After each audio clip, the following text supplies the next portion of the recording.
All right, refresh.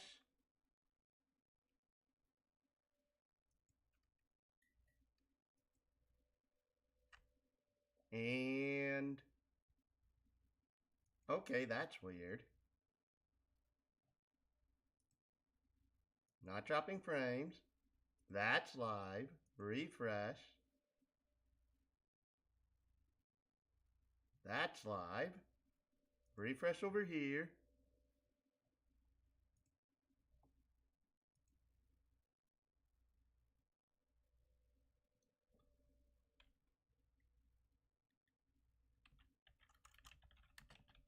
Short Z.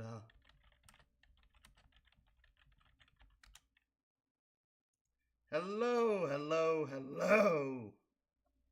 And welcome back. I'm the James of the Games. And welcome back to being part of the missing members. And welcome back to the Homebrew Review. Yes, I'm doing this 2 days in a row, mainly because of I want to get this document done. Specifically this one, the class document. Yesterday I went through basically the Scout Ninja. I went through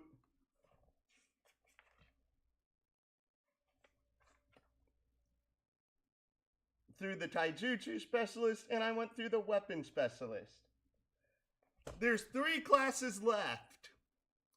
Somehow these 3 classes make up the entire remaining third of this document. I'm not kidding, I do not understand why. So, starting off today, we have the Puppetmaster. We have a D8 hit dice, D10 chakra, light and medium armor. All of this stuff is very subjective because of we haven't seen what the class is meant to do. Chakra Threads. At first level as a Puppetmaster, you learn the Chakra Hands E-rank ninjutsu for free. When you cast this jutsu, it takes the form of strings that extend from your fingertips. Chakra Hands no longer cost chakra nor an action to cast, and its duration becomes 10 minutes. Maximum weight your strings can lift is multiplied by your prof bonus. 9th level, losing the ability to mold chakra does not prevent you from using your chakra threads. Interesting. Problem is, I don't know what Chakra Hands does. So, let's actually look this up. Oh, it's literally the first jutsu in the document. Ha ha ha. Spectral Floating Hand appears at a point... Oh, this is literally Mage Hand. It is literally Mage Hand. Okay, you basically get Mage Hand. It does not cost any chakra. You can use it for 10 minutes. And it is and starting at first level, it can carry 30 pounds and it'll eventually carry 90. Okay. Puppet Tool. First level, you craft a puppet tool to carry out your orders and protect you. Your puppet tool starts with the statistics below. You learn the Mending E-rank ninjutsu, which does not count against your known.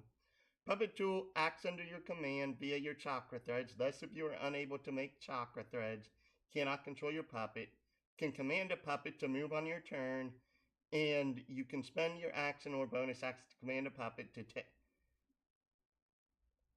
take an action and bonus action once per turn. A puppet has 1 bonus action per round, and it can only be used to activate upgrade your Puppetmaster features. You can also use your reaction to have your puppet take a reaction. Puppet Tool increases one of its ability scores by 2 or 2 by 1 whenever you gain an ASI. From this class, a Puppet Tool can have no more than 20 in any ability score is normal. Okay, again, I do not like the 20 limitation on ability scores in 5e. Mainly because of it prevents a lot of cooler stuff from happening. While connected to a puppet tool or in contact with it, as an action, you can Wait. I see drop frames. I get I'm not doing this at a normal time. But come on. You can do it. Going to close you. Hopefully that helps.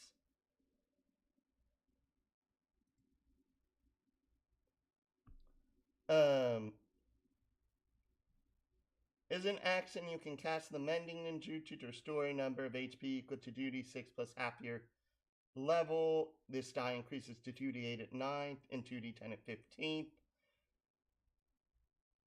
Okay, so let's go over here and see how much mending costs.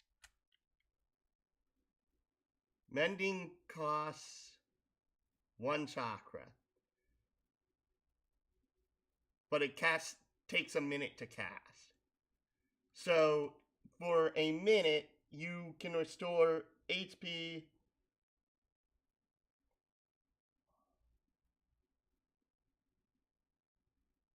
to 2d6 HP plus half your level to the puppet for 1 chakra.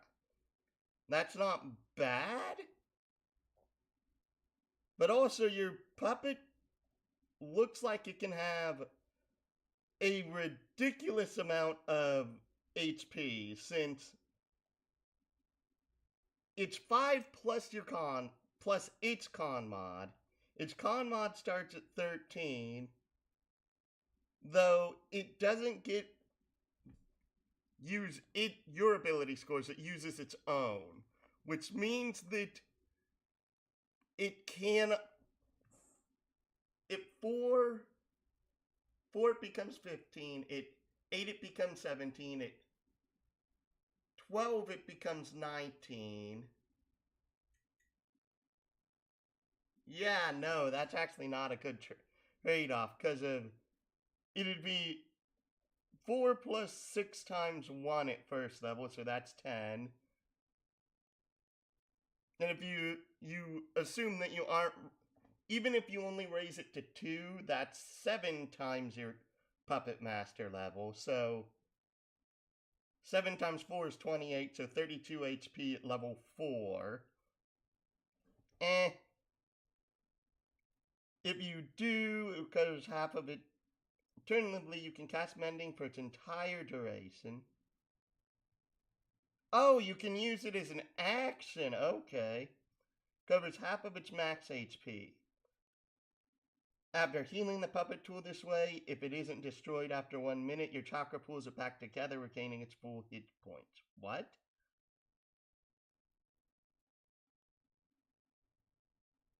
Okay, on a full rest, you can spend 1 charge of an armor or weaponsmith kit, scavenge an existing puppet tool to create a new one.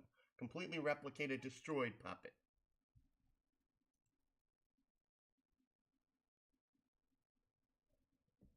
Fine.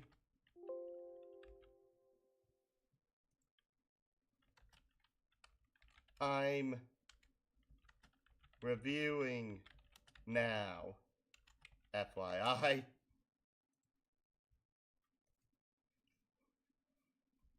Full red. If you store your puppet tool in a special reusable weapon scroll, you can store your puppet tool into this scroll as an action, and you can release it as part of his rolling initiative or at any point on your turn. Size of the scroll reflects the puppet size. 6th level, when you do not command a puppet you are connected to on your turn, the puppet takes the dodge action. You do not need to use your reaction to command a puppet to take this reaction. Okay. Saving throws, proficient in all, treat negative modifiers as +0. Damage immunity for psychic and poison. Damage resistant, acid, chakra, necrotic. Distant immunity is all mental, bleeding, exhaustion, and poison. Weapon proficiency is always the same as yours. Senses, passive perception 7, because of its wisdom is 5. Okay. Excuse me. Bound. A puppet is bound to its user via chakra threads and can be no more than 500 feet.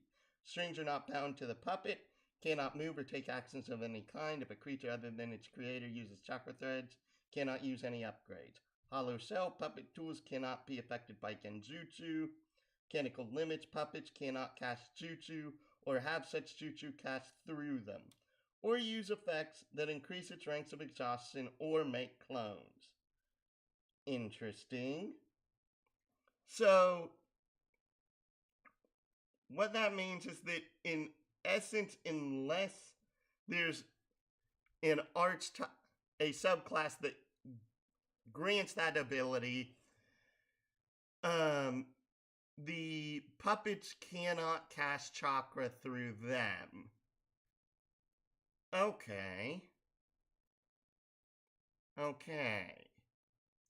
Tactics of the craft. While puppet masters possess unique and powerful buki in the form of a puppet, they are aware of the obvious flow of their technique, placing all their cards into another body which can be destroyed. As such, puppet masters prepare for this outcome by adopting tactics to use that do not require their puppet to function. These tactics can be found at the end of this class description. Second, you gain one tactic. 11th, you gain a second. Puppet technique, this is your subclass. Another true capstone subclass. Puppet upgrades. At second level, you gain access to upgrades to improve your tool's performance. Each puppet technique has its own each subclass has its own exclusive list of upgrades listed below its features. You start with 2 and gain additional upgrades as indicated on the Puppetmaster class table. Basically meaning you get wood at level 2, you get bronze at 6th, you get silver at 10th, you get gold at 14th, and you get platinum at 18th.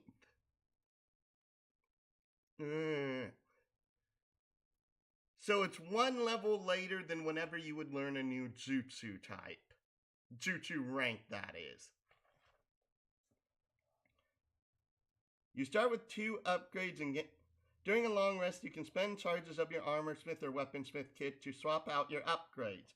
That's nice. For each charge you spend, you can replace a number of upgrades equal to your int mod. During a full rest while you have an armorsmith kit or weaponsmith kit, to swap out your upgrades, for each charge you spend, you replace a number of upgrades equal to your int mod. Okay. During a full rest while you have an armorsmith or weaponsmith, you can swap out any number of upgrades or change your puppet's chassis. What's a puppet's chassis? Not all upgrades are created equal. Some upgrades can only be acquired once you reach a certain level, shown on the class table, represented by material-based tiers. 5th level, you can take up to 3 wood tier upgrades. You can also choose to expend slots of higher tiers to gain more lower tier upgrades. For example, a 6th level, you can choose to take 5 wood and 1 bronze, or simply take 6 wood. So, let me just go back to the chart. Because of it, 6th level, you can choose 4 wood and 2 bronze. So you can take 4 wood and 2 bronze, or 5 wood and 1 bronze, or 6 wood. Okay. Chakra Enhanced Retrofit. At 3rd level, your study of chakra enhanced items and crafting allows you to easily equip seals. Puppet tools gain a number of seal slots equal to 2 plus your prop bonus. You can place both armor and weapon seals on your puppet. Weapon seals affect its natural weapons and upgrade simultaneously. Okay, we have something that's making it stand out. If you do not have a puppet tool, select one weapon or armor you have to gain the benefits of this feature. This weapon or armor can be resealed without destroying it. Additionally, you reduce the downtime and Rio needed to craft chakra-enhanced items by 25%. You also increase weekly market value for crafting non-chakra-enhanced items, but plus 50 Rio? 13th level, the downtime and Rio reduction increases to 50%. And you increase your weekly market value by a plus 100 Rio instead. This is a good feature. This is a good feature. Especially for getting it at 3rd level. Jeez. It, we don't need to go over ASIs. Everything here gets it 4, 8, 12, 16, 19. Extra attack, you can attack twice instead of once, beginning at 5th level. Also, your puppet can make one attack in place of one of your own when you take the attack action. Generalized skill. Puppetmasters spend a lot of time researching and preparing, not just for crafting their puppet, but to prepare for all kinds of situations. 5th level, you add half your pop bonus to all skill checks that you aren't proficient in. Okay, so it's Bard's Jack of all trades. And you can take the help action as a bonus action. Ooh!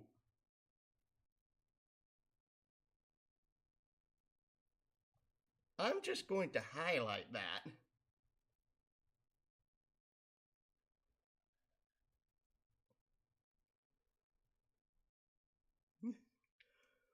When you take the help action to assist an ally in attacking a creature, your puppet tool counts as an allied creature. The target of the attack can be within 30 feet instead of 5 feet, provided your ally can see and hear you. Okay, that's also a good feature for a 5th level for the entire class. Note that this is not a subclass feature. This is literally all of the class. Tool expertise. At 7th level, you double your prop bonus with checks using tools and kits you have proficiency in that are granted by this class. This is mastery. You can also seal 5 extra bulk into an item scroll so you enhance its sealing properties. Additionally, when you use a jutsu, you can choose to use your relevant modifier instead of the static jutsu attack and save DC calculations. That's also really good. Always prepared. Beginning at 15th level, you always come prepared for what mission you take. You and your puppet tool gain an additional plus 5 to your maximum bulk, or you gain plus 10 to your max bulk if you don't have a puppet.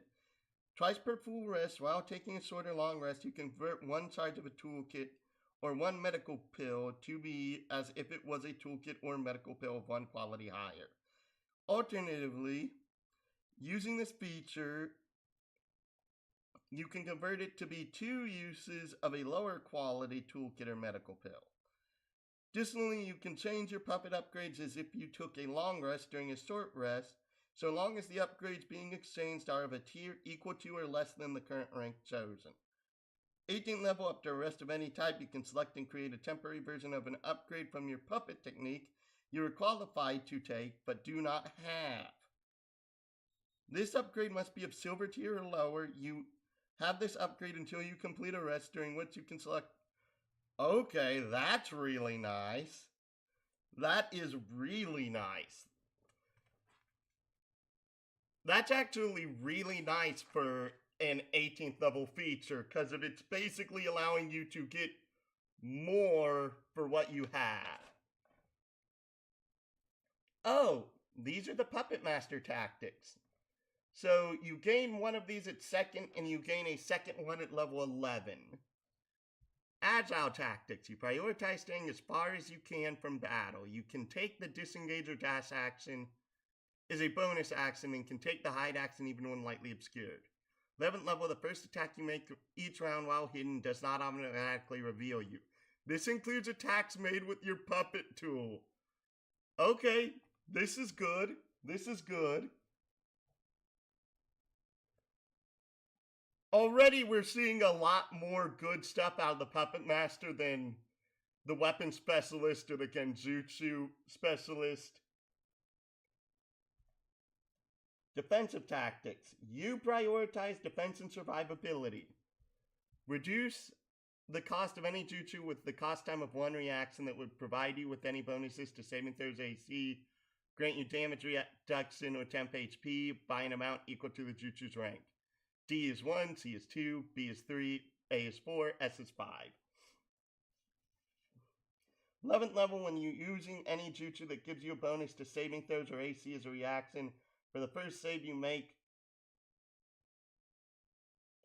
or first attack against you, increase your saving throw or AC by half your int mod. For jutsu that give damage reduction or temp HP, increase the amount given by twice your int mod once per casting. That's good, but it's nowhere near as good as Agile Tactics is, because of this is literally a once per cast feature instead of a always active. Offensive Tactics. You prioritize offensive capability. Once per turn, you can add your int mod to an instance of damage you deal with yourself or your puppet tool. You can also make one weapon attack as a bonus action. 11th level, you can add your int mod to an attack you or your puppet make up to twice per turn. Oh, this is not you can instead use your int mod instead of strength or damage.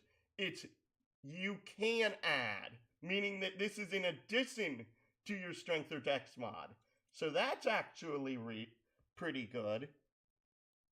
This is actually better than defensive, but it's not as good as agile, honestly. Resourceful. You prioritize preparation over everything else. You gain proficiency in additional 2 toolkits and gain 1d4 to any rolls to craft to utilize any toolkit-based actions.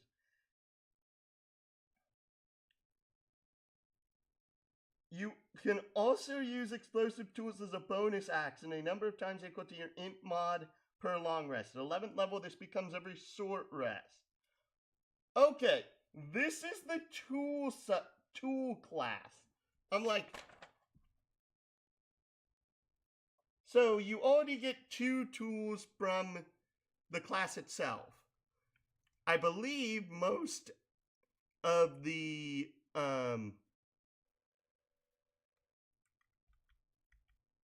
oh, do the clans not get tool proficiencies? No, you only get skill proficiencies from your clan. Okay.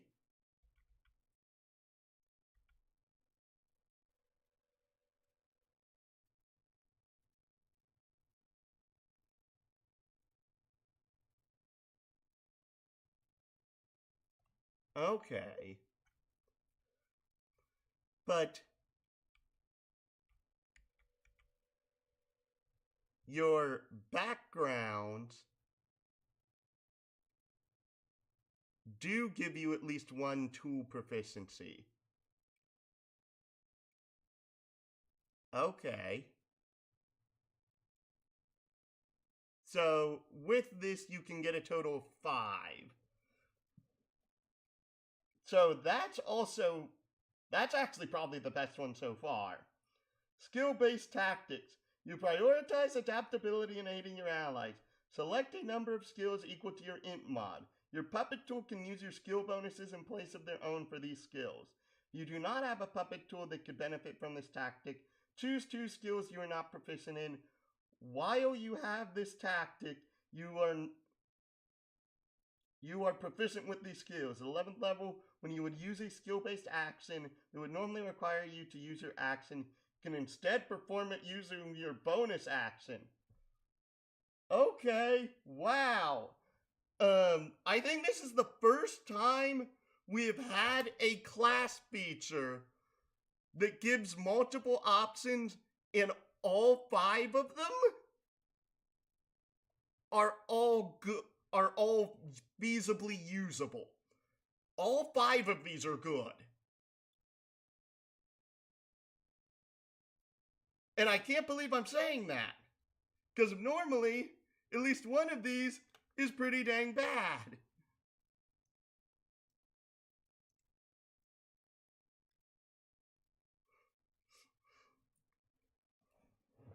Oh, my tissues are over here for some reason.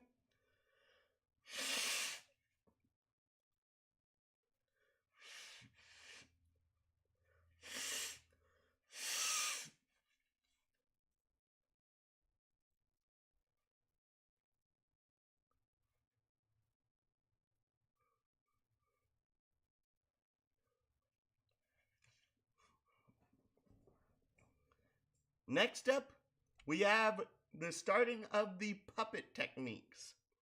So we have black technique, a puppet, black technique proficiency. At second level, you gain proficiency in chakra control and stealth. You gain proficiency in poison kits and can use your ninja DC for the poison you or your puppets inflict instead of the set DC. Additionally, all poison kits you buy or make have 2 extra uses. Lastly, you gain an additional tactics from the tactics of the craft feature. Okay, this one's already looking stellar just because of you get an additional tactic, meaning you get 3 of these total. And just getting 2 of these, defensive is not that great, but all 4 of the rest of these, chef's kiss to it. Puppeteer chassis. At second level, you select a type of chassis for your puppet tool to embody. Selecting grants you puppet new abilities. Ability score improvements and changes its appearance. Chassis are listed on the next page. Thank you. You also gain access to black iron upgrades, which are puppet upgrades exclusive to the black technique. Lifelike puppetry. Beginning at 6th level, you realize that in order for your puppetry to evolve further, you must find a way to emulate the strengths of real shinobi within their various mechanisms. You are given a choice. Choose between the following. Your choice cannot be changed later. Training. By choosing this method, you choose to train with the most elite shinobi to see how they do things, and how to imitate them with your puppets. Select one puppet. This puppet gains 1 level in a class of your choice, excluding this class, ninjutsu/genjutsu specialist, medical nin, or science nin.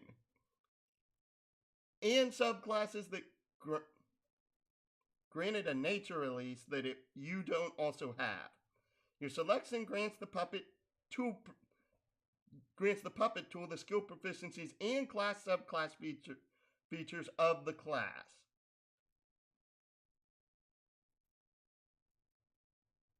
At 11th and 16th level, you distribute another class level to the same puppet or a different puppet with the same class or a different one. Okay, that's already really interesting because of that means it can pick up levels in Taijutsu Specialist, Scout Ninja, or Hunter Ninja. All 3 of which would greatly improve the potential power for this puppet. Bloodline. By choosing this method, you've uncovered the macabre secrets of the Puppetmasters hidden away within secret schools. You locate Shinobi's corpse and integrate their remains into your puppet. You are considered as gaining the Bloodline Latent feat.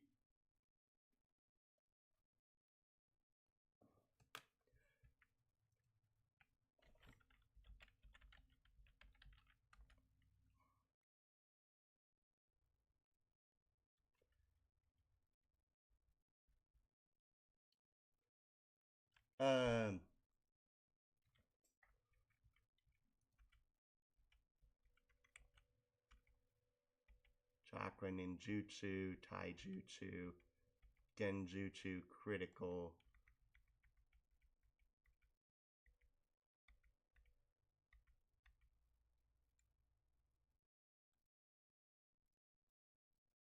Oh, these are found in Tsunade.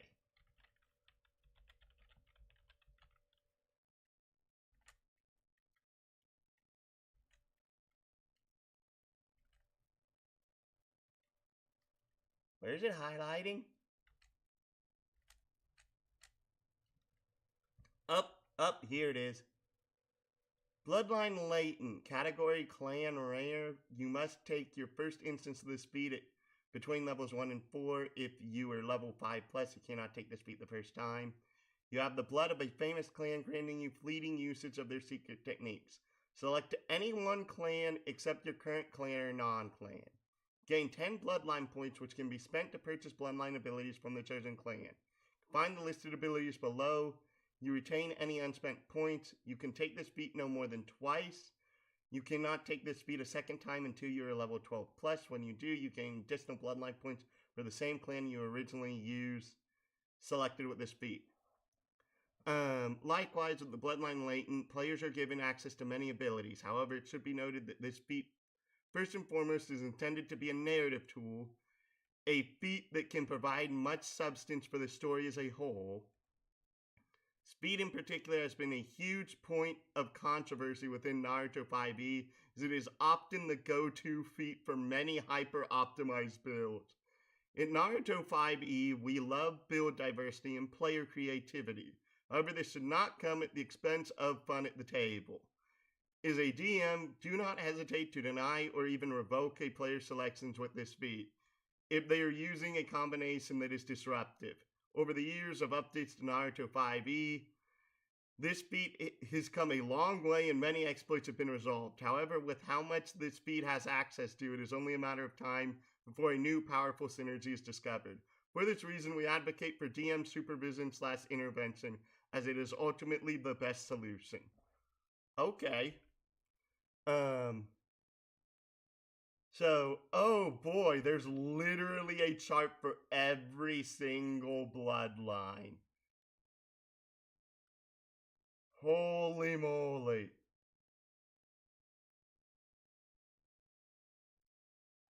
So, this...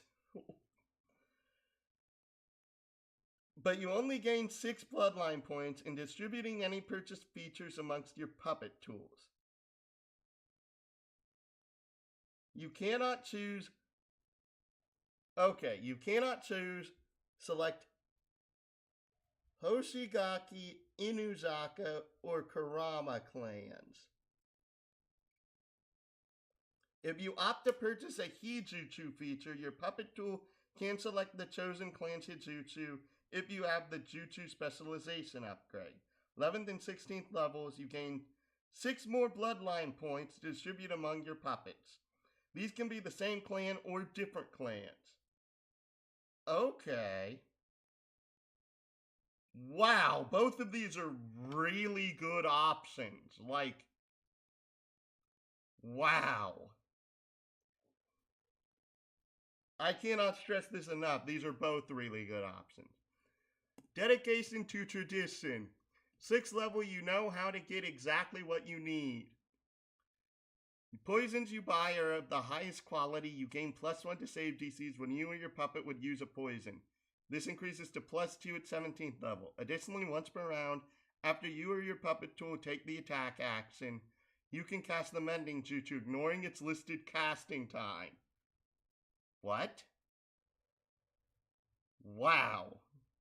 At 10th level, your ventriloquial abilities have improved to the point where your motions feel almost instinctual. Once per round, you can command one puppet tool without using your action or bonus action.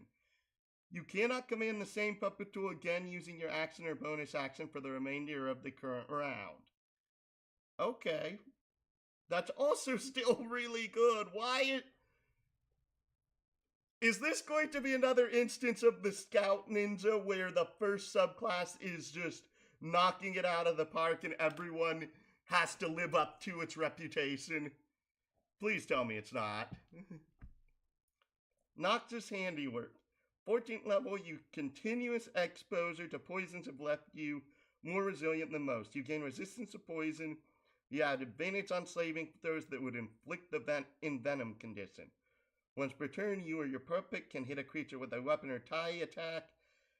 You can spend 1 use of your poison kit to force them to make a saving throw against a poison in your possession. Alternatively, as an action, your puppet can expend both uses of a poison to produce a cloud in a 15-foot radius, forcing all creatures to make a con save or suffer the effects of the poison. That's also really good. At 17th level, your dedication to the traditional ways of puppeteering has provided you with access to more upgrades that have been passed down to you from your former Puppetmaster. All puppet tools you possess gain a +2 to 2 different ability scores. The maximums for the chosen scores are increased to 22. Also, you gain an additional bronze, silver, and gold upgrade. These do not count against your chosen upgrades. Ugh. Black technique. Quit going so hard. You're going to embarrass the rest of the techniques. Please. Master of Black. At 20th level, your brilliant architectural mind has created puppets that are the models of perfected design and function for puppet masters of the Black technique. What you've created will help teach puppet masters for generations to come. At the start of each round, select one puppet tool you are commanding. This puppet tool adds +3 to attack rolls, skill checks, and saving throws until the start of your next turn. I see no problem with this. This is a perfectly good capstone feature. I like it. I love it. We want some more of it. Puppeteer chassis. Below are the available chassis. When you select a chassis, you add the prefix of the chassis to your puppet's name. For example, if you choose Warforged, your puppet becomes a Warforged puppet.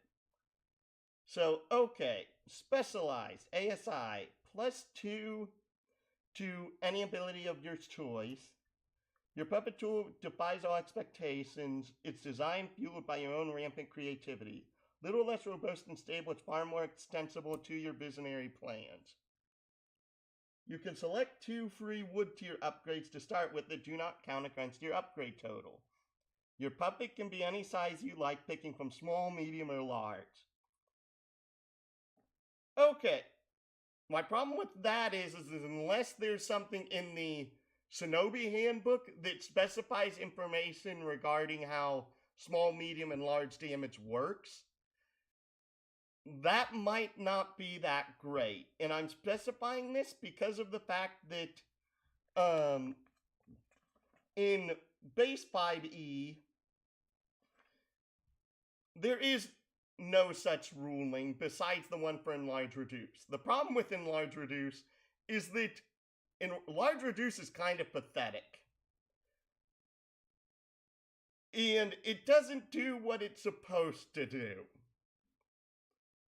That's why I actually really like how size changes work in Pathfinder. Because in Pathfinder,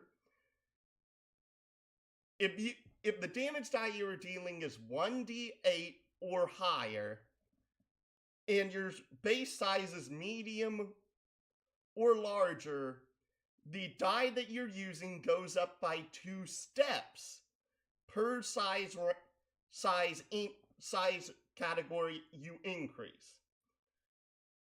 That does not mean a 1d8 weapon becomes a 1d12 weapon. It becomes a 2d6 weapon. And on top of this, oy vey. What's the word I'm looking for?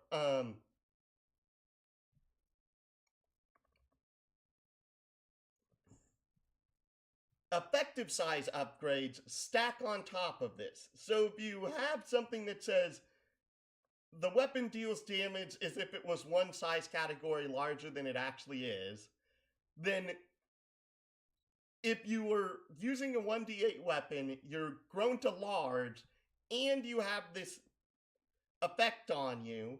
This is usually the spell Lead Blades, because Lead Blades is by far the common instance of this in Pathfinder. That 1d8 weapon is now a 3d6 weapon for a number of minutes equal to your caster level. And since every character in this system is a full caster, that means it's a number of minutes equal to your level. Now, let's say you're using a greatsword or something similar. Instead, that 2d6 weapon is now a 4d6 weapon. And if you have a way to increase that to one size further, Say you are using a large puppet here, you were enlarging it to huge, and then you're putting lead blades on it. That 2d6 weapon is a base 3d6 weapon for this creature. That 3d6 becomes 4d6 because it's now huge. That 4d6 becomes 6d6 due to the increase from lead blades. And just so you understand how this works, it's 2d6, 3d6, 4d6, 66, 8, 46, 66, 8d6, 8d6, 12d6, 16d6, 16, 24, 32. It doubles every 2 effective size increases, but it's really hard to get above the 8d6 range, mainly just because of it's really hard to stack that many effective size increases. The system does not like you doing it. Your puppet tool gains the natural weapon slam. Reach 5 feet, 1 target. Hit 1d6 plus strength mod plus proficiency bonus. In bludgeoning, piercing, or slashing damage.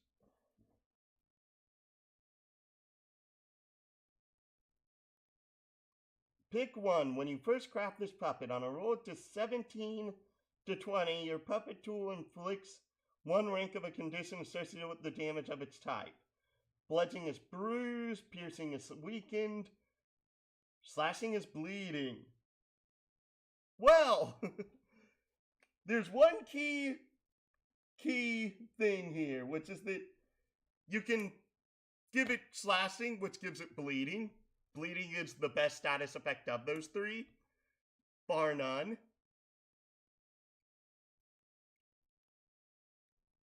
Quadruped. Strength and con scores become 16. Your puppet takes on a quadruped design, larger and sturdier. It is more suitable to launch into the fray or carry its creator.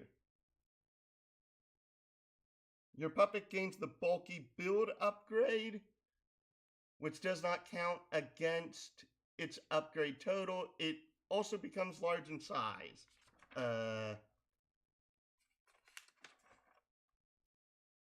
Oh, that's like all the way at the end here.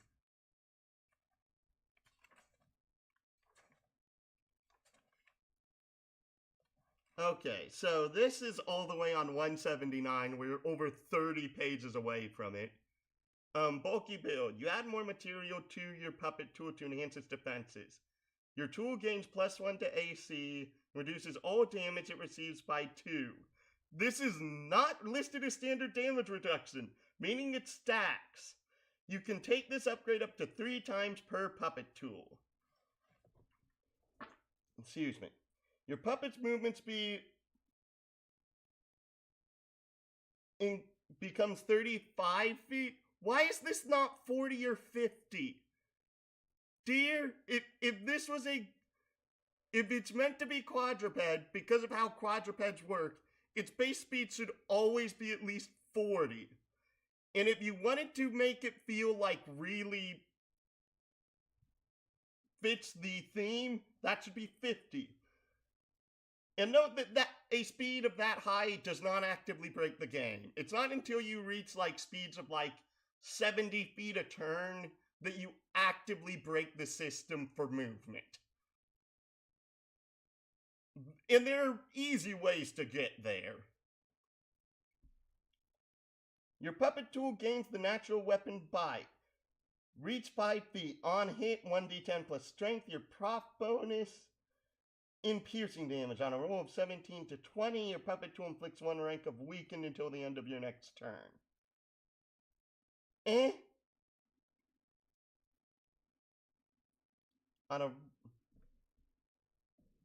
The bulky build is nice. Basically it gets 4 DR right off the bat, and it can be increased via jutsus or other features. Warforged. Your puppet tool is roughly humanoid and comes with the robust flexibility and options that this form provides. Your puppet tool's strength and dex become 16. Your puppet tool gains proficiency in all simple and martial weapons and in light and medium armor. When wearing armor, a puppet adds its dex mod to its armor class, up to the maximum the armor would normally allow. Excuse me. Armor seals adorned on the puppet and on the armor set chosen do not stack. Okay. I hate highlighting stuff that's on the left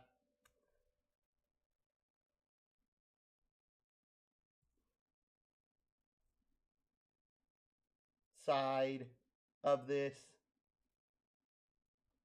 Your puppet tool gains the warfare augmentation. This does not count against your upgrade total. I'm going to put one of my little handy dandy things back here so that way I can quickly head back here. Warfare augmentation.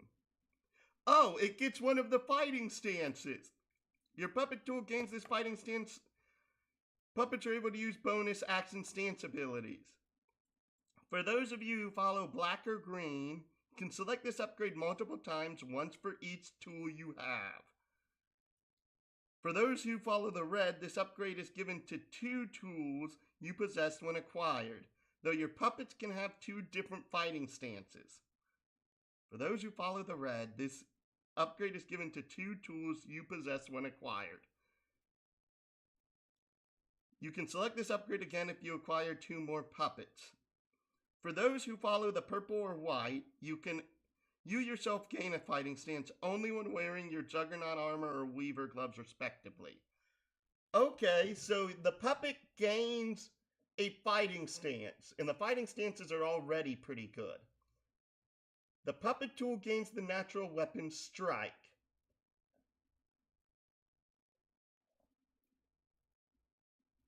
Reach 5 feet, 1 target, hit 1d6 plus strength mod, plus your proficiency bonus in bludgeoning damage. On a roll of 17 to 20, it inflicts 1 rank of bruised.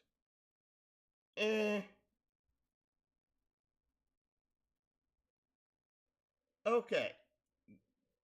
I like that this thing can wield armor and has proficiency in all martial weapons. This can potentially be the best one, depending on how you put your weapon and armor seals.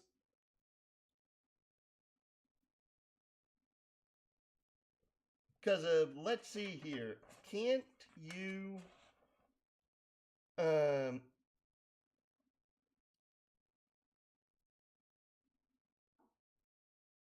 Yeah, because here's the thing. The weapon seals do not say they don't stack. Only the armor seals say that. Meaning that the weapons you equip to the puppet, those weapon seals stack with the weapon seals that you put in the Chakra Enhanced Retrofit. Because if it says they affect its natural weapons and upgrade simultaneously, which is pretty good. Lastly, we have Winged. Dex becomes 18, con score becomes 14. Your puppet tool is modeled off a flying creature. Smaller and lighter than most, it is kept aloft by intricate wings. It gains the quick-footed upgrade, which does not count against your upgrade total. So let's go over here and look at what quick-footed does. Quick-footed. You invest in parts that are both lightweight and flexible. Your puppet increases its movement speed by 15 feet, gains proficiency in athletics and acrobatics. Take this upgrade multiple times, once for each puppet. The problem is that based off of what I'm seeing, it is better to have one puppet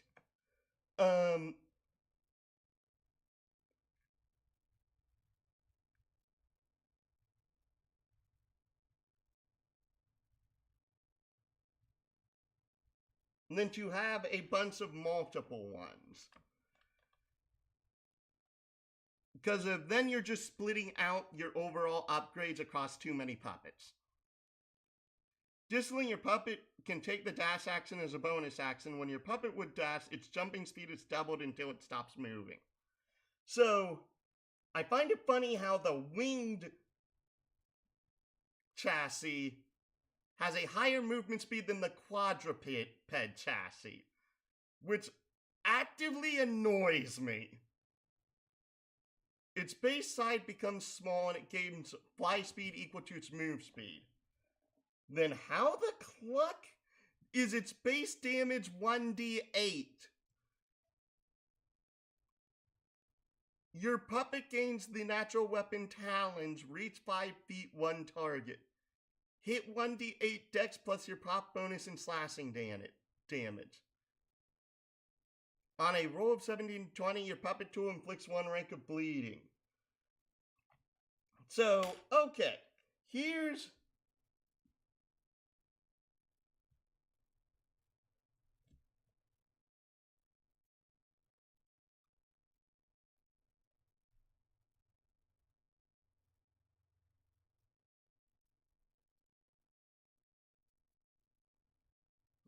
my thing here with this. Okay, if it's small, that means this damage should be decreased by a die size. If those talons are based off of a weapon damage for a medium creature, that means that this should be doing 1d6 damage, not 1d8. Similarly, if this is describing what the damage should be for a medium-sized creature, that should not be 1d10, that should be 2d8. And that actively annoys me about how 5e words its damage information. Note about lifelike puppetry. With the lifelike puppetry feature, puppeteers are blessed with a plethora of customizability. However, as a DM, keep in mind that you have the final say on what is and isn't allowed. We have done our best to exclude blatantly illogical options for the feature, but with how expansive the game is, there may be other options that you may wish to disallow at your table. Yeah, I can understand. Black iron upgrades. These are the ones specific to this subclass. Chakra Disruption Blade. What's perfect? All black iron upgrades you or your puppets in Ninju, Genju, or Taiju, attack bonus and save DC. Oh wow, these are long. You fit your puppet tool with multiple small compartments of black iron sand, which is touted for having potent chakra disrupting ability. Twice per rest is a bonus action. You can activate this upgrade. When you do, particles of sand swirl around your puppet tool for the next minute.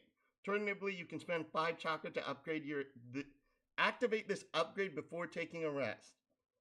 When your puppet tool hits with a weapon attack, it deals 1d6 extra chakra damage, which ignores DR, and once per turn, an affected creature must succeed on a con save or gain disadvantage on checks to maintain concentration and increase the cost of all jutsu they cast by 5 until the end of their next turn. Creature fails by 5 or more has their chakra completely disrupted, losing the ability to mold chakra until the end of their next turn. On a critical hit, creatures make this save with disadvantage.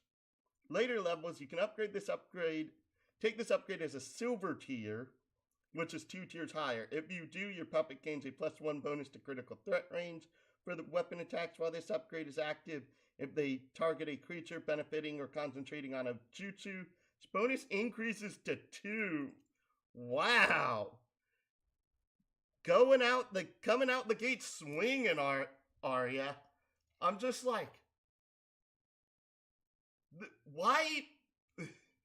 I'm really hoping the other subclasses are not going to fall flat on their face, because already the puppeteers are bringing out their big guns.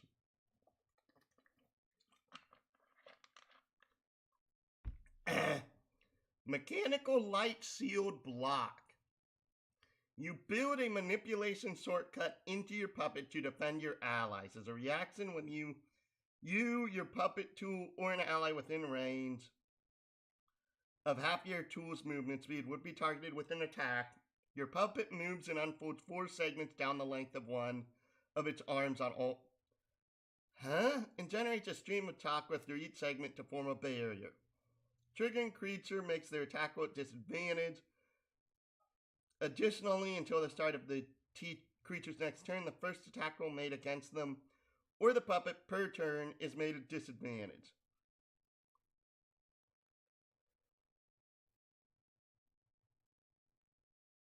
That one's not as good. But because of the fact that it's a reaction and you do not have a limitation on its number of uses, it has viability, but Chakra Disruption Blade, it's twice per short rest, and you can spend 5 chakra to activate it an additional time. And it lasts for a minute. Poison Mist. Secret technique where the puppeteer blinds their foes with a venomous haze. During a rest, you can install up to 3 poison tags of any quality into your puppet tool. I have no clue what poison tags are. I didn't read that in the Shinobi handbook. Let's actually look here. Control F. Poison tag. Utilize multiple poison tags. Trap. Nope. Poison tag. Are used to flush enemies out of the cover. Poison tags have a range of 30 feet. Plus your strength mod times 5. As an action, you can throw a tag. Poison you can see within range. Tag explodes in 15-foot radius sphere of green fog centered around the chosen point. The fog spreads around corners. When a creature enters the fog's area for the first time on a turn, or starts its turn there, it must make a con save, being poisoned, taking 1d8 damage on a failed save. Half as much damage and no additional effects on a successful one. Creatures and constructs wearing inappropriately protective equipment are unaffected. This item is 1 bulk. Poison tags can be affixed to kunai when they are, the range of poison tag becomes wholly reliant on the kunai itself. When affixed, the next time the affixed kunai would deal damage to a creature, the poison tag detonates. A creature who took damage from the kunai prior to it detonated makes their saving throw at disadvantage. Poison tag, DC 13, cost 100. Greater 16, cost 250. Oh, these give ranks of envenom. Okay. And that envenom. An envenom creature or object takes 1d6 poison damage for each rank it has at the start of each of their turns for the duration of this condition. Venom creature takes a -1 penalty to their AC for each rank it has. They cannot gain a benefit of arrest. Creatures that are immune to poison are immune to the envenom condition. Outside of combat, every hour a creature suffers the effects of this condition. It acts as if 1 turn is passed in combat. So that means, note that you can only have 5 ranks of envenomed. So that means they're getting -5 to AC and 5d6 poison damage at the start of each turn.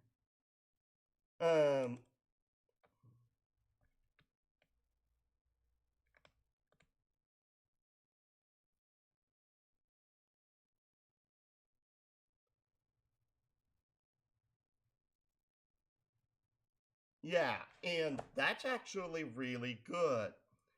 So, back over here. So,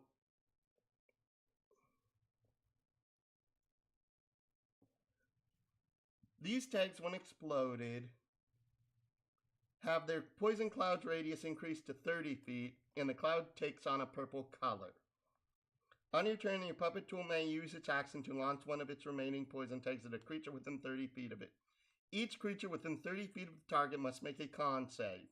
On a failed save, I realize con is usually the worst attribute to target, but because of this is a system that is using 5e as a base, I do not know if con is still one of the worst saving throws to target anymore.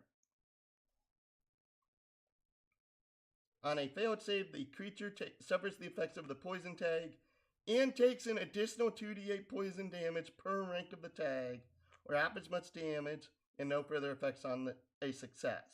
The tag is of a higher quality than base. Creature suffers -1 penalty to their saving throw for each rank quality above what?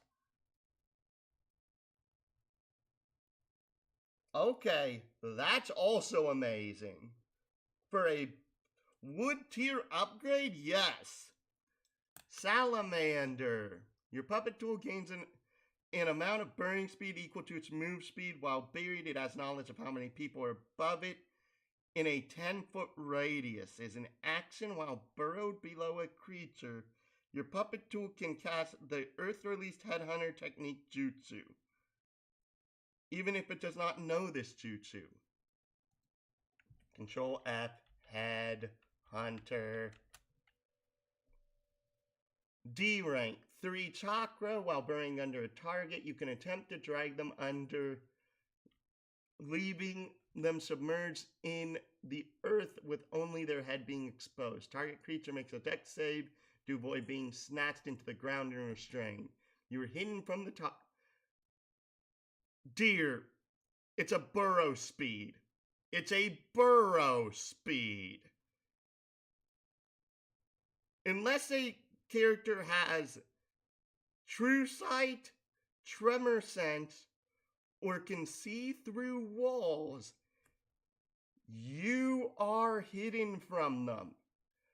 People don't understand this about burrow speeds. They make this save at disadvantage. Creatures who are restrained by this jutsu make the okay, again. Just wow.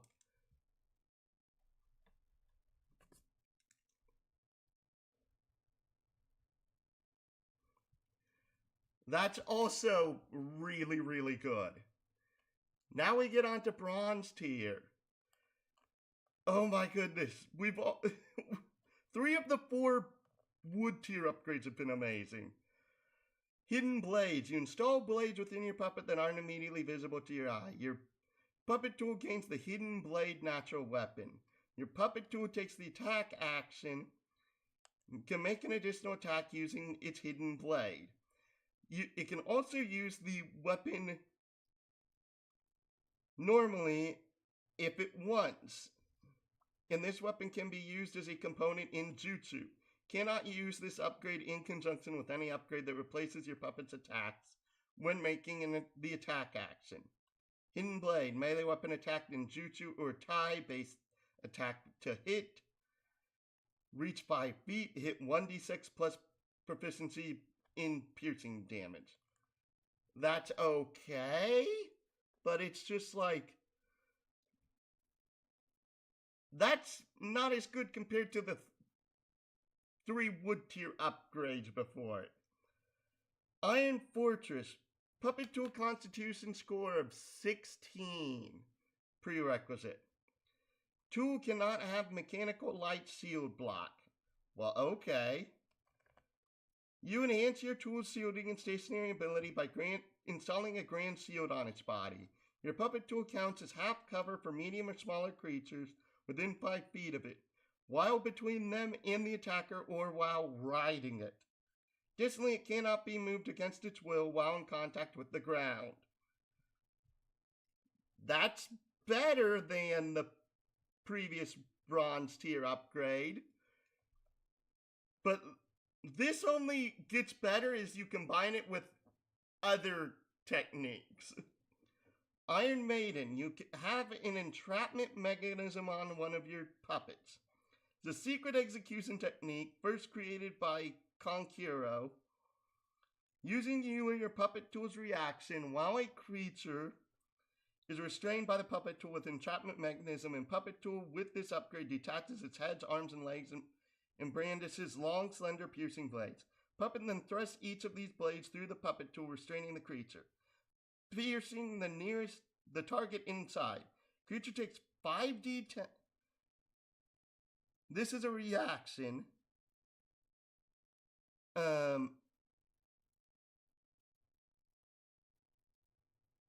Oh, you must have entrapment mechanism. Entrapment mechanism. This is a wood tier upgrade. You install a mechanism to restrain its target.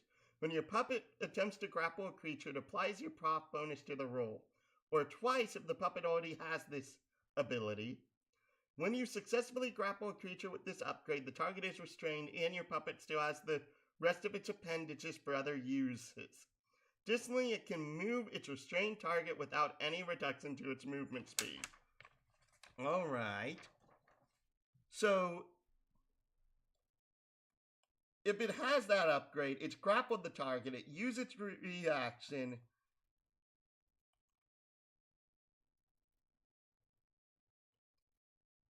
Okay. And it does not get a saving throw against the damage, it auto hits.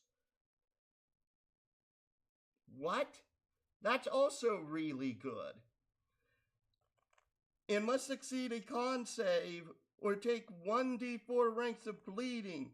Puppet tool then reforms, and the puppet restraining the creature releases them. This damage ignores resistance, treats immunity as resistance, and ignores all damage reduction. You may use this upgrade twice per rest. Even then, alternatively, you can spend 10 chakra without taking a rest. That's still really, really good. Holy moly. Prosthetic arm Senbon cannon. Oy vey, these are wordy. Sasori of the Red Sand. You stow a large cannon on one of your puppet's arms. As an action, you have your puppet fire it a space within 120 feet, sending a massive missile. There's a creature in this space, make a ranged attack, dealing your puppet's tool's natural weapon damage on a hit. Regardless of a hit or miss, the missile's various components open, sending out a barrage of tiny Senbon at creatures within 30 feet. I have no clue what Senbon is. All hostile creatures must make a dex save, taking 48 piercing on a failed save, or half as much on a success. These Senbon are also laced with poison. Hostile creatures must make a con save at disadvantage if they failed their dex save, becoming poisoned for the next minute. Okay, this one is just like, no. The previous one was better because of that gives bleeding. Bleeding becomes lacerated. Lacerated is the best damage over time effect in this system. And also, only having the poison last for a minute from this is not that great. Poison expulsion system. After accumulating so much poison, you have given your puppet tool the ability to expel large quantities as if it were jutsu. Puppet gains the ability to cast one ninjutsu with the medical keyword of C rank or lower that deals poison, acid, and necrotic damage. It uses your chakra. Later levels, you can take this upgrade at a higher tier. Silver, it can be a B. At gold, it can be of A. If you take it as a platinum, your puppet tool gains 2 jutsu instead of 1. This one's a question mark to me since I have not looked at enough jutsu. And this one is one of those things where I would have to read every single jutsu to know which would be the most efficient. Which is kind of annoying.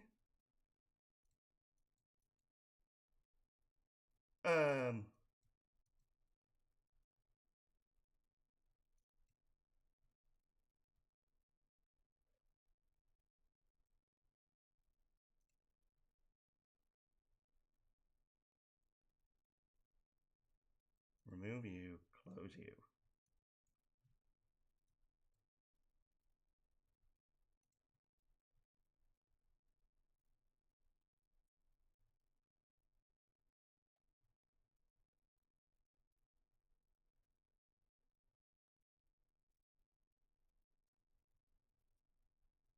Sorry, I just wanted to get a little something else done. Silver tier. Your puppet tool. Note that as we're going up through ranks, it's going up in levels. So these you get at 10th level. Mechanical light sealed seal. Requires sealed block. Puppet tool can now use this upgrade in response to itself and allied creature or you taking damage. When your puppet tool uses this upgrade until the upgrade ends, it reduces any damage it or the ally it's protecting by twice your proc. It also gains itself and the ally +2 bonus to strength, dex, and con saving throw. This is also a meh, mainly because of excuse me.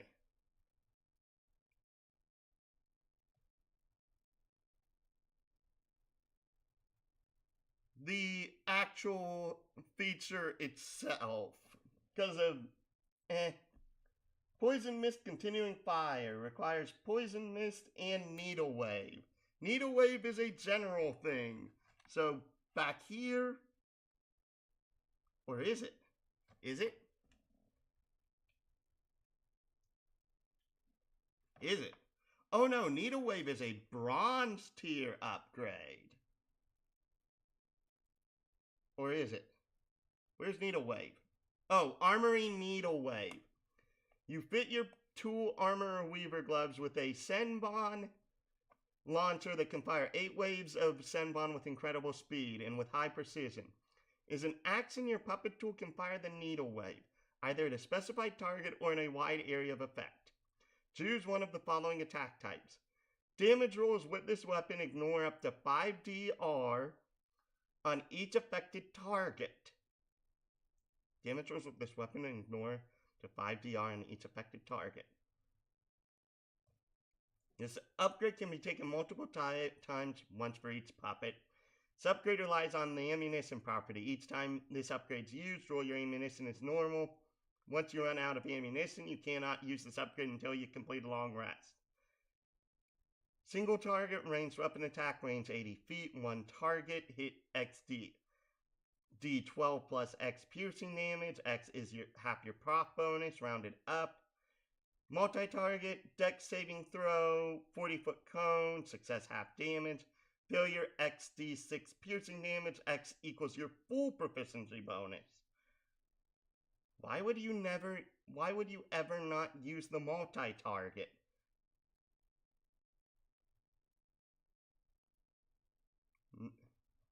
Because that's like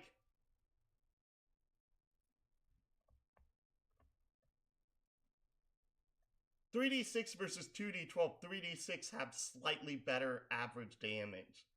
Same with 4d6.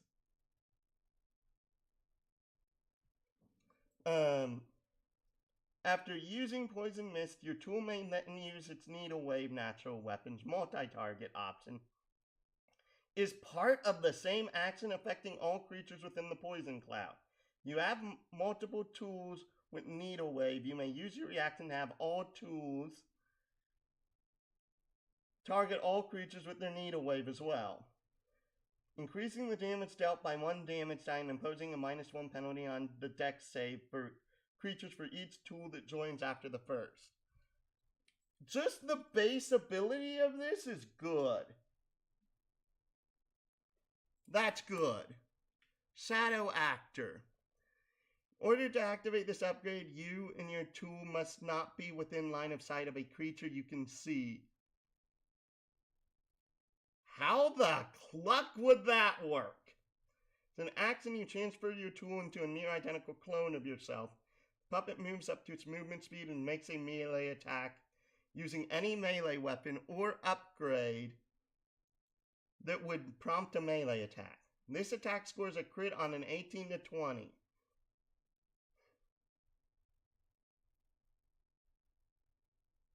You immediately take the hide action after using this upgrade at advantage.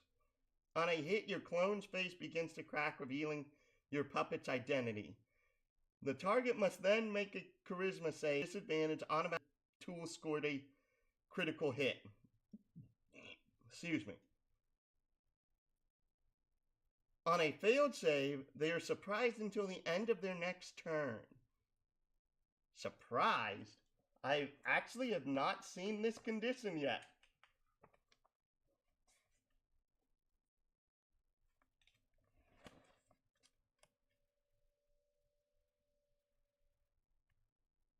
Berserk Charm compete. Where's surprised?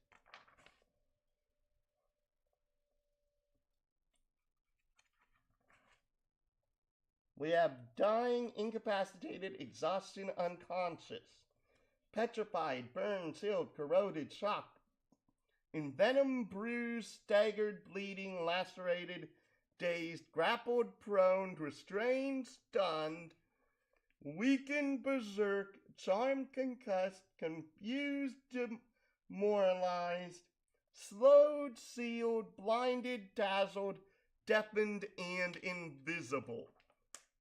I have no clue what surprised is. All allied creatures within 60 feet of the creature of your puppet tool can immediately use their reaction to move and use a feature that would normally require their action. You can use this upgrade twice per rest. Okay, this is literally good because of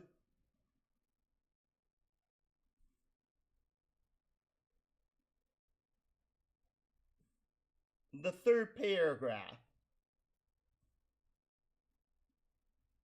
It's worth taking just because of that. Just because of this.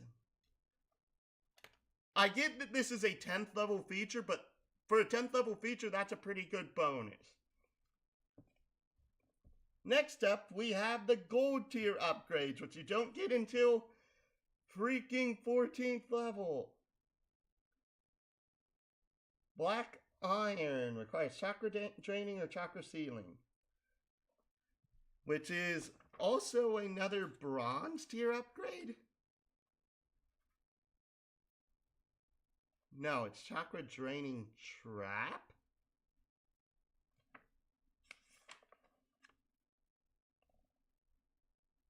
Chakra draining sealing trap is a bronze upgrade.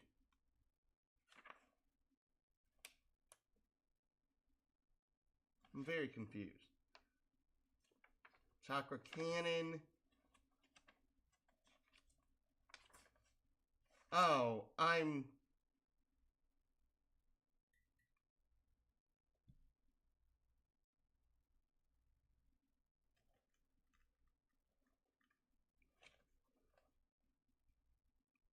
Alright, these are both bronze upgrades.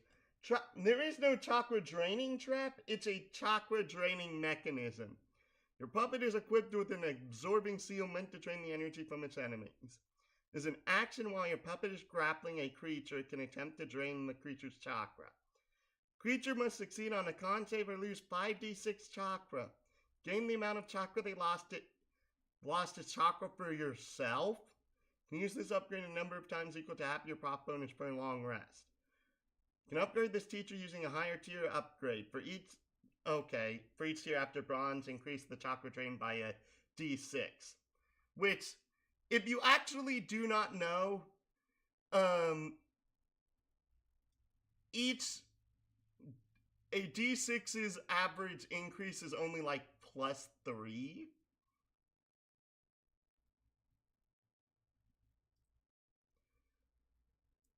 So, chakra sealing trap. That seems really good. Even with the limited uses, so that way you can restore your own chakra. Chakra sealing trap. The tool is fitted with a device that allows it to suppress the chakra of others, as well as its own. This upgrade can be used offensively or supportively. Once you've used this upgrade, you cannot use it again until you take a rest. Oh, this is a once per rest feature. This ends early if your puppet reaches 0 HP. Alternatively, this upgrade can be activated without taking a rest by spending 6 chakra. Offensively, your tool emits a 30-foot destabilizing aura for 1 minute. When a hostile creature within range would cast Jutsu, it must make a con save. On a failed save, they spend an additional amount of chakra equal to half the cost of the Jutsu. Creatures who fail by 10 or more double the cost. Supportively, as an action, it performs the suppressed chakra skill-based action using your chakra control bonus with a d4 bonus. When your puppet tool does this, it suppresses the chakra of all allied creatures within 30 feet. This effect persists as long as the allied creature remains within 120 feet of your puppet. This lasts for 1 hour or until your tool enters combat. That is an amazing stealth ability, dang.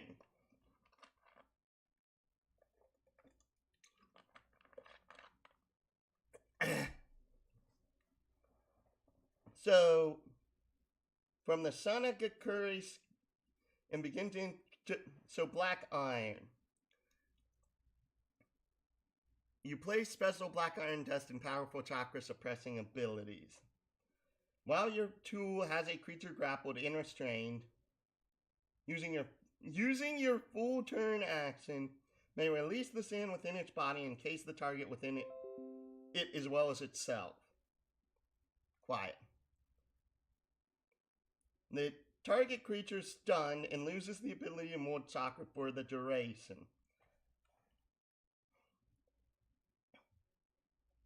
The creature is also treated as being within total cover, gains resistance to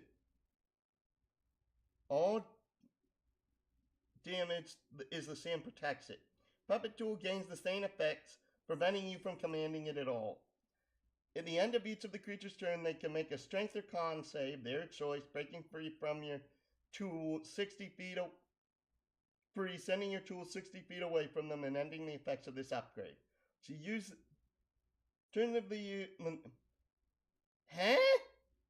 Okay. This is the first feature which I'm giving a boo to for anything of the Puppetmaster at all.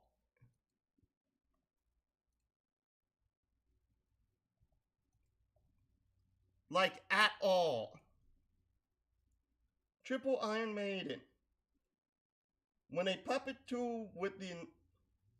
This requires Iron Maiden. Iron Maiden, that was the bronze tier entrapment one. Would successfully grapple a creature, you can spend 10 chakra to summon a clone of your tool to attempt to grapple a different target within 20 feet of the original target at advantage. This clone cannot take actions outside of grappling and has a number of HP equal to your Puppetmaster level, disappearing if it reaches 0. If both targets are restrained when you use the Iron Maiden upgrade, can have it affect both creatures. This only takes one use of Iron Maiden. Also, your Iron Maiden is improved with seals that block evil entities.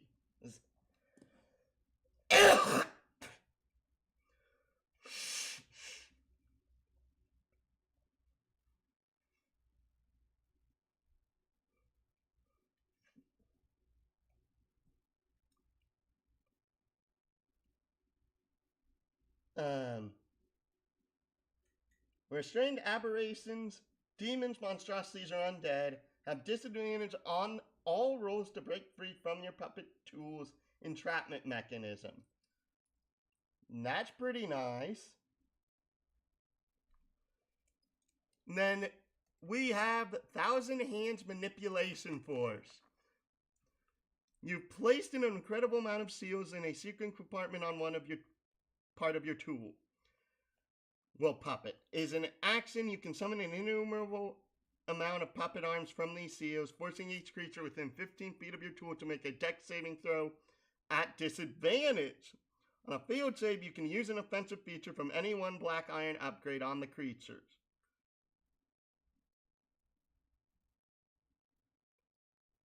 On each creature, making any attacks with advantage and forcing the creature to make any saving throw at disadvantage.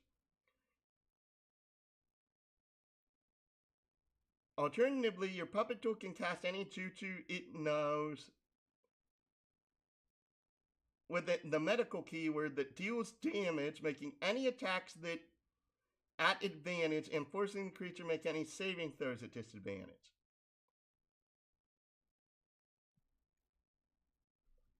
At the conclusion of this turn, the arms dislocate from your puppet. Remaining on the battlefield is a huge structure with HP equal to your tool's HP. And an AC equal to your ninja DC or your puppet tool's taiju DC, whichever is higher. Structure emits a constant aura of poison gas, and the area in a 10-foot radius surrounding it counts as difficult terrain. And if a creature enters this area or starts their turn there, they take poison damage equal to your ninja DC. They take poison damage equal to your...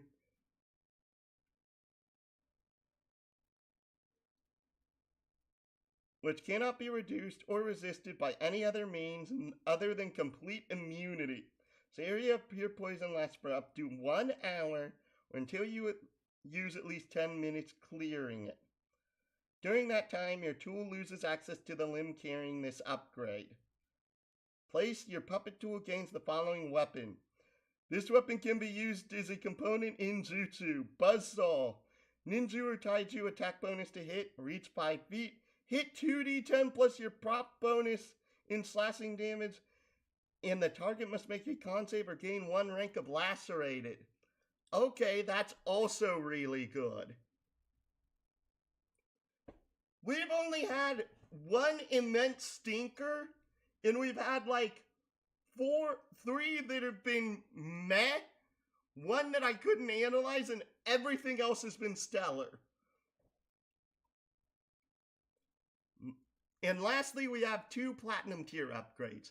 Note that I looked in the general upgrades, and there are no general platinum upgrades. So basically, if you are not taking these platinum tier upgrades, you are trading them out for golds. And it's just as simple as that. Manzemon's Legacy. Strength of your puppets and your dedication has allowed you to create, and also note, this is an 18th level feature, has allowed you to create puppets with techniques that matches Manzemon Shikematsu, the original Puppetmaster. This tool cannot make attack rolls, skill checks, ability checks, or saving throws at disadvantage. Additionally, when the puppet tool would utilize any jutsu upgrade that would deal poison damage or inflict the envenom condition, and increase its attack bonus and save DC by +1 for the initial attack roll or saving throw. This bonus always applies to Black Iron upgrades. Okay, the first half of this is not that useful. The second half is, and it's mainly just because of it's really hard to get save DC increases, and unless there's portions of this that are different, which I'm not 100% sure on, but we can always check later. Jade Dragon. Your puppet is able to unleash a wave of pure toxic destruction. I may as well undo this. Akin to the breath of a dragon, by spending 20 chakra, your puppet tool can spend its action to exhale a massive 120-foot cone of poison gas. All creatures within range must make a con save at disadvantage. On a failed save, a creature takes 12d10 poison damage and gains 3 ranks of envenom. A creature is also poisoned and slowed for the duration of their envenom condition.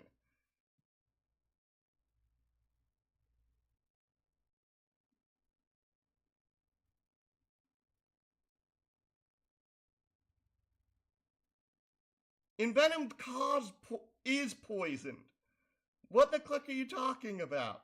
The slowed part actually helps, but is it okay, this is one thing that actually needs rules clarifications. And this is pointing to the left. It needs to be pointing to the right. Right. Um, it needs to state if it gains ranks of slowed equal to the ranks of envenomed it currently has. Because if so, that's also really nice, even for an 18th level feature. A creature is also, on a successful save, a creature takes half damage and only gains one rank of envenom. This upgrade ignores immunity to the poison condition, ignores resistance to poison damage, and treats immunity to poison damage as resistant. The poison gas created by this upgrade remains in the area for 10 minutes, and the area is considered difficult terrain. Moderate wind disperses this gas in 8 rounds, strong in 4 rounds. While outside the area of effect, a creature can remake the saving throw without disadvantage at the end of each of their turns, removing one rank of envenomed on a success. Plus an additional rank for every 4 they succeed on their saving throw by. That is easily the better of the two features here. And that was just the first subclass. Holy moly. Now we get to blue, which is the War Masters. At second level, you become accustomed to modern technique. You begin to train in martial arts dedicated as much time as you do crafting. Gain proficiency in martial weapons and heavy armor. And the martial arts skill using dex, strength or dex. You also gain one fighting stance from chapter 13. You can't take a fighting style more than once, even if you get to choose again later. Lastly, you add your full prof bonus to initiative checks. At second level, you learn a secret method to transform your otherwise lackluster puppet into a force to be reckoned with. Select one puppet weapon type listed on the next page. Selection grants your puppet new abilities, ability score improvements, etc., etc. Is part of rolling for initiative or is a bonus action. You can transform your puppet into weapon mode. You can revert your puppet out of this mode on your turn, no action needed. You also gain access to upgrades of war, which are the puppet upgrades exclusive to the blue technique.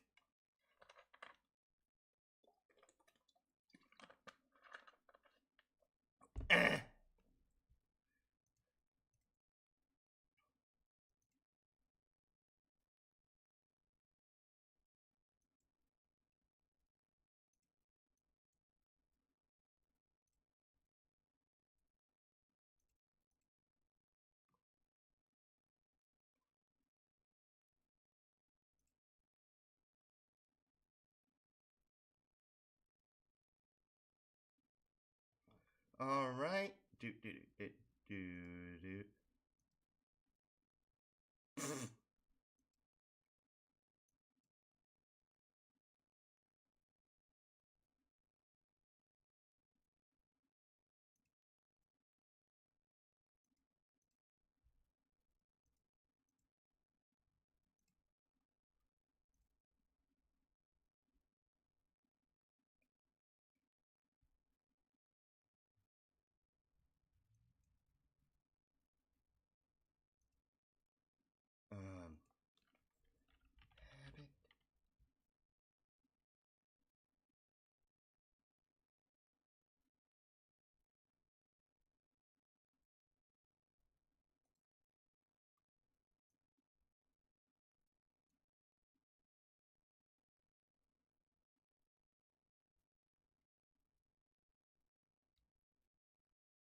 here, one here.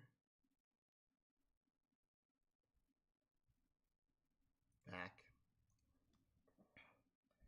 Lock on. At 6th level, you realize that your puppet works best when fighting in tandem against the same target. It's bonus action or part of the attack action. You can select one creature within 90 feet.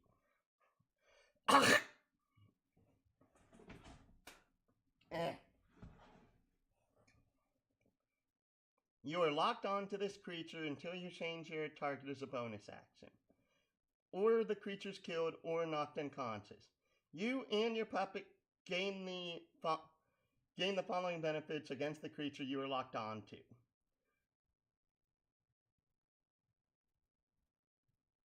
Both of you gain a D4 bonus to attack rolls against the target, or a +1 if you had already added a dice bonus to attack rolls.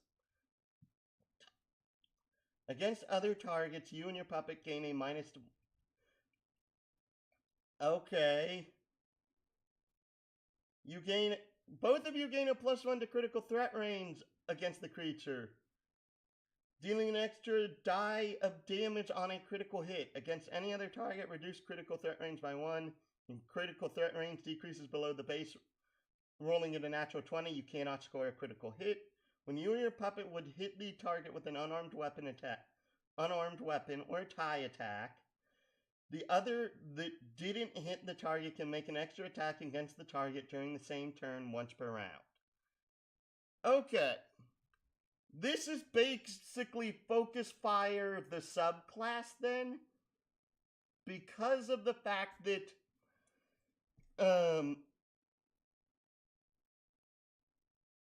you have to use a bonus action to do this and to change it.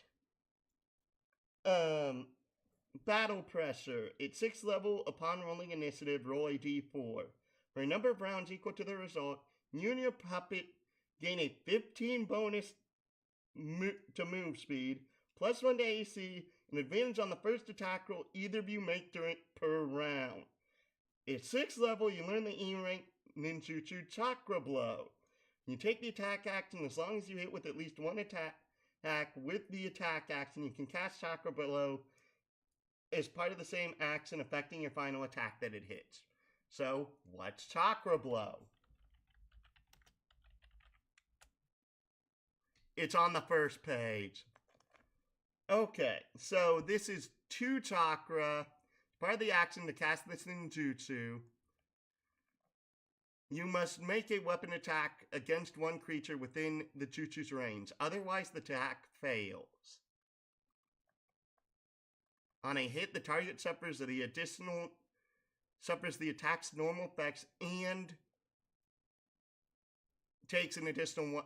Oh, so this is a cantrip that scales with damage. So basically what that means is that when you get this, you automatically deal an additional 2d6 damage is part of using the attack action. And it will always deal that extra damage on the final attack you make. That's pretty good for a 2 chakra cost.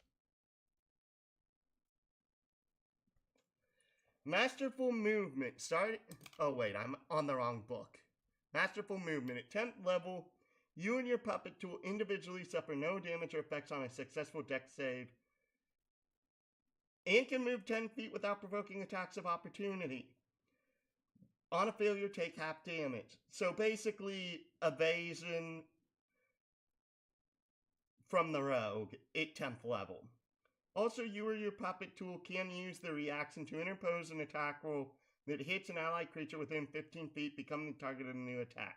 You and your puppet tool can cast a jutsu or use an ability as part of taking this reaction, so long as the effect would help protect you or the allied creature. The latter half of this feature can be used twice per long rest. Latter half of this feature can be used...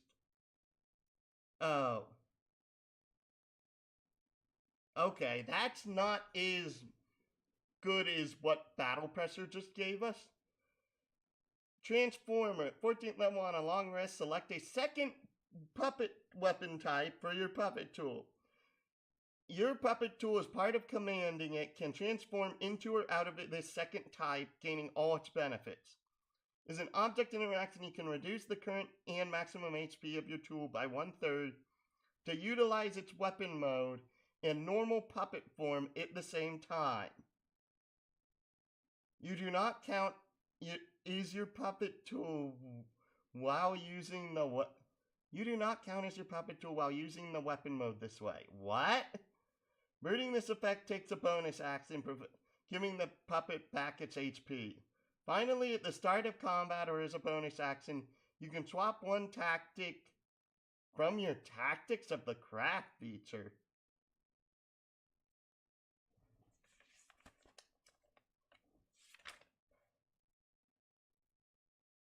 My problem with that is that Black gained literally its second level. You gain an additional tactics from Tactics of the Craft. This one, you're getting the fighting stance, but you are not getting an additional tactic, meaning you still only have 2. So this is a really weird ability, honestly. Like, super weird.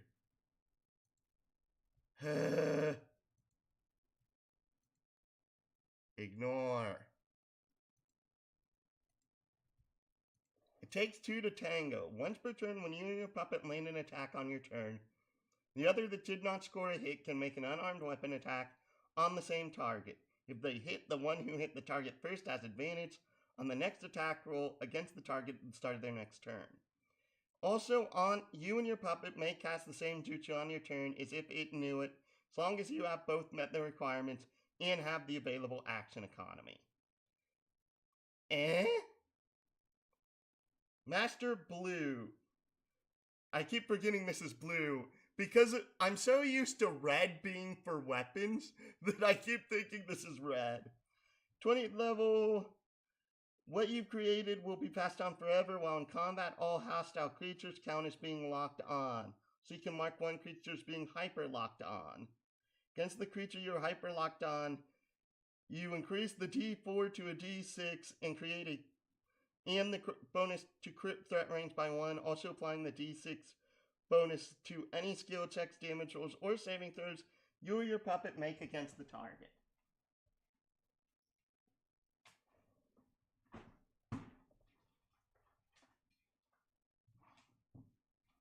I'm going to be perfectly honest.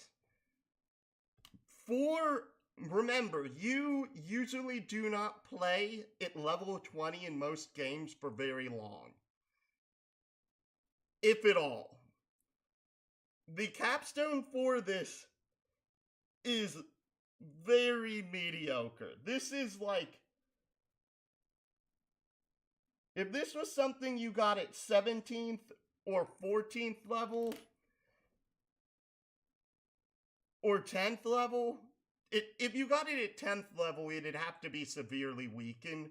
But if you got this at 14th level, I honestly would say that you wouldn't have much of an issue with it. Okay, now we get to puppet weapon types. So, for each weapon type, the puppet gains a special weapon mode.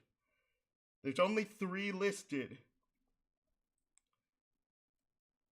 That allows it to transform into a living weapon of your wildest creation, inspired by the techniques in the Land of Iron. Your weapon mode can be anything your heart can dream, from a simple katana to something unique like a backpack or of spider legs that jab your opponents. Rules for the weapon mode are as follows. On a long rest, select one simple or martial weapon to base your weapon mode off of. You remove all properties from this weapon and rebuild it. Select one of the following damage die sizes for your weapon. Based on your selection, your weapon can be equipped with a number of properties with at least one weapon of that type shares. Ranged weapons can get ranged properties, melee get melee properties. Damage type can be bludgeoning, piercing, or slashing, pick one. Using this weapon, any weapon seals given to the puppet tool are active to it. You cannot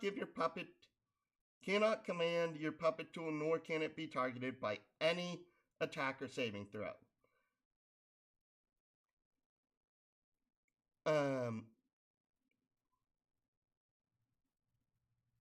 You can use your bonus action to make a single weapon attack with this weapon, or use an upgrade that makes an attack or imposes a saving throw. Lastly, your puppet tool may use its weapon mode as a natural weapon while you are not using it, and you count as your tool for any War Master features in War Master upgrades that require it, aside from weapon type features. If the weapon is ever broken, the puppet falls to 0 HP.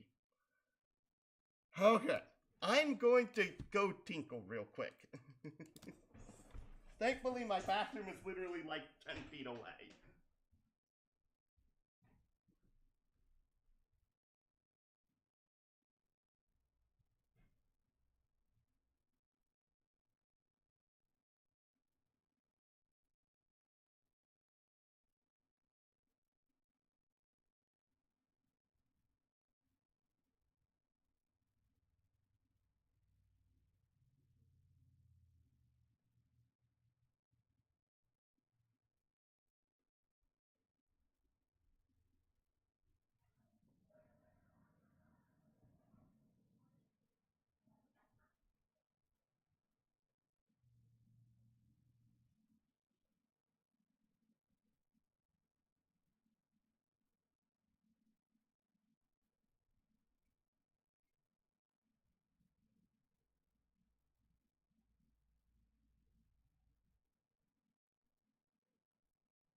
Back. So, drone weapon. So, if your weapon damage is 1d4 or 1d6, you can choose 4 properties to put on. 1d8, 2d4, or 1d10, you can put 3. 1d12 or 2d6, you can put on 2.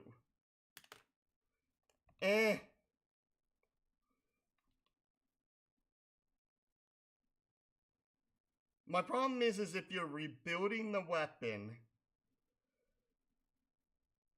it honestly makes most sense to use the smallest damage die, but Drone weapon.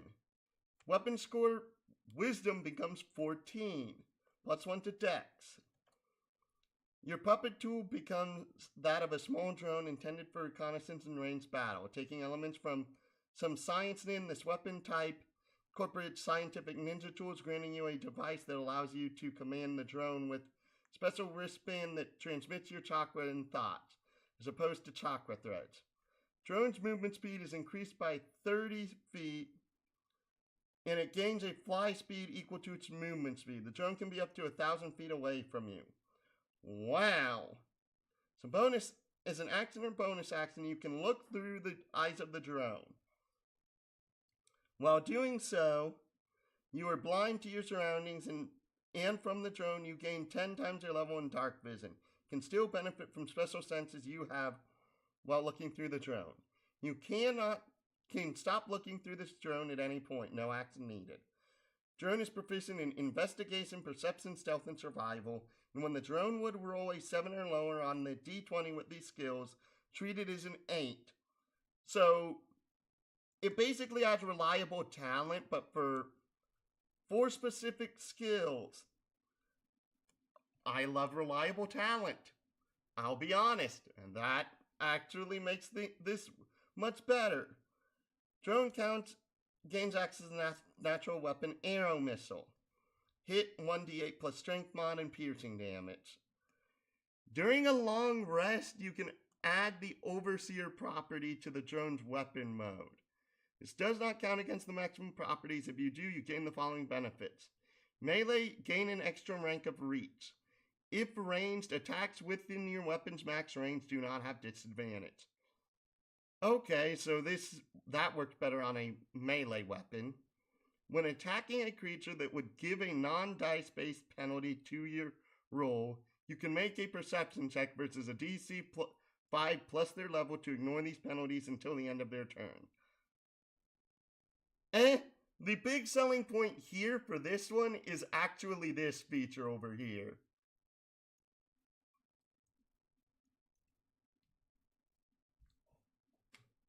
Because if that feature combined with the others is like really good for reconnaissance.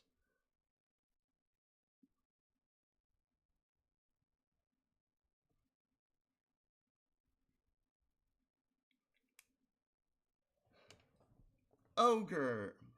It gains +2 to strength and +1 to con. Your puppet tool becomes that of a large brute designed to rampage through the battlefield, inflicting massive damage to destruction to aid the Puppetmaster with its large size. The ogre's size is large, becomes huge at 14th level. The ogre applies its Puppetmaster's proc bonus when attempting to grapple a creature, does not reduce its movement speed when carrying a creature smaller than it. Does double damage to structures, constructs, and objects. Also, the maximum amount the ogre can lift is multiplied by your proc bonus. The ogre gains the natural weapon smash, reach 5 feet, unarmed, hit 3d4 plus strength mod and bludgeoning damage. During a long rest, you can choose to add the Titan property to the ogre's weapon mode. This does not count against maximum properties. If you do, the weapon's damage die increases by 1 step. If this would go beyond a D... No! Cluck you! Meh! I automatically dislike this. So, okay. I am going to go to here.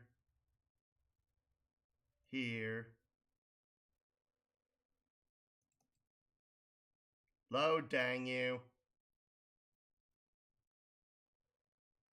Oh, I had more dropped frames at some point in the stream. Well, that's concerning, but it's less than 2%, so that's okay.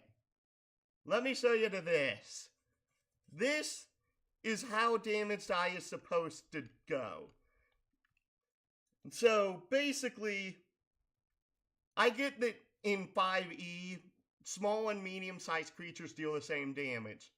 That hasn't been the case, and honestly, I don't like that it's the case in 5e because of the fact that it means that there's no mechanical benefit or detriment for being small versus medium. There isn't. In fact, most of the time it's better to be small because then you can realistically use your allies as cover. So long as you have at least one medium ally, you can use your allies as cover.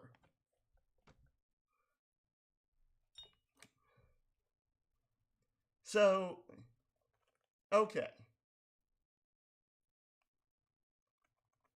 When the damage dealt by a creature's weapons or natural attacks damage due to a change in size, use the following to determine the new damage. The size increases by 1 step, look up the original damage on the chart, and increase the damage by 2 steps.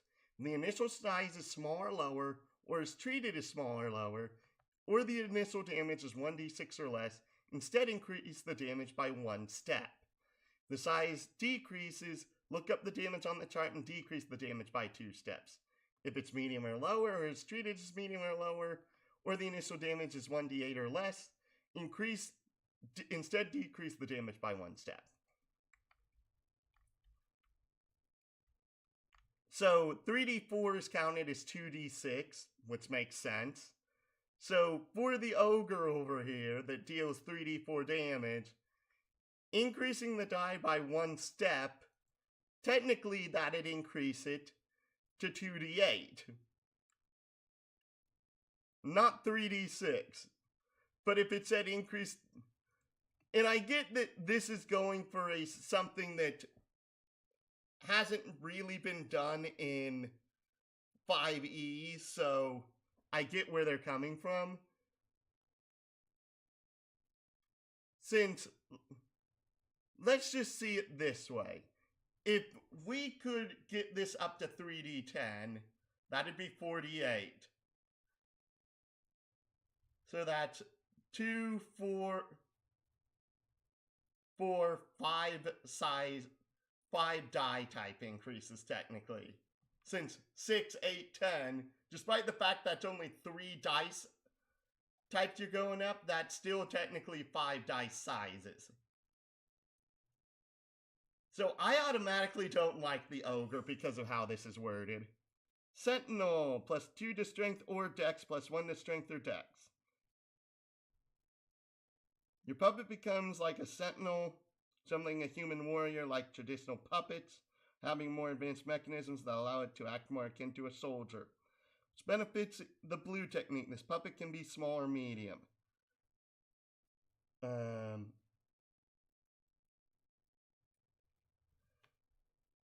Sentinel gains a +1 bonus to attack rolls with weapons it wields, and its damage increase the damage die of weapon it wields by 1 step.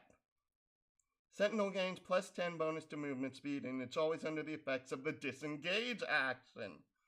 Okay. That's important.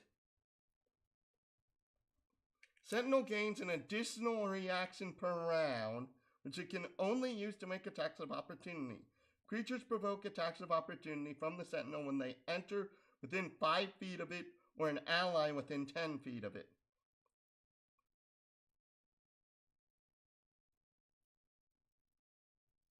Huh? The Sentinel can use Dex in place of Strength for weapons and Buki. During a long rest, you can add Okizeme. If you do, you gain the following benefits. The weapon gains an extra weapon property. Buki and Tai that use this weapon can be cast using Dex instead of Strength.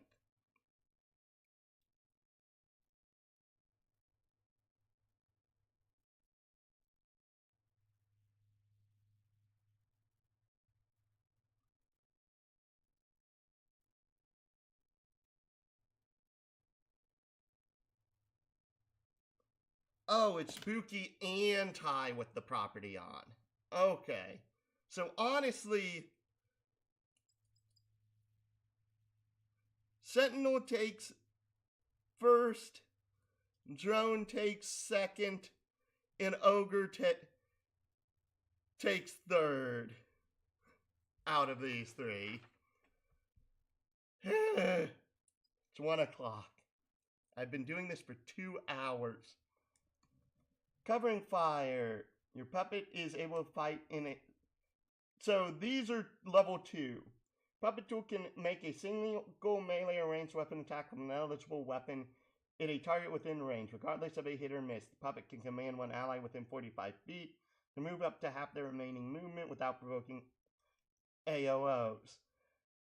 This upgrade can be used.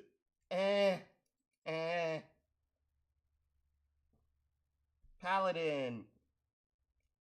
You invest in extra materials to improve you or your puppet's defense. You gain a War Master Shield, a simple weapon with the light blocking finesse properties, and a damage die equal to 1d6 bludgeoning. Only you or your puppet can use this shield. Wielding this shield cannot disqualify you from using a taijutsu fighting stance. It requires you to wield no weapons.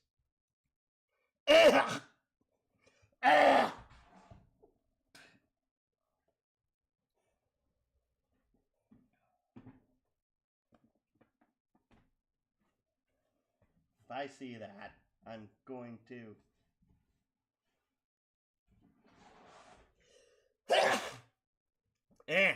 Bless me. While equipped as a reaction to taking damage, you can where X equals your proc bonus.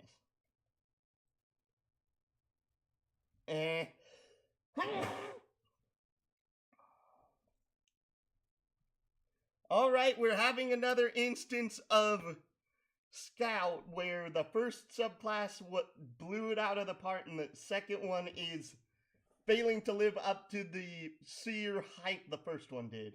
Strafing maneuvers. When you or your puppet tool hits with an unarmed weapon or taijutsu, you can move up to 10 feet in it. Warrior. You're skilled at using your weapon in collaborative attacks. You and your puppet tool learn the Dragonfly Dash Jutsu. This does not count against your jutsu known for the both of you. This jutsu gains the Tai keyword and as its range doubled, when either of you cast it, if the ally hits with at least one attack, they gain the benefits of the disengage action. So, let's just see here. Control F. Dragon Fly Dash. You launch your weapon towards an allied creature you can see in range, ordering them to strike with it in your place. Select one willing creature you see in range, and you throw your chosen weapon to them. Until the end of the current turn, the weapon thrown retains all bonuses and effects that if you are wielding it. Target creature can spend their reaction to make one melee tie attack against a creature in their range, dealing the weapon's damage and your ability modifier. By the same reaction, the allied creature can choose to throw your weapon back to you.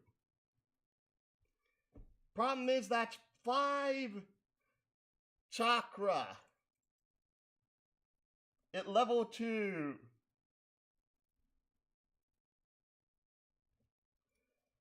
Hoy vey, this is already looking lackluster. Weaponized jutsu casting. You equip your puppet tool with jutsu that allows it to designate potential to become relights. Your puppet tool learns the following jutsu specific Puppetmaster levels. These jutsu can be cast regardless of components, fighting stance or keyword, and use your chakra, though your puppet can concentrate on one of these jutsu if it requires concentration. Drones learn surveillance, ogres learn ravaging, sentinel learn guardian. Uh-oh. Sentinel counts as wearing medium armor for the purposes of casting the Guardian Knight Jutsu. Does not apply while it's in weapon mode. These jutsu can use your puppet's tie attack bonus and save DC for calculations. While your puppet tool is in weapon mode, you can cast these jutsu yourself. I don't want to look up 4 jutsu right now. 12 jutsu. So right now, this is getting a question mark. Bronze tier, improved architecture 1. Improve your design. Your puppet tool gains specific benefits based on its puppet type. You do not gain these benefits while using its weapon mode. Your puppet's weapon mode is now unbreakable and gains an extra property of your choice. You can choose to gain +1 to... Why would you choose to get +1 to damage? An extra property is always better. Drone weapon. The drone has advantage on stealth checks and doesn't provoke AOOs. That's good. Ogre. The ogre weapon increases its max HP by your Puppetmaster level and reduces all damage it receives by twice its strength modifier. It also ignores damage reduction and temp HP when damaging a structure, construct, or object. Ogre, why are you disappointing? Sentinel. The Sentinel weapon increases either its strength or dex by 2.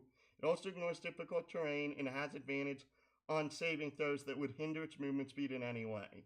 So, automatically, getting a +2 to an ability score from a class feature is good.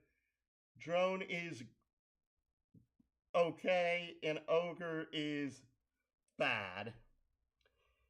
You can ingrain strength. You can carve a single sigil inside of power inside your puppet, allowing it to fight more effectively. Choose one physical condition of your choice. Your puppet gains advantage on saving throws and skill checks to resist the chosen condition. For each tier above bronze, increase the number of conditions you can select by 1.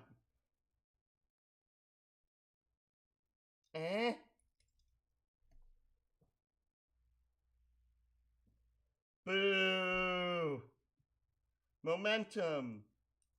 Upgrade cannot be used while it's in weapon mode. Capitalize on momentum. When you or your puppet tool would begin to attack, for each attack the creature lands, they gain 1 stack of momentum. Alternatively, if you or your puppet would cast a tie or boo that imposes saving throw, for each creature that fails saving throw, caster gains 1 stack of momentum.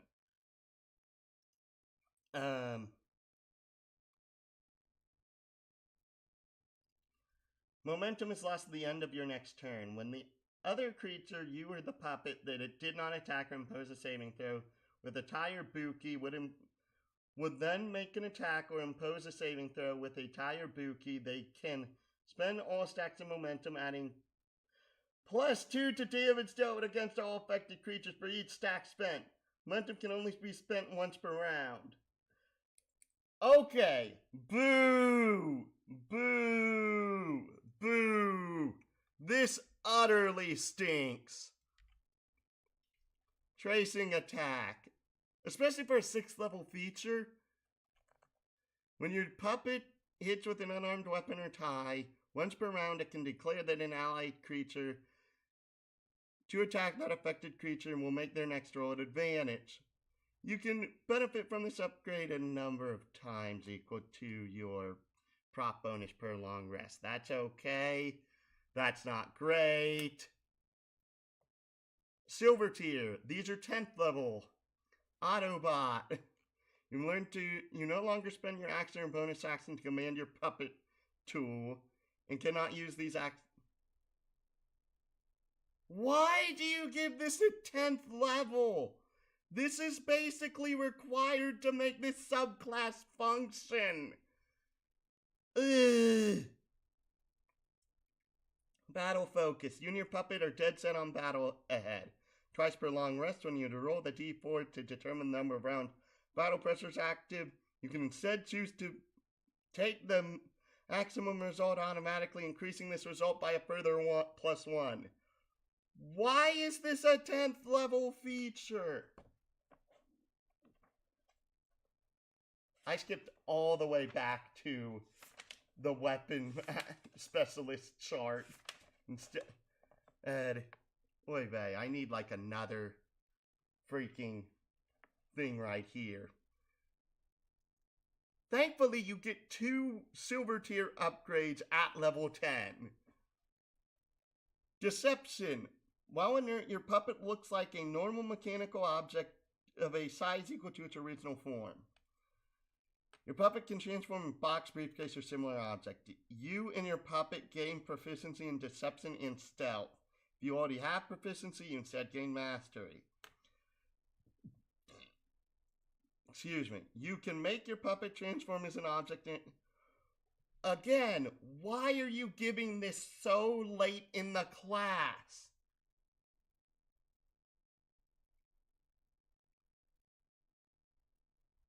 You can make your puppet transform as an object interaction as long as you can touch it. If you hide your puppet from an enemy, they are surprised. Okay, looking this up, surprise. Stealth chart. While you're undetected, creatures aware of your presence, but they cannot see you, do not know your location. Creatures who are aware of presence can take search action to attempt to find you.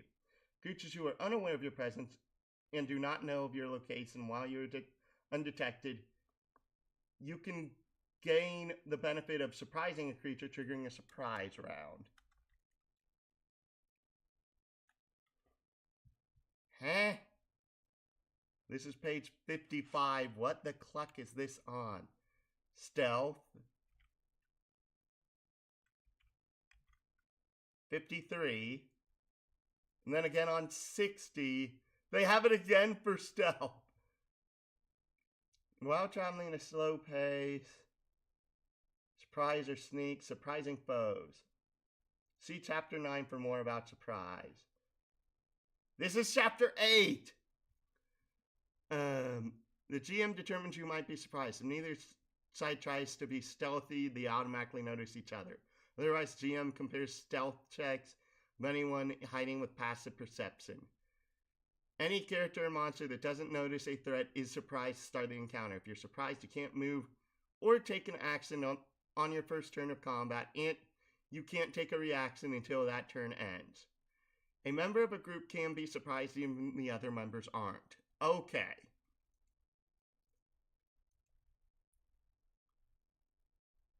So, that's good. Parrying attack. When you or your puppet would use the reaction of the paladin upgrade, which was also mediocre. Against an attack roll is part of the same reaction. The creature who reacts can contest the attack roll of the triggering creature with a melee tie attack.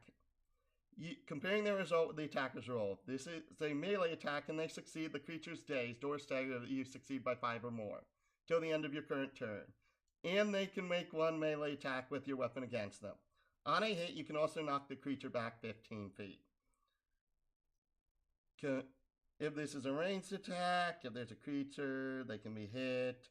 Pair the reactor's attack roll. If you or your puppet fail the contest, reduce the damage.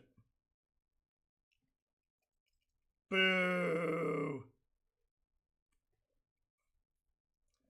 Gold tier, gilded weapon. You enhance your weapon mode to be more lethal. You gain a +1 to save DC for Tire Buki while wielding your puppet's weapon mode.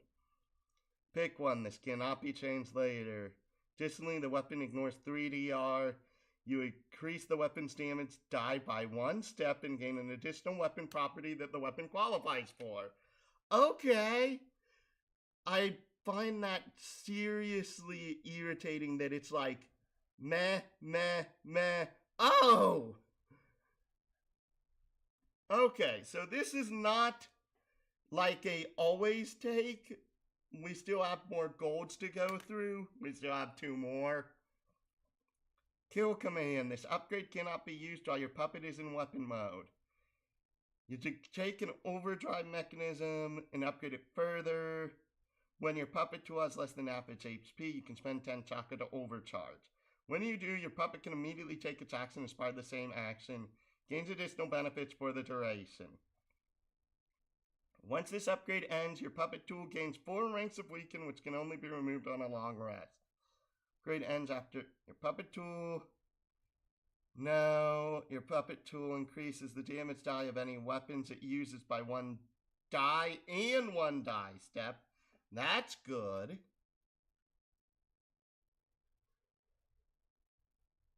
Remember, these are 14th level features now. Your puppet tool has advantage on strength and con saves. Your puppet tool ignores resistance, treats immunity as resistance, and ignores half of all damage reduction when attacking a target. And improved architecture 2. You have to have improved architecture 1, which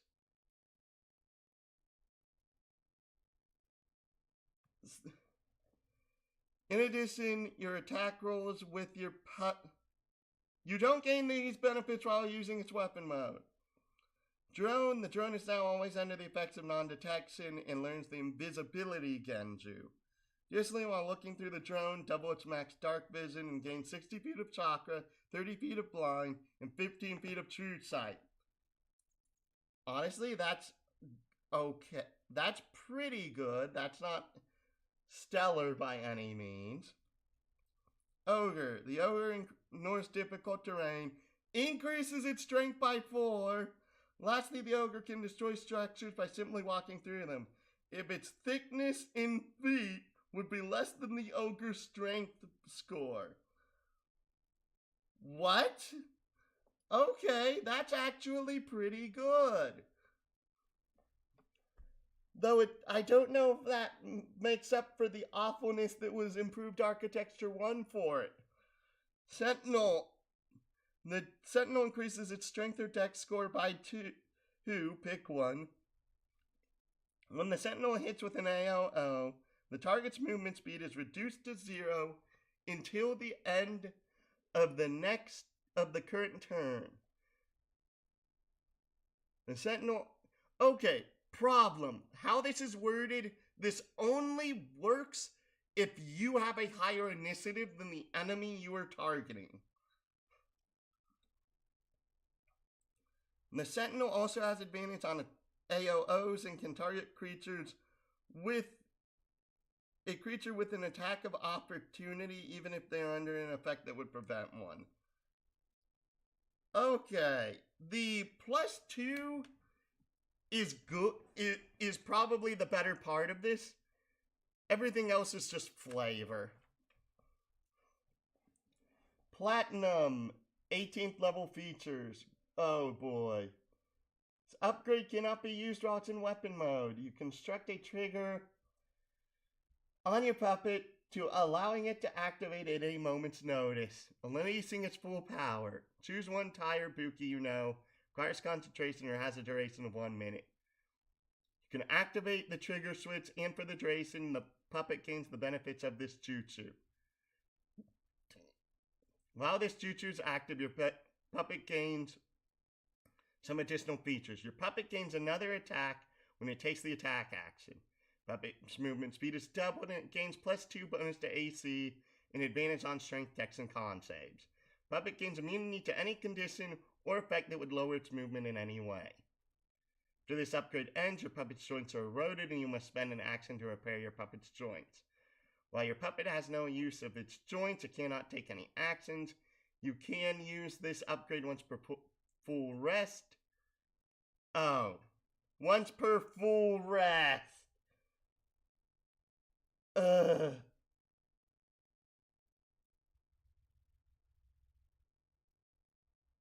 kill command was active while this upgrade was active. When this upgrade ends, the puppet becomes unable to be used at all until you finish a long rest. They have eroded their parts beyond immediate repair. Well, you're getting a boo. My leads cannot be used while in weapon mode. Many battles. It is deemed you worthy of its service and now acts more like a knight than a puppet. Has its own turns and you can choose for it to have the same initiative as you. Gains additional HP equal to twice your level. It gains chakra points equal to 3 times your level, which means it gains a pool of 54. While within 15 feet of you, your puppet gains an additional reaction, which can only be taken. Make it an attack against a creature that would enter or exit your puppet's attack range or sub you out of the area of attack or physical saving throw. Additionally, your puppet gains access to all buki or tai that you can cast. Okay, the last couple of lines literally make this better, because of that means you can cast and it can cast on the same turn. My problem is that this is an 18th level feature. This should have been given earlier. I get that you're basically controlling 2 characters, but oh, heavens to Burgatroyd.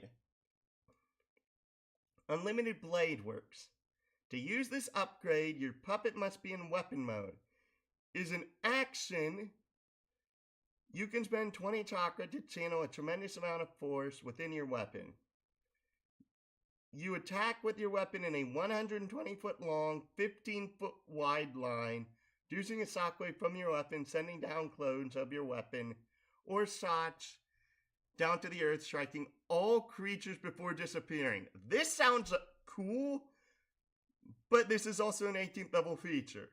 All creatures within this area must make a strength save against you or your puppet's tied save GC to withstand the blast, taking your weapon's damage plus 25 D10 on a failed save, or half as much on a successful one.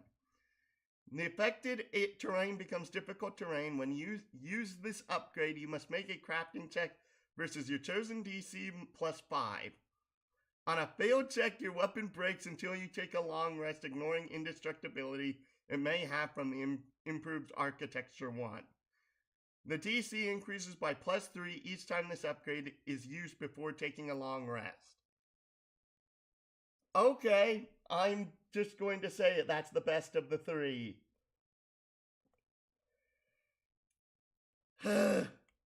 Green. We have green. We have red. No, we have green. We then have purple. Then red.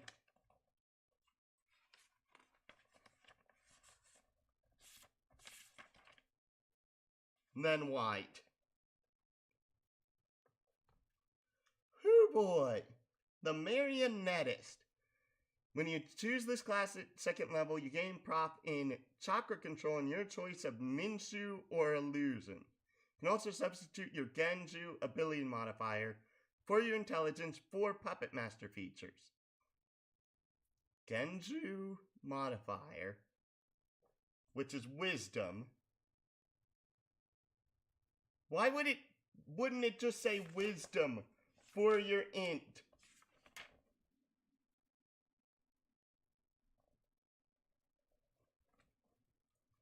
Additionally, select one nature release, you picking from Earth, Wind, Fire, Water, or Lightning.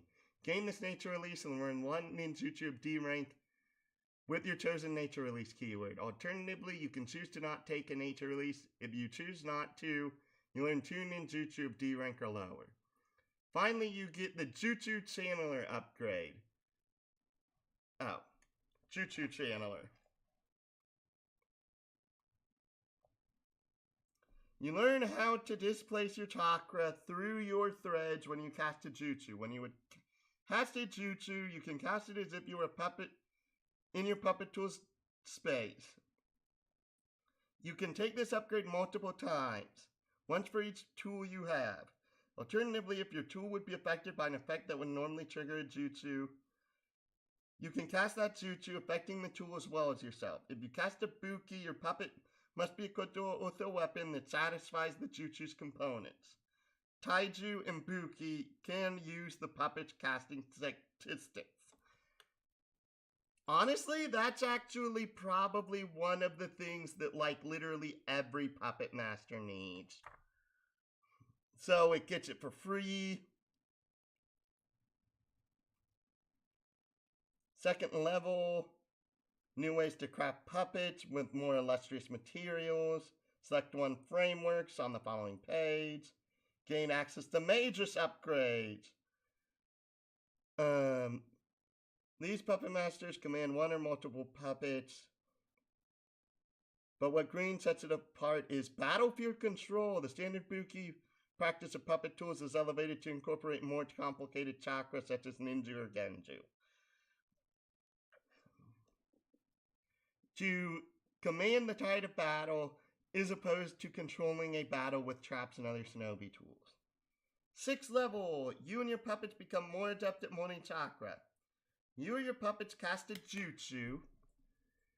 You can always exclude each other from any negative effects the jutsu may cause. You and your puppets can exclude up to 2 other creatures from jutsu effects, spending 5 chakra per creature. All puppets you possess gain the jutsu specialization upgrade once per free. Your puppet tool gains an additional jutsu each time it gains this upgrade.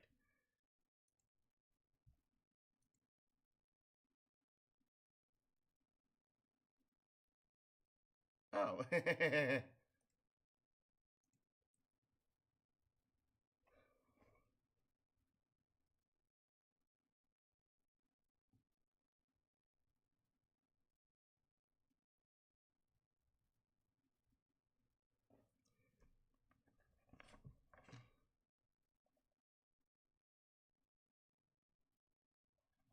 Jutsu specialization, which is a bronze upgrade, which means that you're getting a free bronze for free. Your jutsu, you install a mechanism to enable your puppet tool to utilize jutsu. Your tool gets 2 D-rank ninju, taiju, or buki that you know. Once new, or one of your allies knows as long as you can access the same keywords. Jutsu learned must have a casting time of 1 action, bonus action, reaction, and a duration of instant. Bonus action jutsu use the puppet's action to cast. You can cast the jutsu the puppet knows on a change the jutsu puppet knows on a long rest. For those who follow the red or green, puppets that acquire this upgrade can also learn ninju or genju with a maximum duration of 1 minute. Oh, okay. Your puppet tool has disadvantage on concentration checks and sears your concentration slots. All jutsu your puppet tool casts use your chakra. For ninju and genju, it uses either your or its own ninju and genju ability modifier to calculate its ninju and genju attack bonus and save DC respectively. Taiju and Buki use only the puppet statistics to calculating Taiju bonus and save DC. This upgrade been taken multiple times, either giving it to the puppet tool, same puppet, or for it to gain 2 more, or a rank attributed to the next upgrade tier, or a different puppet. If you take it as a silver, gold, or platinum, it gains access to C, B, or A rank jutsus respectively.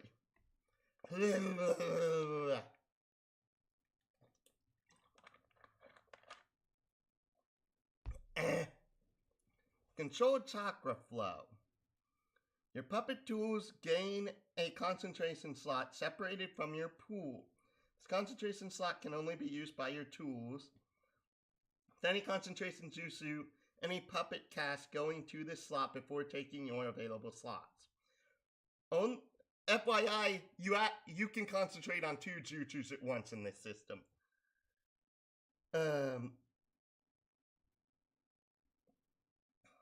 Only when the puppet concentrating takes damage must they roll to maintain concentration. Also, you learn one of the following E-rank jutsu. Depending on your choice, you gain an extra effect. Firecracker Flash, you can cast this jutsu as part of the same action to cast an ninjutsu of up to C. Or Feather Burst, when you cast this jutsu, all puppets you possess gain this benefit at once. Firecracker Flash is the better of the two. I've seen Feather Burst. Feather Burst is just reducing damage. Autonomous action. You are able to command your puppets instinctively. Once per round, you can command one puppet without using your action or bonus action. You cannot command the same puppet again using your actions for the remainder of the current round. Visually, your puppets do not require your chakra threads to move. 14th level. You've been able to produce a generator within your puppet tools that allow them to create their own chakra. Your puppet tools gain a maximum number of chakra equal to half your maximum chakra. If you have multiple tools, okay. For Matryoshka, the maximum chakra you delegate to the puppet is split amongst its bodies. You can adjust how much chakra each puppet has on a rest.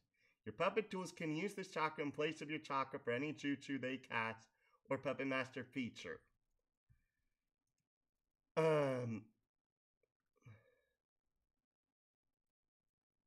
Your puppet tools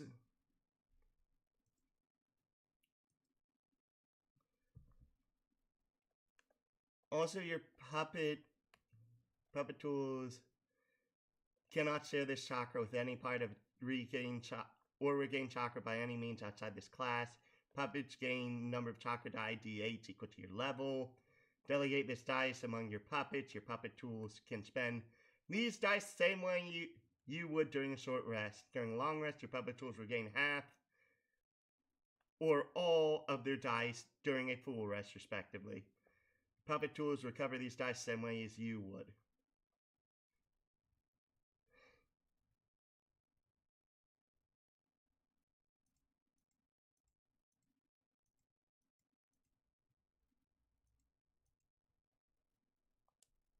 Hey.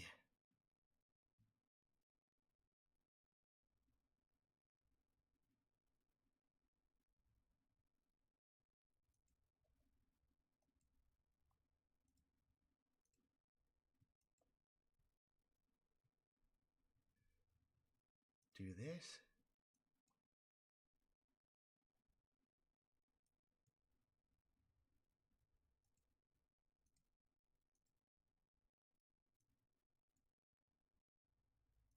Oh, derp.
Da-da-da-da.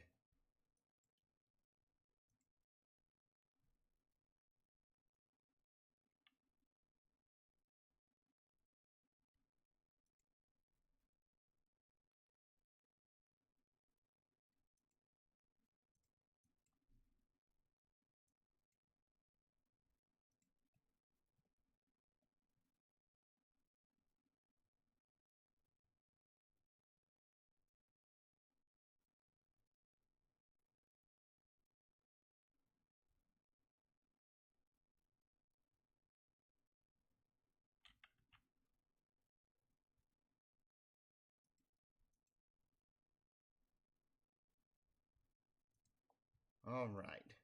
Sorry. You and your big things come in small packages. It's 17th level.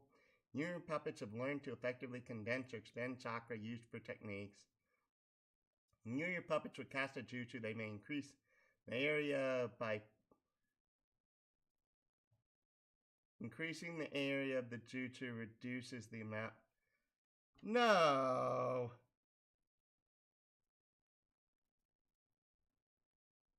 Okay. The first part of this is bad. The second part of this is good. Because of.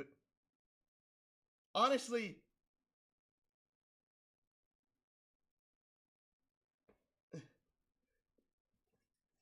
Why would you ever want to decrease the area of effect to decrease the damage dice? 20th level, your brilliant mind has created puppets that are models for the green technique.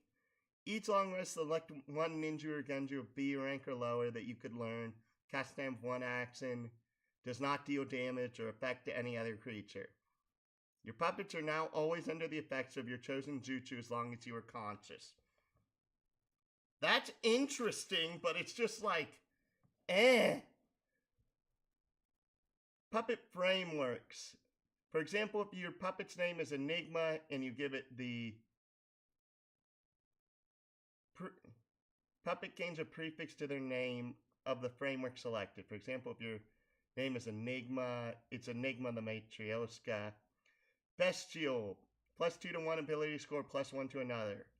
Design your puppet to imitate the power of Sage Beast. Upon crafting this puppet, you select one Sage creature provided by the summoning technique. Oh, I've looked at this. This is an utter mess to figure out at base. This puppet gains access to some of the creature's power. The puppet Sage creature rank is equal to your highest Jutsu node's rank. Best your puppet starts at medium, becoming large at 10th level of this class. Puppet gains 1 D rank trait. From the chosen Sage creature, 10th it gains a 2nd D rank trait. 17th it gains the final D rank trait. Traits that require Jutsu slots require 5 chakra to use per slot. Instead, Bestial puppet gains one natural weapon of the summon of your choice. Matryoshka, +2 to con, +1 to another. You assign the puppet to be a small companion that can assist your allies as well as yourself in many small ways. The marionette traditionally stands on an ally's shoulder, attaching to them to the use of chakra strings. Puppet can split itself into 1 to 3 bodies, which can be done on a rest. While split, divide your puppet's HP among its bodies. Each body shares the same statistics and most upgrades. Upgrades that grant the puppet a weapon or jutsu are not shared and must be delegated to a specific body.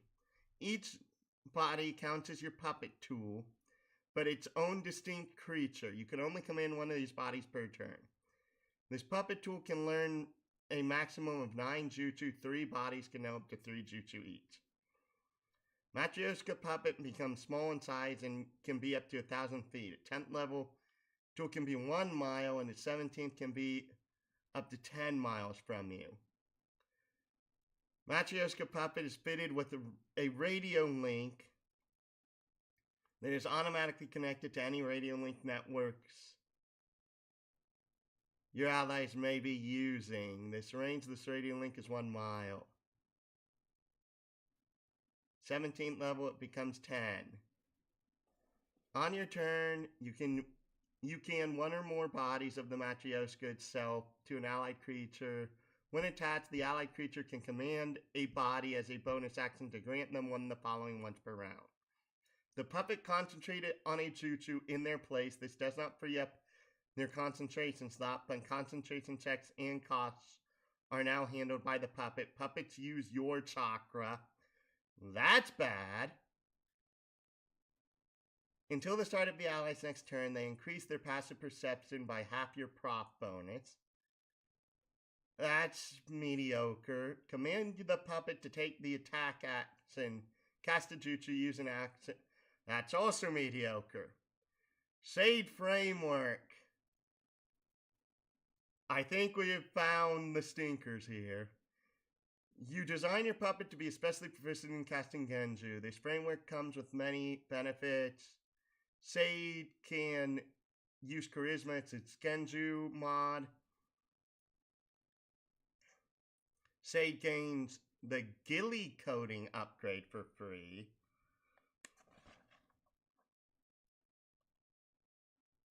Nope. Gilly coating. You augment your puppet with a special coating to make it harder. Your puppet gains proficiency in stealth. Additionally, it can take the hide action for free before or after using its action. Honestly, that's also really good. Shade gains 1 D-ranked Genju of your choice that you could qualify for. At 10th level, it learns 1C, in 1B, it's 17th level. These jutsu follow the same casting rules as the jutsu specialization. Genju the Shade cast gain a +1 bonus to attack rolls and save DC. Genju at cast also deal an additional die of damage once per turn. Spellblade framework. I love how literally this is the only one of these that wasn't changed since the last iteration. You design your puppet. This framework comes with many benefits to aid this tool in molding the chakra of ninjutsu. Spellblade gains the warfare augmentation. What's warfare? Fighting stance. Can select this upgrade multiple times.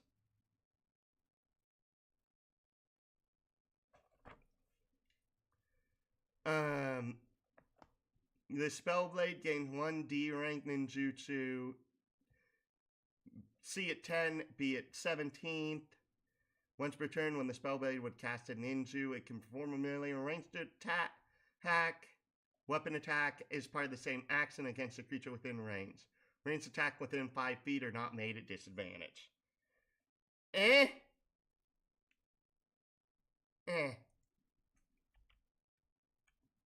Magus upgrades, chakra sensors. Your puppet tool gains 30 feet of chakra sight while creatures in your puppet tool's chakra sight, you, your puppet tool, and any allies, and a +1 to AC and saving throws. What? Okay. Control F. Chakra sight.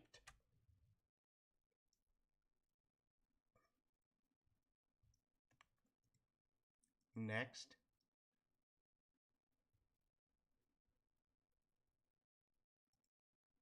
Chakra sight. A creature with chakra sight can see chakra in its pure form.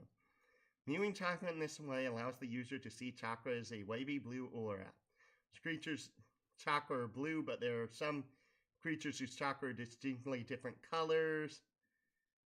You can see the chakra of creatures even if they are obscured by fog, smoke, mist, darkness, or even invisibility. Creature counts as being seen by you in these conditions and does not gain advantage to make skill checks or attack rolls in any way. Creature with chakra sight cannot see another creature's chakra if said creature is behind total cover or cannot be seen by normal or special means. Example, unable to see through solid material. Creature with chakra sight gains advantage against Genju with the visual keyword. Okay.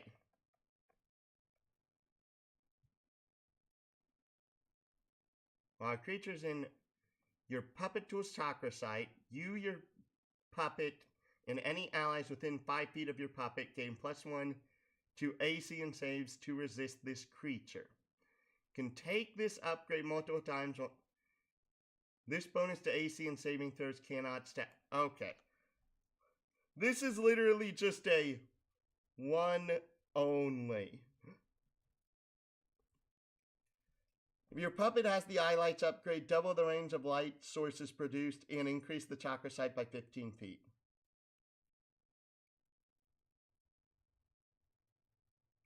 Environmental disruption. You or puppet tool would cast a jutsu. You can spend 3 chakra to cause the jutsu's affected area to become difficult terrain for the duration. Hostile creatures cannot benefit from any bonus to speeds while in the difficult terrain.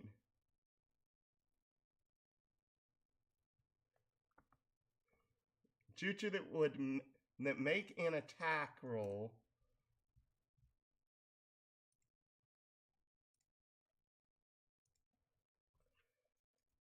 The total distance your attack traveled to hit becomes terrain jutsu with the duration of an instant, and the terrain lasts until the end of your next turn. Later levels can be taken using higher tier upgrades for every 2 tiers. That's crummy. That's really crummy. Peerless casting. Your puppet tool's jutsu are more difficult to counter. Creatures that would attempt to dispel, counter, and negate your puppet's jutsu in any way do so at disadvantage. Also, when your puppet tool would participate in a class, it can use your or its own chakra control bonus in place of ninja martial arts.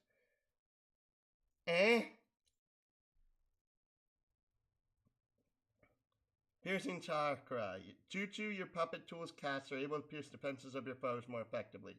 Select one classification of jutsu. Jutsu of your chosen type can ignore up to 3 DR and deal 3 extra damage.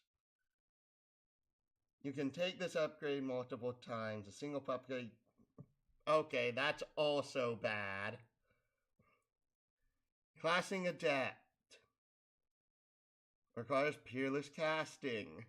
This is a 6th level feature. Twice per long rest, when your puppet tool and an ally within 5 feet would be targeted by a ninja or genju within 60 feet that would deal damage. With one action, immediately initiate a class. If the jutsu they cast doesn't have the class keyword, it gains it. Treating creature's jutsu does not need the class keyword for this to work. Genju class checks use the illusion skill. Also with this upgrade, when an allied creature within 30 feet other than your puppet would enter a class, your puppet may use its reaction to boost their class check by 1d6. Okay, that's potentially usable. Emboldened elements.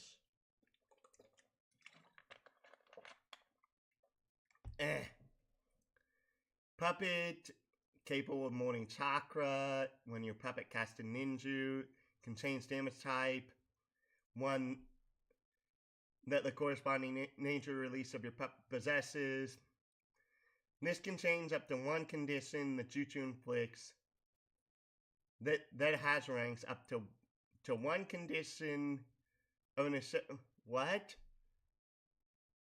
To one rank of a condition associated with the chosen element. Earth bruised, wind bleeding, fire burned, wind chilled, lightning shocked.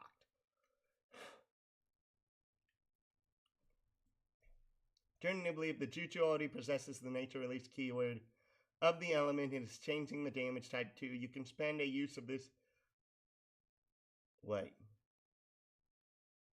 Oh, this is proc bonus per long rest. An additional effect based off of chosen. Earth, jutsu increases any damage. Jutsu, temporary HP or hit points gained by 2 dice once per casting. Wind, jutsu gains the benefit of swirl if it does not already have it.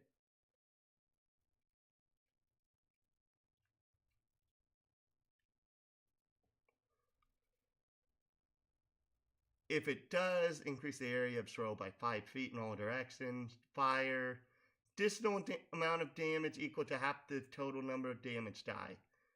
That sucks. Water, you gains the benefits of being near a sufficient source of water.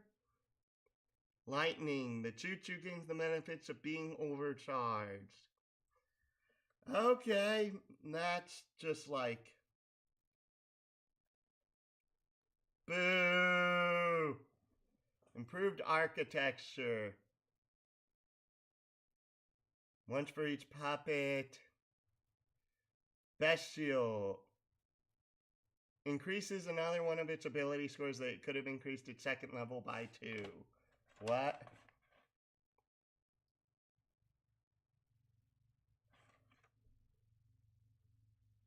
That... And one C-rank summon trait from the Sage Beast that it emulates. It cannot take the pack tactics trait. Aww! While the Matryoshka is attached, its AC is always equal to the AC of the ally it is on. The resulting AC would be higher than their current AC. Also, these puppets can continue to act even if the creature they are attached to is incapacitated. Lastly, on a failed strength, dex, or con save, the Matryoshka takes only half damage. Successful save takes no damage. Okay, that's potentially really good, but like, this has been a crummy subclass. When the Shade would cast a Genju with its action, it can make one melee or ranged weapon attack. When the Shade casts a Genju, and critically fail the result if they... Okay. Spell Blade gains a +1 bonus to attack rolls and save DC. Ninjutsu, it casts deal an extra die of damage once per turn. Additionally, when the spell blade makes its weapon attacks, as part of casting Ninju, the weapon attack deals an extra 2 die of damage of a die size and damage type attributed to the ninjutsu it cast.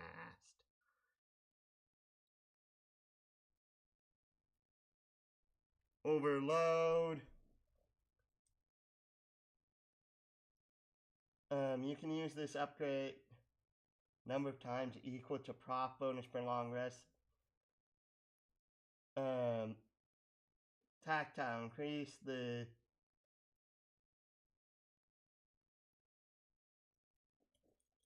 tactile, that's bad. Auditory, for the duration, it's treated as deafened as all they can hear is the sound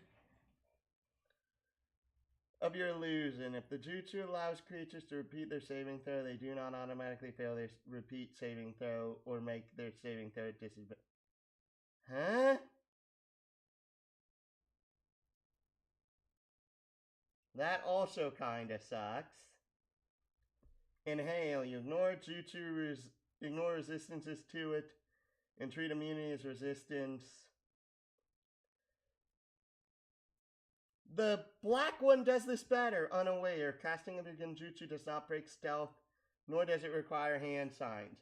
That's really good. Visual, creatures with chakra sight do not make the saving throw at advantage. Creatures with blind sight or true sight make the saving throw at advantage instead of automatically succeeding. That's potentially useful. Successive casting. Select one of the following options. You can take this upgrade a second time, gaining the other option, though it must be given to a different puppet.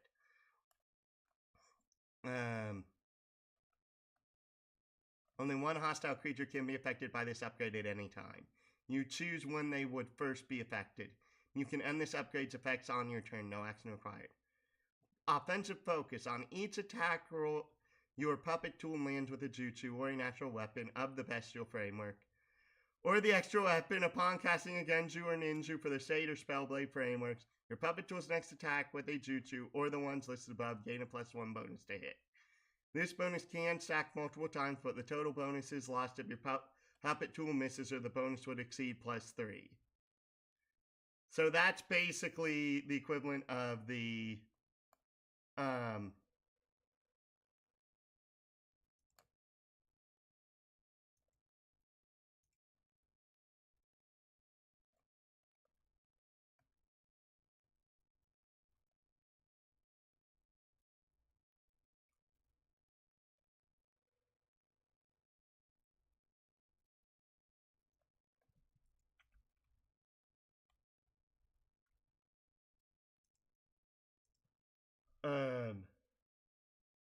oppressive focus. When a creature fails a saving throw, suffer a -1 penalty to the next saving throw. One problem with these two is that it's for one specific enemy. So this is like really mediocre. And remember, this is still on bronze. Next up, we have silver, combined efforts.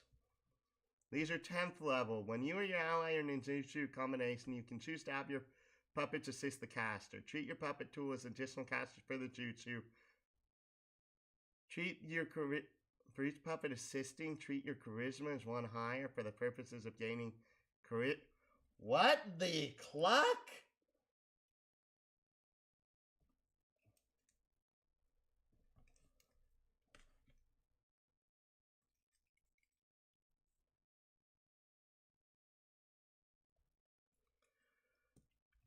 Overflowing chakra. Your puppet's Hudo network pseudo chakra is so full of life that it can barely be contained. Your puppet tool is immune to hex that it would.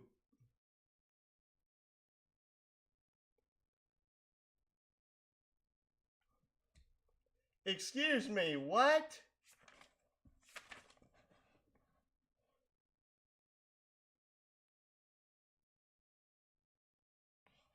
Where is it?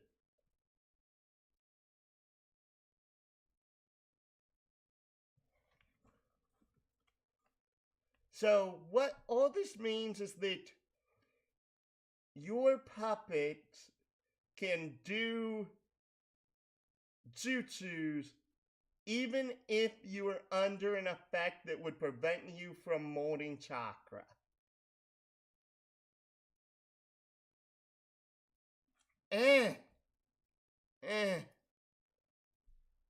That's also just not that great. Psychic out. Your puppet tool is able to alter how it molds the chakra of Genju it casts to result in different effects. Your puppet tool can change one sensory keyword. When you would give a mental or sensory condition with a Genju, you can change the condition to a different mental or sensory condition, excluding Berserk, Invisible, or Madden. Doing this causes your jutsu to become less stable, forcing the swap condition to last until the... Nope, that sucks! Resizable casting. Your puppets are more chakra. When your puppet casts a ninja or genju that has an AoE, they can mold the shape following the conversion rate For the specific area shape, you cannot lower any dimension of the shape's height width below 5 feet. Alternatively, they can completely change the area effect back to basic area listed below. When they change the basic area, the jutsu gains an additional 30 feet of range. You can apply conversion rate changes to basic areas. The upgrade cannot be used with jutsu that summon a creature. Constructs or structures work fine. Excuse me. Cone, decrease the cone's length by 5 feet and increase its width by 5 feet, or vice versa. What? Increase the cube's width by 5 feet and decrease its length by 5 feet, or vice versa.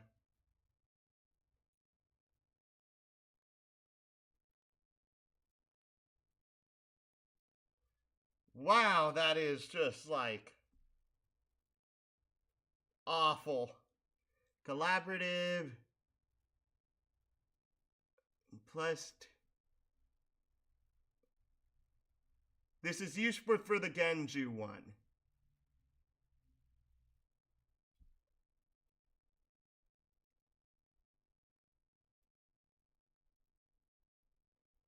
Critical ninju +1 bonus save DC. Creatures who fail their save against your DC by 5 or more take either an additional 3 dice of damage or gain an additional rank of a rank condition. Pick one for all affected creatures. That one is good, but like, this is a 14th level feature. Puppet Tool can bend up a number of remaining chakra dice. You would scum mod. Gaining the result does what? What? Why? Improved architecture 2. Bestial and you gain 1 B rank trait. Alternatively, it can take a lower rank trait and cannot take pack tactics. Matryoshka, while the Matryoshka is attached to a creature reduces the cost of all jutsu they cast by 2. This can stack with multiple puppets. Alternatively, also the creatures whom the Matryoshka is attached to gain new options to command them. Grant the ally benefits of 1 mage's upgrade as if they possessed it of gold tier or lower for 1 round. Honestly, that's actually pretty good. Because if that does stack with other cost reduction stuff. Shade, when a creature succeeds a saving throw against jutsu the shade cast, the target always takes half the genju's damage. Additionally, while in stealth, creatures make saving throws against that shade, do so with a d4 penalty. And when the spell blade makes an extra weapon from a ninjutsu, if the ninjutsu was a B rank or higher, it can make 2 hits. First attack it makes with this is an advantage. Dead Zone. Your puppet tool is an action. Can release a wave of disruption. All hostile creatures within 60 feet make a con or wisdom save against the puppet's highest save DC. As it sends out a pulse of chakra. On a saving throw, affected creatures lose the ability to mold chakra until the end of their next turn. Cannot take actions or bonus They can't take actions or bonus actions until the end of their next turn. On a successful save, creatures are instead dazed and slowed until the end of their next turn. Creatures who succeed by 5 or more suffer no ill effects. When your puppet uses this upgrade, it must make a DC 14 con check or become stunned. Your puppet tool can spend 2 of its chakra dice to use this action again. However, the DC in the rounds that they are stunned increase by 1 for each time the tool does this before a long rest. That That is basically massive crowd control, but the problem is this is 18th level!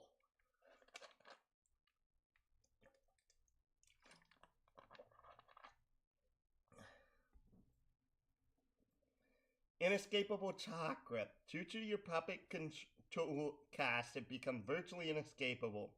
When a creature would succeed a saving throw against a Juju your puppet casts during mage's upgrade your puppet uses, your puppet can force the creature to reroll the d20, taking the lowest result. Your puppet tool may also use this as a reaction if a hostile creature saves on a saving throw against an allied creature's jutsu. The upgrade may be used 3 times per long rest. You can recover one of this upgrade on a short rest. So we have officially found the worst of the subclasses so far. You're getting a big down arrow. So now we have purple. We still have purple, red, and white to go through.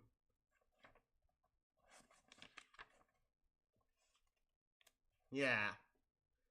So purple are juggernauts. Turn one just purple tools into armor they adorn. Some juggernauts seek to turn their puppet into a machine of death.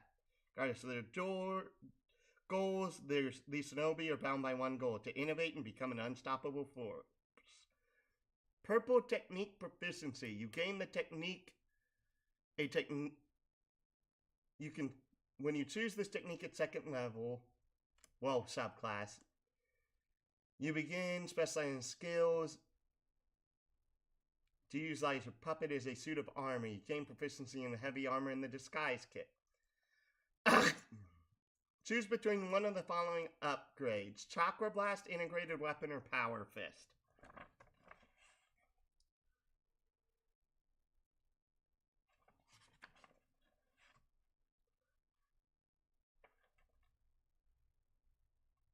Oh, these are all purple specific wood tier upgrades.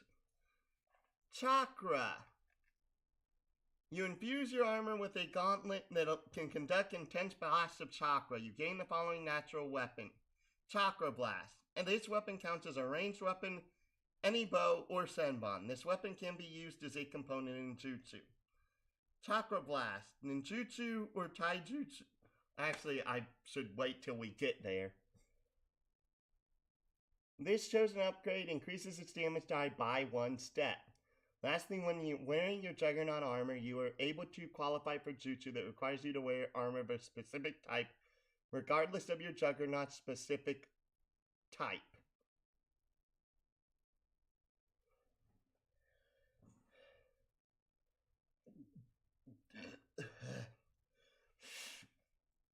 Okay.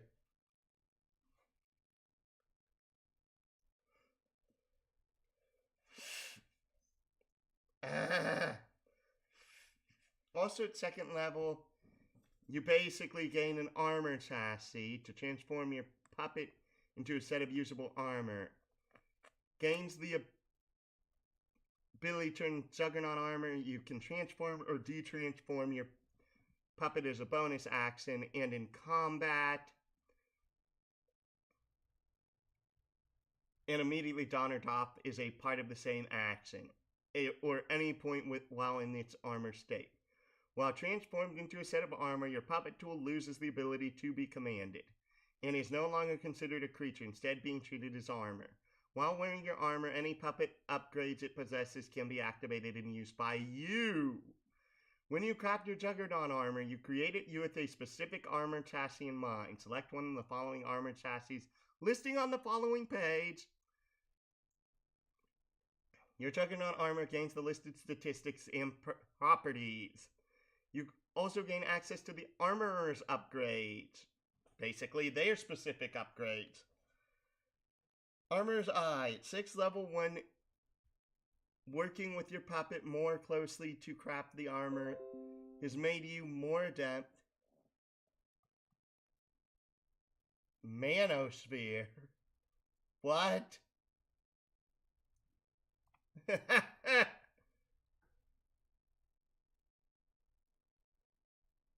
Facing a hostile creature wearing a set of armor, either physically or from a jutsu such as chakra skin, you can, as a bonus action,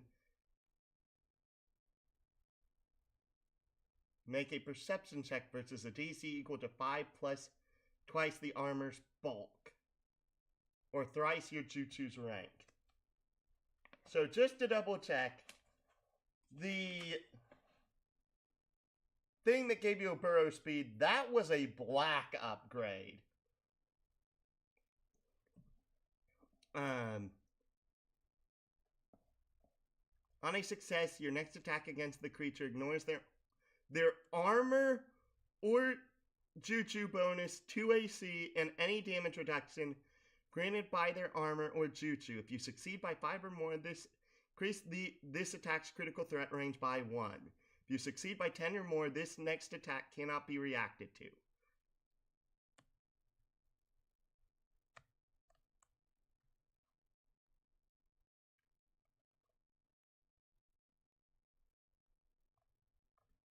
You can do this a number of times equal to your proc bonus per long rest. Okay, that's good.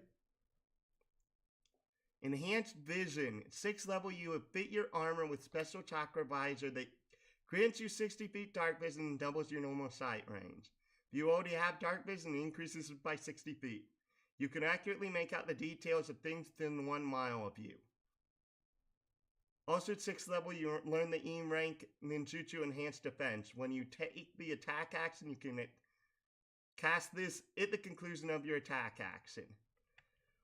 Let's see here. Enhanced Oh, it's on the first page. You focus your chakra into the top layer of your skin, providing you resistance to bludgeoning, piercing, and slashing damage until the start of your next turn. So, to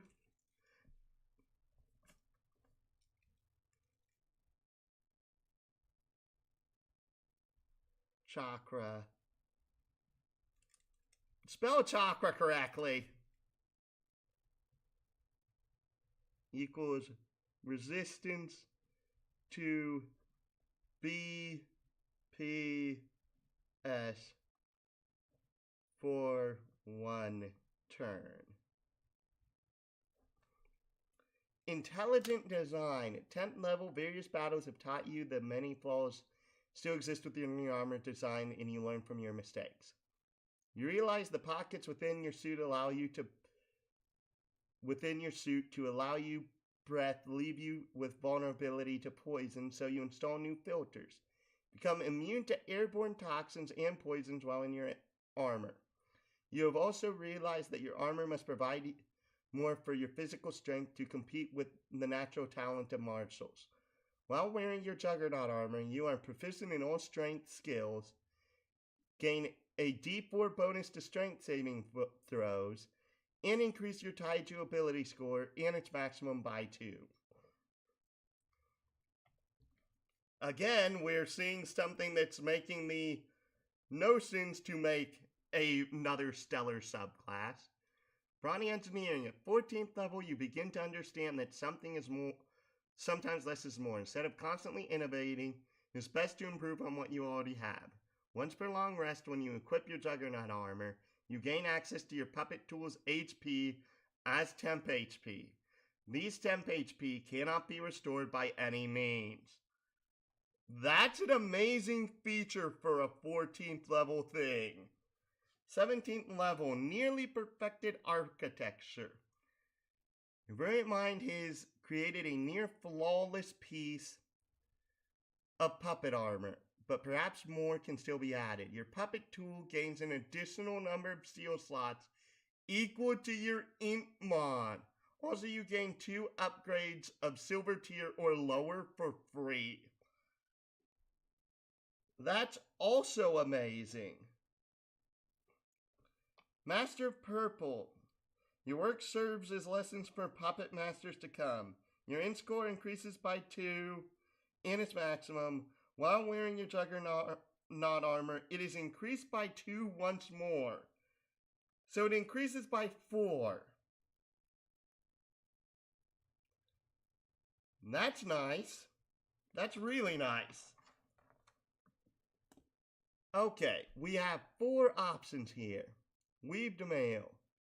A unique chassis that takes the appearance of normal clothing, like a set of wearable chakra strings. So armor is able to conduct your chakra to aid your survivability, make your defense nigh undetectable. You get +0 to arm AC. You gain your full dex mod. It's 0 bulk, but you have smart and mobile. Mobile. Armor with this mobile property gains +5 to movement speed and a +1 bonus to dex, skill checks, and saving throws. Smart. Armor with the smart property enables the wearer to calculate their AC using the smart armor calculation. 10 plus your dex mod, plus your int mod, plus half your prof bonus. Okay, that's actually really good. I know this. This is basically this is a unarmored defense feature that is like studied defense from the Scholar. Wooden suit, a simple yet elegantly designed set of smooth wooden armor, various supports and maneuverability as well as defense. It's classified as light armor, it gives a +3, gives full dex mod, is 3 bulk, and gives athletic. Armor with the athletic property gains a +d4 bonus to acrobatics.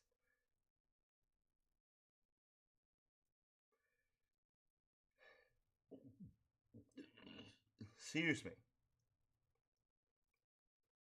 Iron Shell. This armor is formed of multiple segments of iron, which grants you access to an armor set that is both sturdy and dependable, but not egregiously heavy. Medium armor +5 plus max 2 dex bonus. Bulk is 6. Fashionable, reinforced 4, and sturdy. Sturdy. Armor with the sturdy property enhances reactions that would provoke its wearer with damage reduction or temp HP. With such reactions, add twice this armor's reinforced DR value to the damage reduced or the temp HP gained. This property does not take effect if the armor's reinforced DR value would already reduce the damage being received.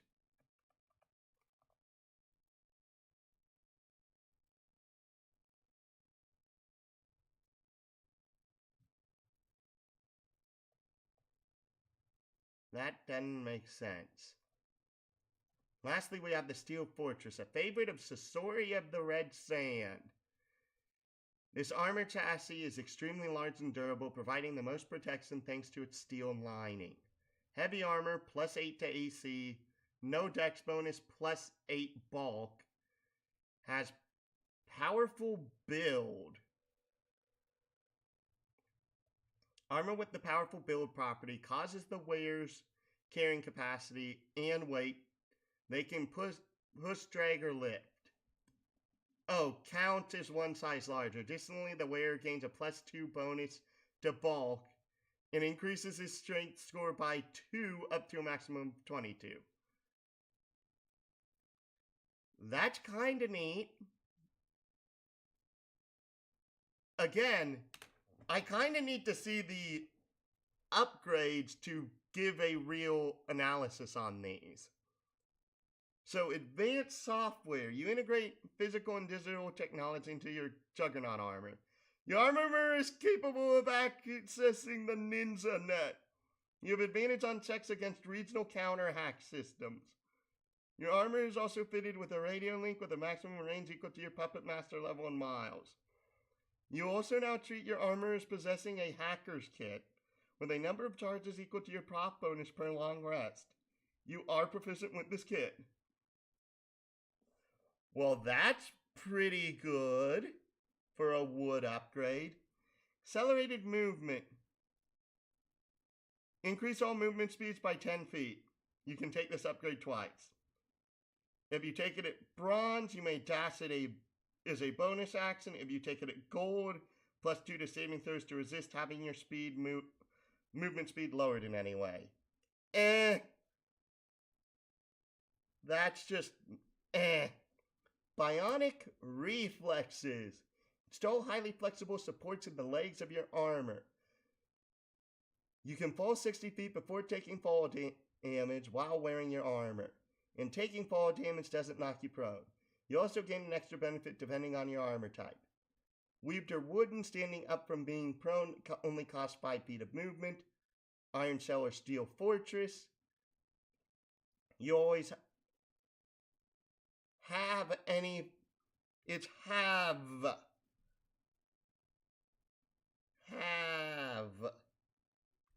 any fall damage you would receive. That's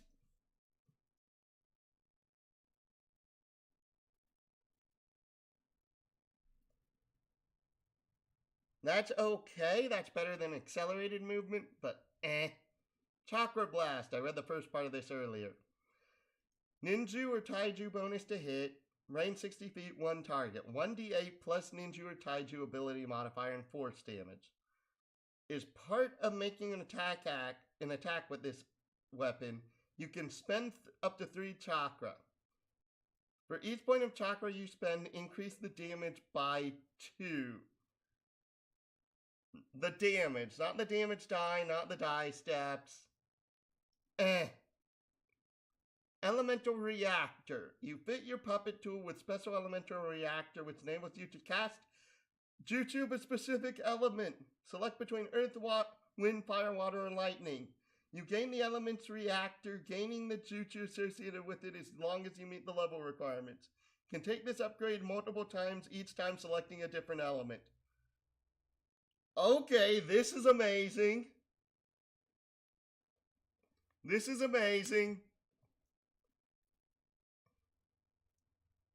Elemental... Faraday Faceblade. After casting a jutsu of D rank or higher, till the start of next turn, you have advantage on saving throws against being charmed, mind-controlled, stunned, or dazed from Kenjutsu. You can take this upgrade as a silver. If you do, you can activate this by spending 3 chakra at the start of your turn, forgoing the need to cast a jutsu. Ooh. That's also relatively good. Integrated weapon. You can install a special weapon into your armor. Select one of the following options. You can take this upgrade a second time to gain the other. These weapons use your ninju or tai modifier for attack and damage rolls. These weapons can be used as combinations in jutsu. Each weapon possesses special ability to aid you further, listed below in their description. You can use these abilities a total number of times equal to your pop bonus per short or long rest. Arm blades. You fit your armor with blades that can extend from your arms when you attack. This weapon deals 1d6 plus your chosen modifier in slashing damage.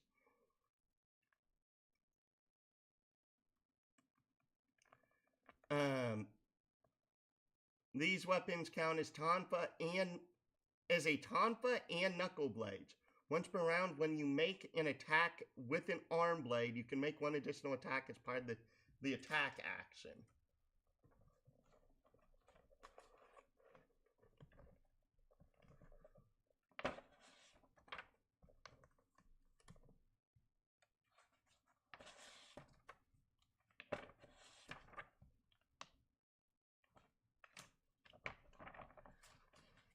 So, if I'm reading this right,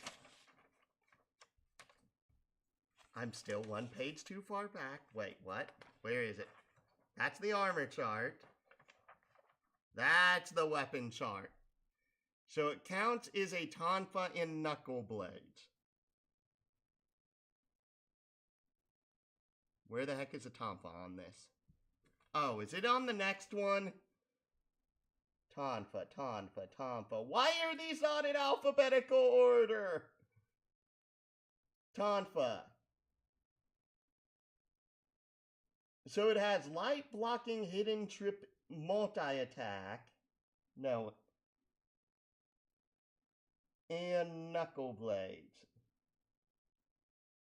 Light, disarm, finesse, hidden, hidden, trip, and multi-attack. This has 6 features. What?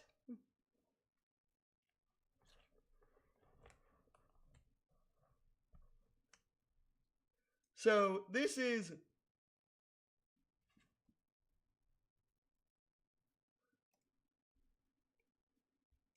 light,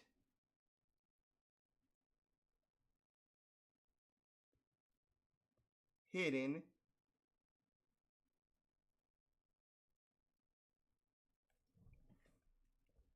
trip,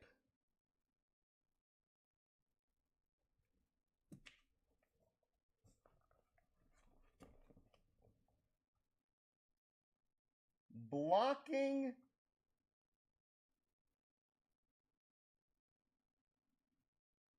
finesse, and multi-attack.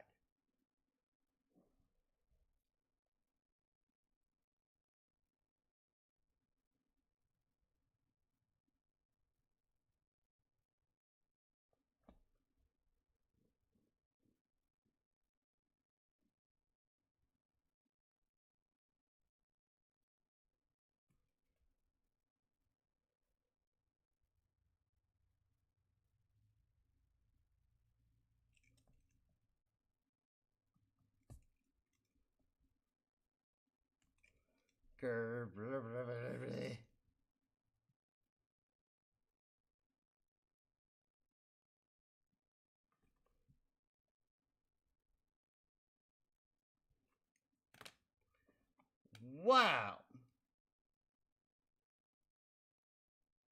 So that means you can do... That's actually really good.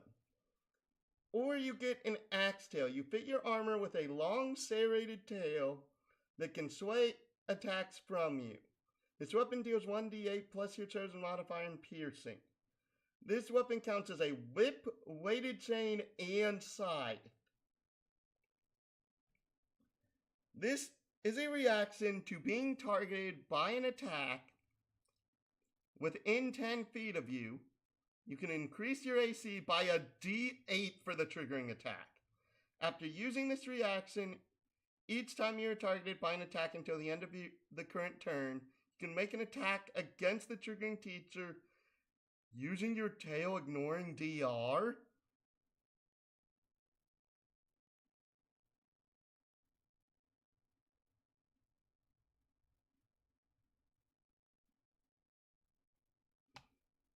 So wait.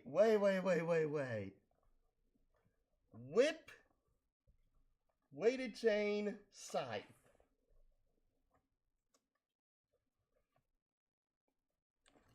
Whip. So reach 2, trip, finesse, winding.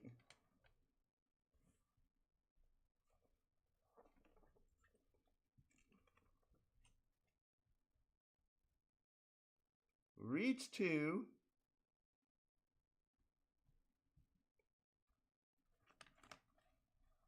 What finesse and winding? Oh, derp. Trip, finesse, winding.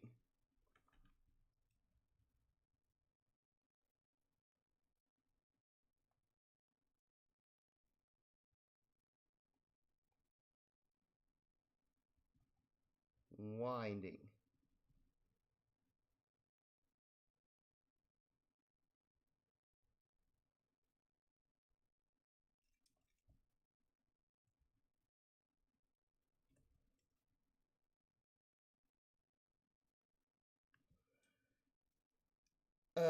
That was just from the whip. What does the weighted chain give?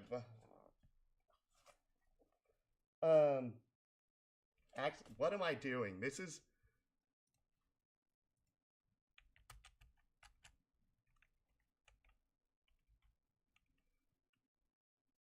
So, that was the whip.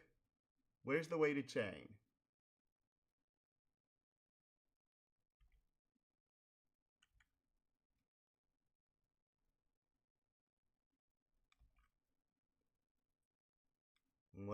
Weighted chain. Oh, it also gains grapple and multi-attack. It's part of your body, so it does not gain the two-handed property.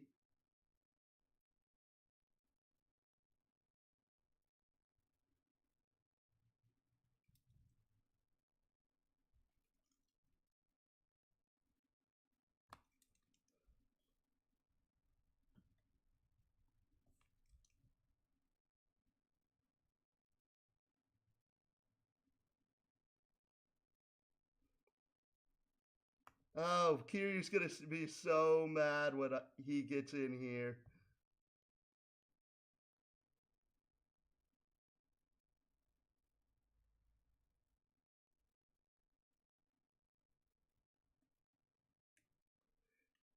Weighted chain, because of two-handed, requires two hands to use. This is part of your body. It doesn't have the two-handed property. Trip, multi-attack, and where's the scythe?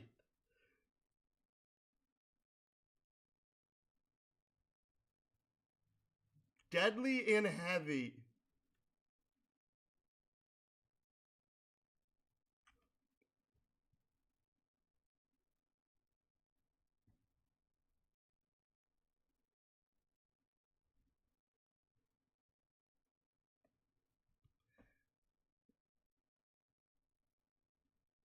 Why would you not take this? Why would you not take this?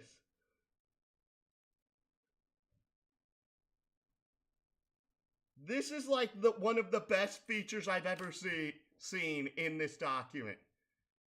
Holy moly. What? What?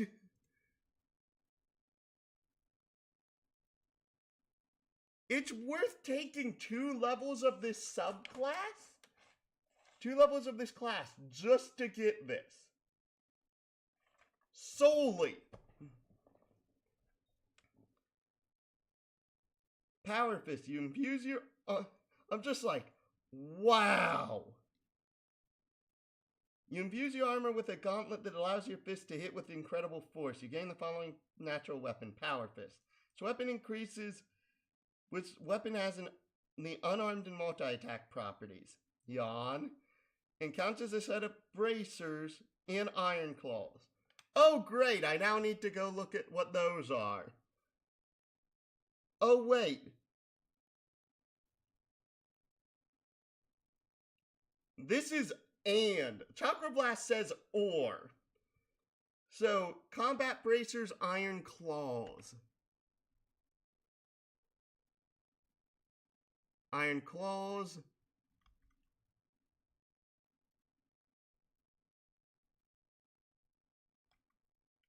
Unarmed. Light. What does light do?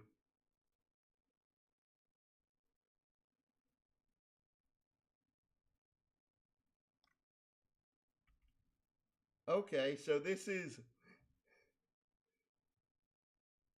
finesse, critical light.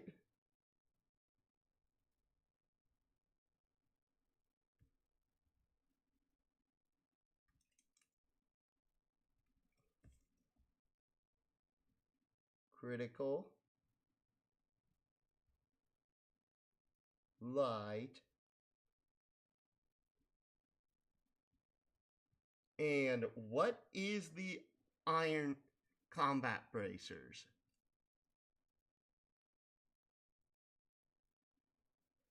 Oh, disarm.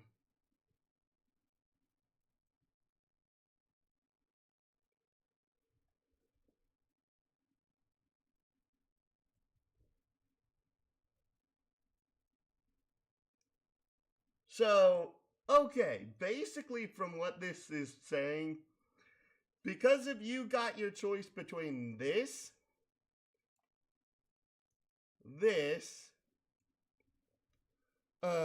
This weapon can be used as component jutsu when you craft this upgrade. Pick a damage for bludgeoning, piercing, slashing. Hit 1d6 plus ninja or taiju ability modifier in your chosen damage type. As part of making an attack with this weapon, you can choose to spend 3 chakra. If you do, you knock back the creature 5 feet. If the creature cannot be knocked back, increase the damage dealt by your proficiency mod in force damage. Well, proficiency bonus in force damage. Yeah. Or you can choose this at second level. This is like the worst option. This is better. This is third. This is second best. And this by far takes the cake. You get 1, 2, 3, 4, 5, 6, 7. You have 7 weapon, technically 8 weapon properties on this. And you can get more. That's the scary thing. Holy moly. Adaptive camouflage. Now that we're getting to the 6th level step. As an action, you can cover your Juggernaut armor and chakra, similar to the body camouflage ninjutsu. This lasts until you deactivate it. When active, you are considered lightly obscured and can hide from a creature, even when they have a clear line of sight to you. Wisdom checks to find you that rely on vision are made at its advantage. Okay. That's pretty good. Well, actually, wait. What is body camouflage? Control F. Body cam. 5 chakra. But no, this is for free. You coat your body. Color and texture for the duration. Oh. Plus 4 to all stealth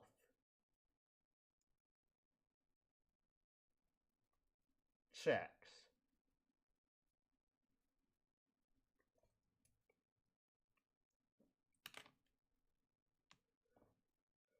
Deep learning analysis.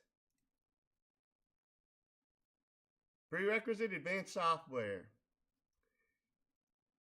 You expand your armor's ability to aid you pierce the defense of the digital age. Increase the number of charges in your armor's natural kits by 2.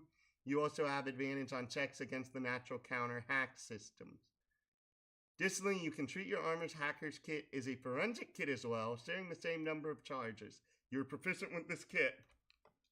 Alright, you're still selling me on this. You're still selling me. Environmental adaptation. You install up to 2 of the following modifications of your armor to deal with the cruelty of Mother Nature. Unlike other upgrades, you can change the modifications to your armor during a short rest. Each of these mods should visually change your armor's appearance. 2. Your armor ignores the effects of naturally occurring difficult terrain. Well, that's bad. Anti-coating. Your armor is immune to detrimental effects of naturally occurring poisonous environments and protects you from non-jutsu-based poisons. That's okay. Not amazing. Cooling ooze. Your armor is immune to any detrimental effects from naturally hard environments. Heat vision. Your armor is fitted with special lenses that allow it in darkness to see in darkness or smoke. You gain darkness while in any form of... Don't you get that naturally from this?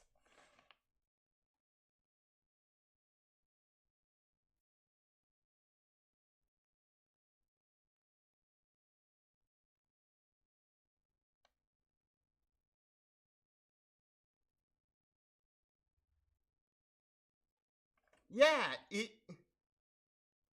At 6th level, you already get 60 feet natural dark vision from this class. This subclass, that is. Why would you take this one? So this one's this one's ... This one's actively terrible. Integrated heaters. Your armor is immune to any detrimental effects from naturally cold environments. Oxygen converters. Your armor is built to let you swim to great depths. Your swimming speed is equal to your move speed. And you can breathe underwater for up to X hours before needing a rest. That's okay.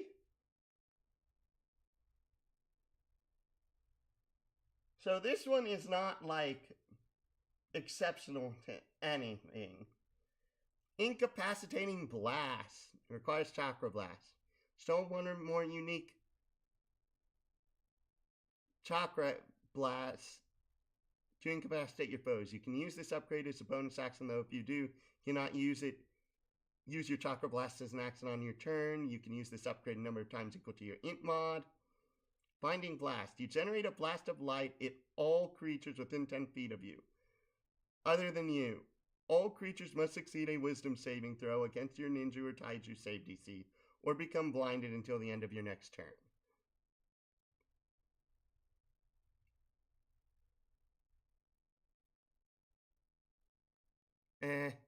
Cuts a blast. The creature must make or become deafened until the start.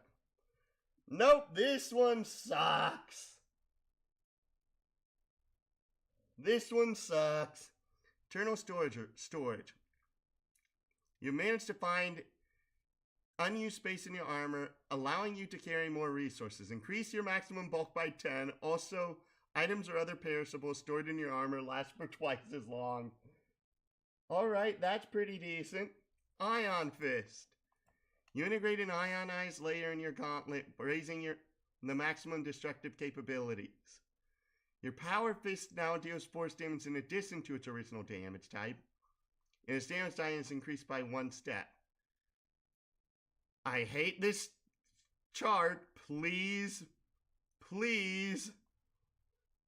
learn to use actual proper damage scaling that actually feels useful.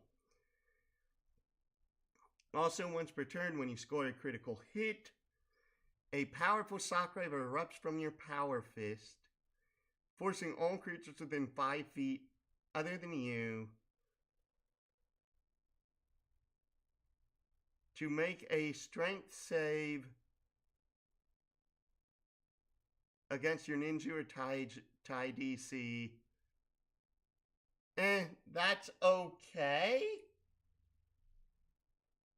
But that's not amazing. Mastered Armament. You install an improved version of the special weapon you previously put in your armor. Select one of the following options. You can take this upgrade a second time and gain the other option. Each weapon possesses a special ability to aid you even further. You can use these abilities a total number of times equal to your prop bonus per short or long rest.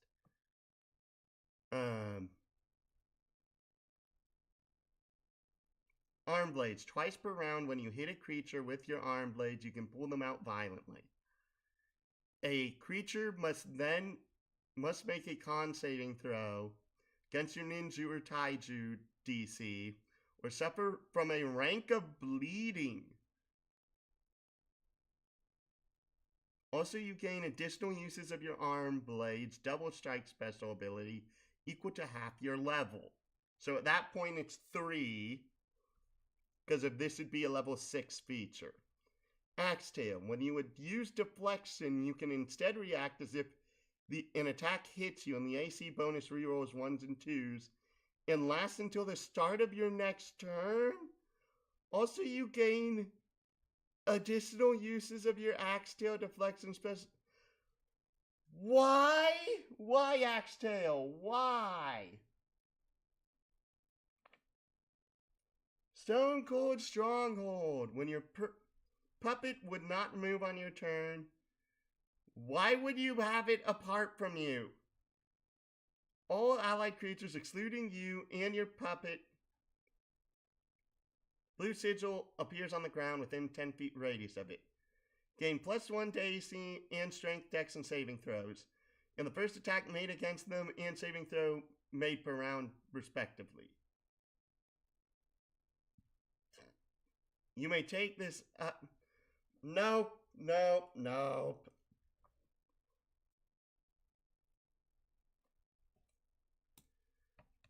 Okay, next one. Silver tier, battle ready armor. Ha ha ha ha ha. I see what you did there. You've learned to adapt your armor to even the harshest situation. Choose a number of armor seals that would take up to 3 armor slots that you qualify for.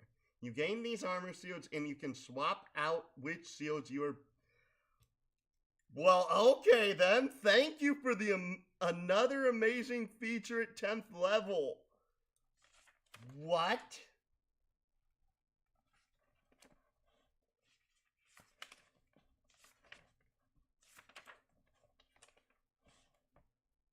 And you can get 2 of these. Chakra Enhanced Vision. Your Juggernaut's ability to perceive movement in detail is improved exponentially.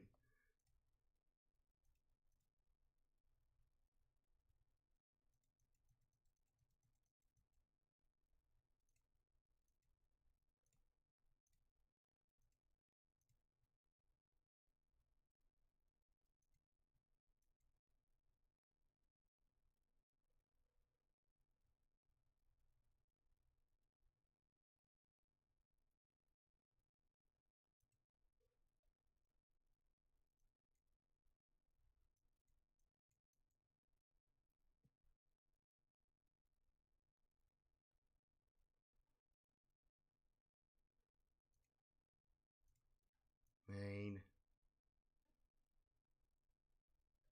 Move. Add.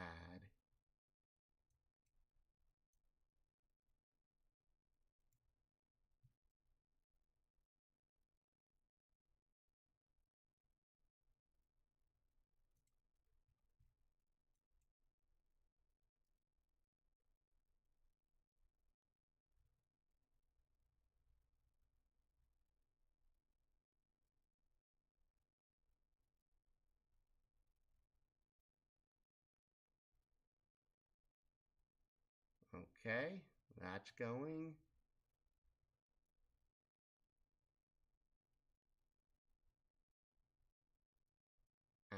Okay. You ignore any benefits of creatures that creatures may possess as the result of cover, excluding full cover, and you can see creatures that are lightly or heavily obscured with no issues. When you would make a dex save against an effect, you can see you can make an int save instead. You can gain this benefit a number of times equal to your int mod per long rest. When a creature hits you with a ranged attack roll, and you can see the creature, you may cast the True Strike Genjutsu as a reaction, targeting that creature.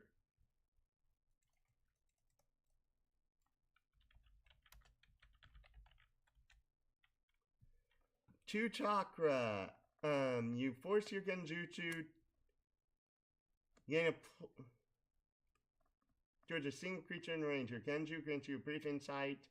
Gain a +2 bonus on the triggering attack roll, potentially turning a miss into a hit. You gain this benefit of this jutsu once per round.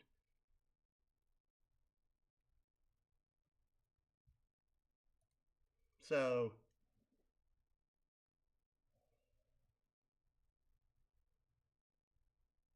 +2 to hit. 2 chakra.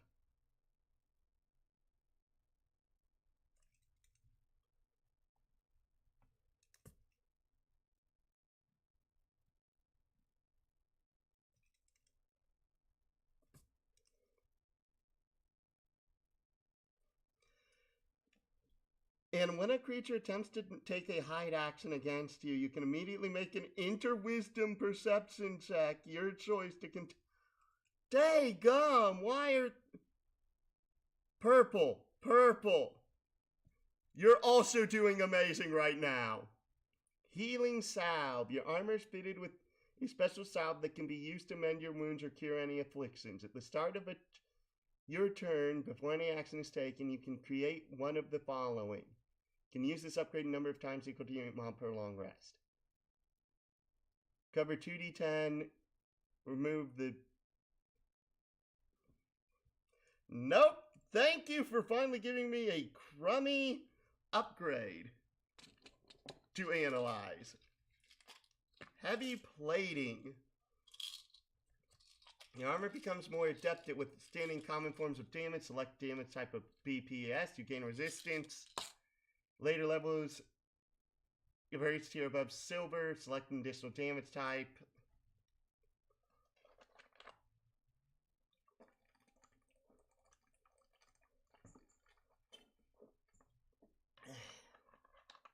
My problem is that I feel like there's enough things that you have that are of silver or above that you may not want to take this. Kinetic overflow. So this is just like... And also it's only 1 at 10th level. Your armor is able to store the kinetic energy of your attacks you receive. The upgrade can store a number of kinetic charges equal to half your proc bonus.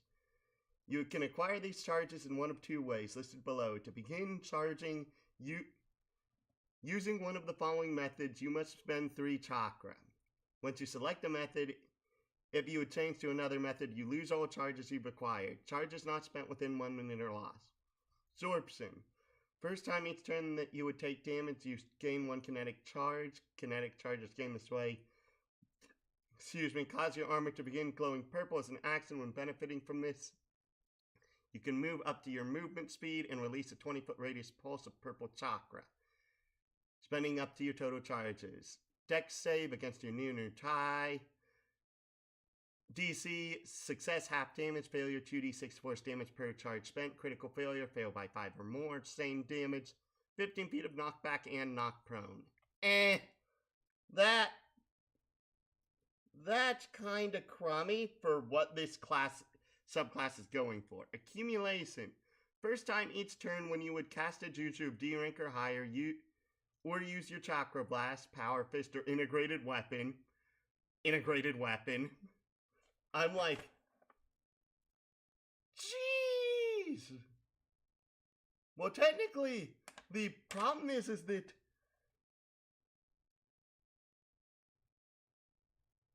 oy vey, there's so much you could do with that.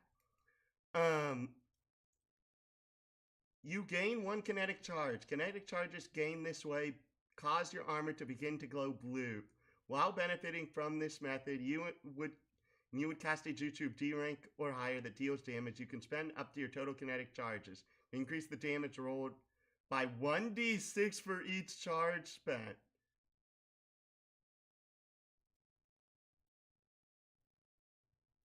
Alternatively, if you deal damage with the above listed upgrades, you can spend charges in the same way, adding a 1d8 bonus to the damage roll per charge.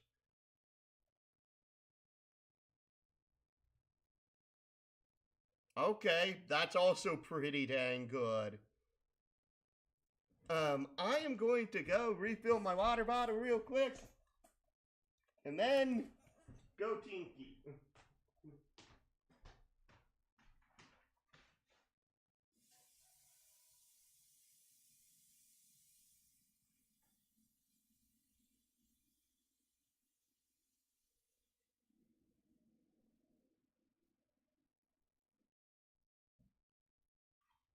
Oh no, this is the weird thing. Because of specifically how the equipment...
Okay.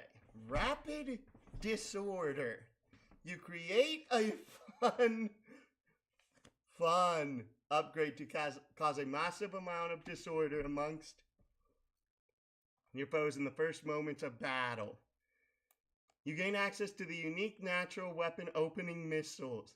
Weapon that fires dozens of small rocket-powered bullets from a multitude of compartments in your armor. The weapon can only be used as an action or as a reaction as part of rolling for initiative. If used on initiative, this weapon cannot be reacted to. This weapon possesses the ammunition property. Each time you use this weapon, you lower your ammunition die by a step. If you run out of ammunition, you cannot use this upgrade until you complete a long rest. When this weapon is used, roll 2 dice equal in value to your current ammunition die and multiply the result by 5. This is the total amount of damage the weapon deals.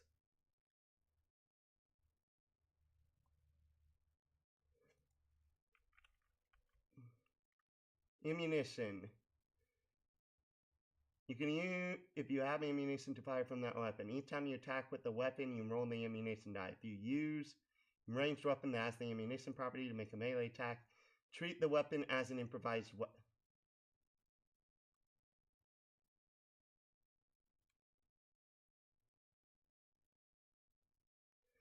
It doesn't tell us how.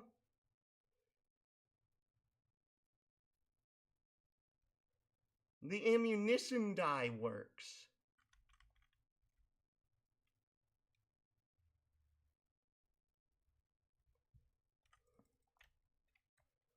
Ammunition die.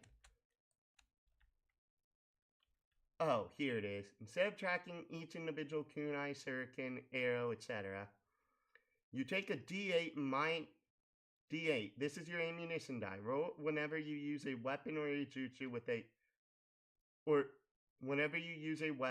jutsu with a weapon.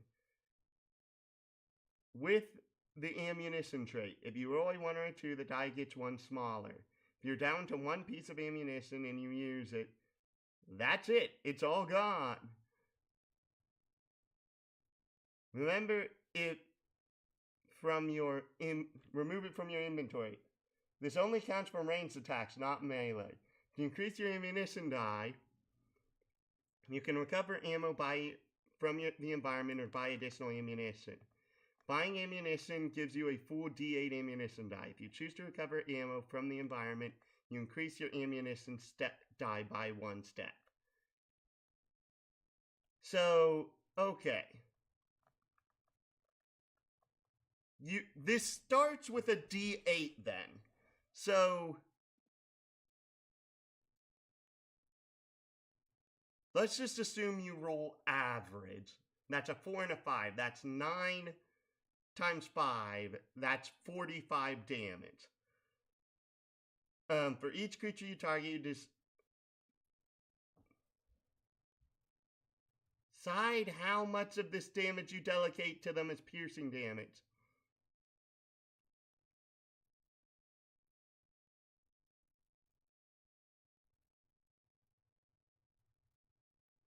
Okay, this is obviously like the single worst feature in the entire subclass.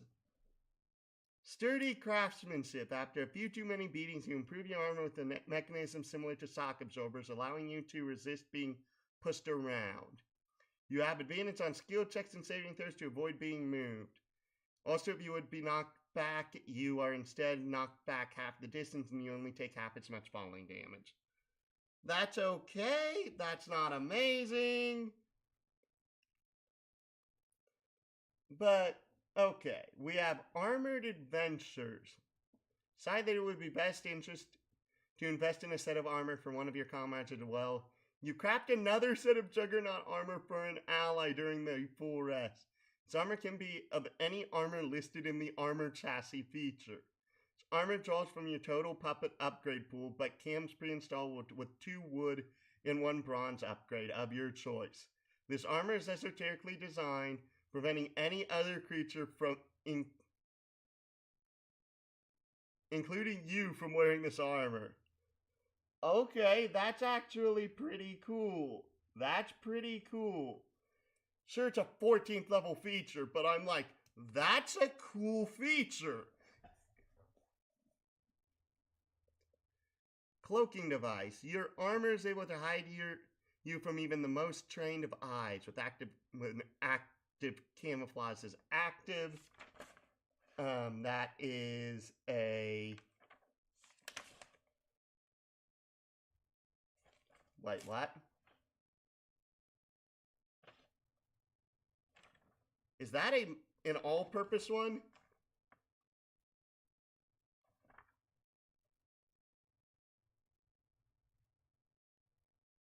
Oh no, it's adaptive camouflage. That's a typo. If you do not move during your turn, you can use. So, adaptive camouflage. That's a bronze tier upgrade. If you do not move during your turn, you can use your reaction to take the hide action using an intelligence stealth check. You make this check with disadvantage if you're within 5 feet of another creature or if you are attacked during your turn. Or if you attack during your turn. Okay, that makes it a lot worse.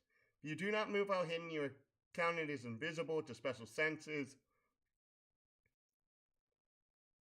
Once per rest, you're able to cast invisibility on yourself at no cost nor concentration cost. When you cast invisibility this way, the Jutsu's rank is treated as your highest Jutsu known rank. Okay. The problem is that if you make an attack roll, you have disadvantage on that stealth check. G30, your armor is internally coated with a non-Newtonian slime that hardens in response to physical trauma. While wearing your Juggernaut armor, you treat all critical hits against you as normal hits. When you would normally be critically hit, you regain 2d12 temp HP until the end of your current turn. Yes, please. That is good for a level 14 feature. Thank you. Fortified defenses. You redesign your armor to reinforce your muscles, allowing them to never fail under pressure. You do not lower your strength checks, attack rolls, or saving throws as a result of conditions or effects from hostile creatures. Additionally, you have an advantage on saving throws that would lower your strength score in any way.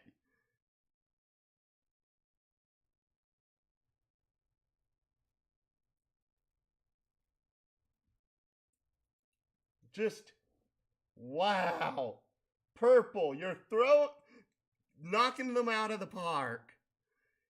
Full Metal Jacket, you've upgraded your armor to the point that techniques that would have turned it to dust now barely scratch its surface. Your AC cannot be lowered in any way from hostile effects, jutsu, features, or effects that would destroy your armor.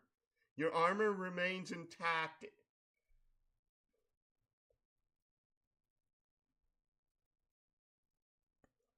Infiltrator. There is no system that can outsmart the hacking design of your armor. Increase the number of charges on your armor's natural kits by 2. This needs deep learning analysis, which is a bronze level? Yes, it was. You have advantage on checks against the militarized counter-hack systems. You can also treat your armor's hacker or forensics kit as a security kit. Sharing the number of charges, using your Naruto armor's kits, you can complete any task that would require any of the available kits in half the time, or 1 of the minute of the time would be greater. Wow, or 1 minute would be greater than a minute. Good grief. The only mediocre one so far has been Cloaking Device. You install a saving grace. You install a safety mechanism to protect your allies in the event they are in danger. As a reaction to seeing an allied creature other than you fall to 0 hit points within 90 feet, you quickly eject from your Juggernaut armor and use your chakra threads to throw it towards the creature, immediately donning your armor on them. When this occurs, the creature is immediately stabilized at 1 HP and is moved a distance equal to twice your move speed. Once you use this upgrade, you cannot use it again until you finish a long rest. Wow!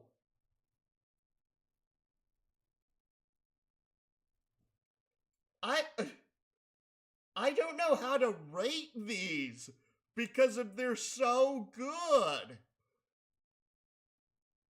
I get their 14th level features. I do. And unfortunately, you only get one of them at 14, you get a second at 16, then you get a third at 18. And I don't think you get additional,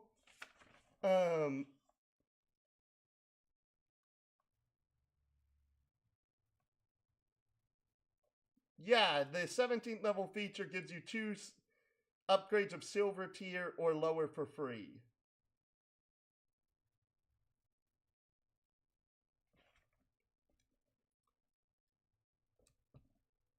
But 3 more. We have Juggernaut Slayer. When you would first reach 0 HP while in combat, your armor shocks you in such a way that you are revitalized with more strength than before. For the next minute, you gain a d6 to all attack rolls, saving throws, and skill checks. Gain a number of temp HP equal to your Puppetmaster level at the start of each of your turns. Are immune to all physical conditions. Add your proc bonus to your damage rolls. Your hit points are treated as 0 for this minute and cannot go below 0, but you remain conscious. And when you take damage, but you do not automatically fail a death saving throw. Instead, banking a death saving throw at advantage. Once this upgrade ends, you gain 2 ranks of exhaustion and weakened, plus an additional 1 rank of both conditions for each round you were in this state for. You can end this state as an action on your turn. Again, purple. Also, the nice thing is, purple's my favorite color. So, seeing purple being this spectacular is just like, Face suit. Your Juggernaut armor must be weaved, wooden, or iron. Your armor is charged with lightning that allows you to briefly exit and re-enter reality. Your armor gains the following benefits. This upgrade possesses a number of spectral charges equal to your int mod per long rest, and each ability provided by this upgrade requires a specified number of charges to activate. If you would teleport, enter another dimension, you regain 1 charge for this upgrade once per round. Spectral dodge. When you take damage from an attack roll, you can use your reaction to briefly become intangible for the attack, causing it to miss you entirely. You cannot do this against critical hits and attacks that deal psychic damage.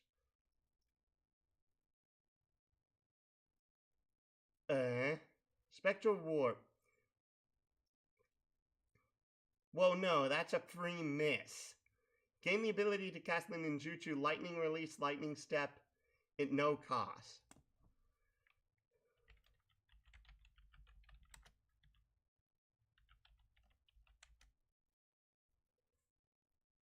So you get to cast a 8 chakra jutsu for free.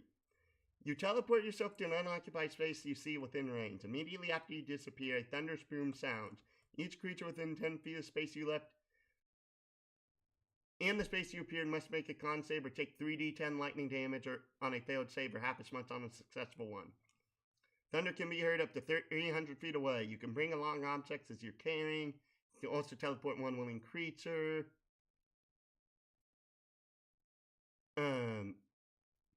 The creature must be within 5 feet of you with... Wait. It says that you regain a charge.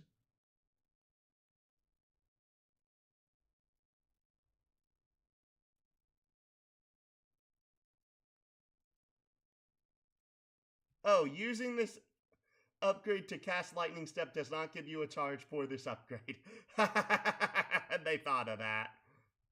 Spectral Transposition. As an action, you can become intangible and move through creatures or objects till the end of your turn.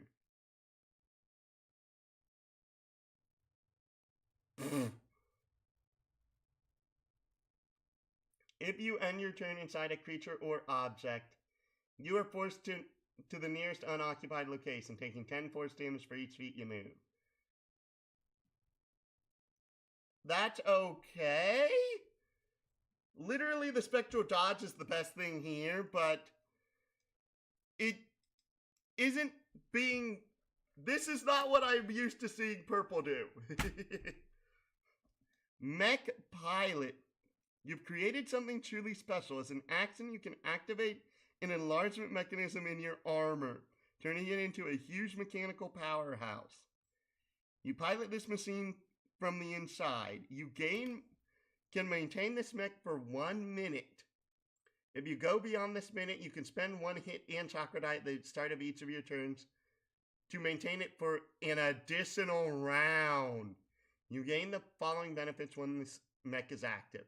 Once the upgrade ends, you gain 1 rank of weakened and slowed as your armor reverts back to normal. For every 2 hit die and chakra die you spent to maintain this upgrade, gain an additional rank of weakened and slowed. You gain +3 bonus to your AC and gain damage reduction equal to your proc bonus. This stacks on top of the base DR from this subclass. Any ammunition spent on upgrades is restored. Your size becomes huge. You provide all other allied creatures within 10 feet of you gain the benefits of half cover.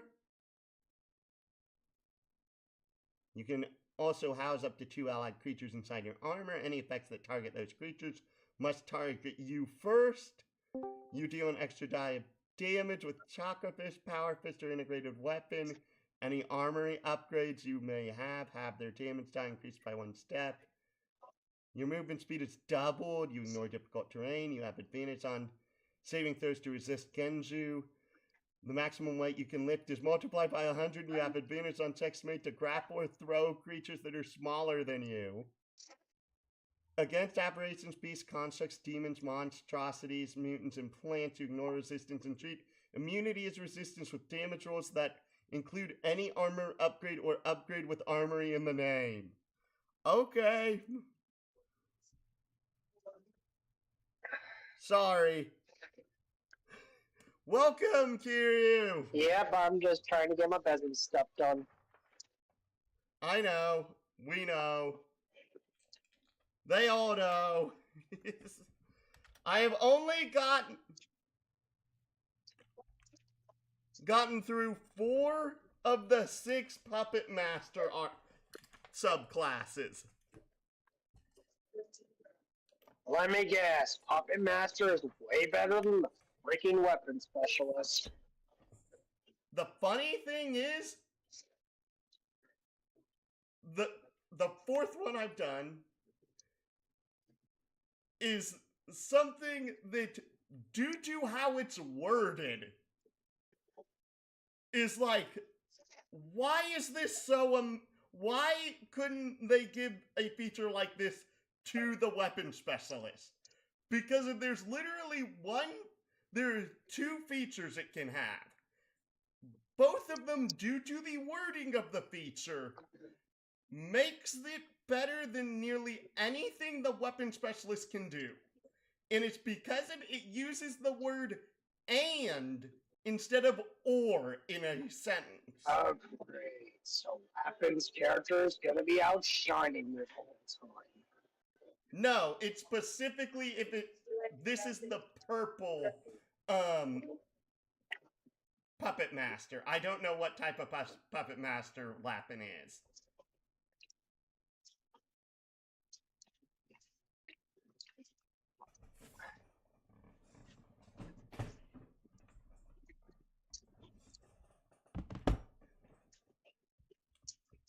Also, I did something different with my chimichangas for lunch. Oh? Put a little honey barbecue sauce on top. Ooh, yummy. That was on top of the salsa that my grandma used. Oh, never mind then. What? It still tastes pretty good. To me, salsa both means spicy and chunky. Both things I don't like. Ah,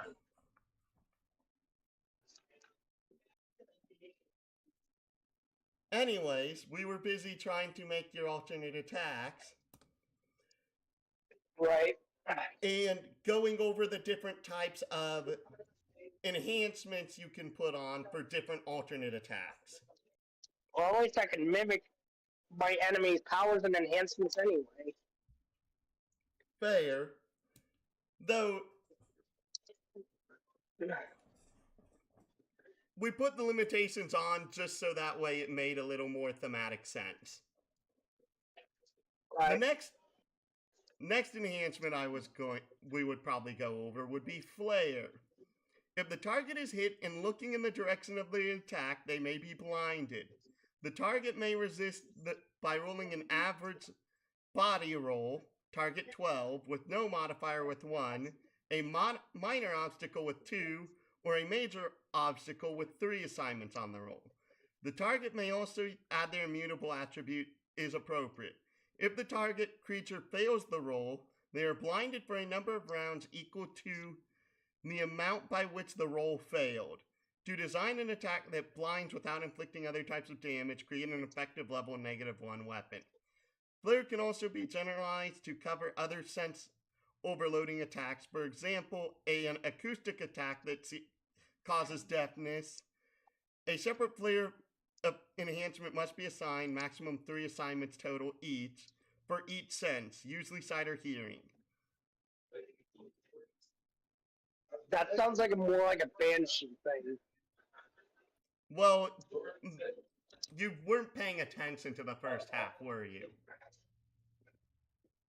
As soon as I heard acoustics, that just made me think of X-Men's That's bitch. the second. This can be either visual or auditory.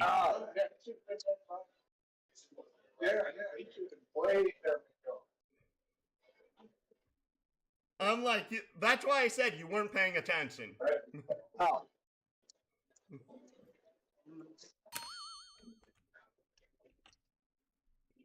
Yes, I am increasing the counter for you being a dingus outside of playing Dino Crisis.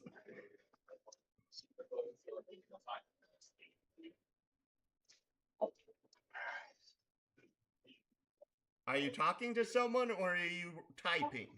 That's just background noise. I know. I'm saying that because I'm waiting to hear a response of if you're typing it down, if you want to do it as a visual-based effect, or if you want to continue onwards. Does flare even make sense for me, though?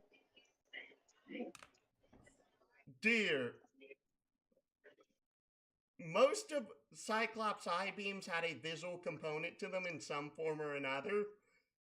And if you aren't putting inconspicuous on that particular beam, it's going to be visible regardless. Oh, so inconspicuous and flare somehow combo together.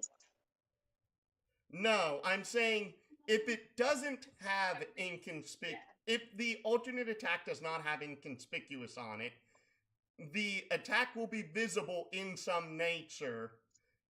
Because if weapons are designed for being obvious in nature, inconspicuous makes it so that they aren't typically able to be seen. And that's why inconspicuous lets drain bypass armor. So if you were wanting to do a visual flare effect, having an alternate attack that doesn't have inconspicuous on it lets you do that, and it makes sense. Let's keep moving on then. Okay. Flexible doesn't make sense because if that is usually a melee weapon thing. Okay. Next up with what? No, that was background noise. Okay.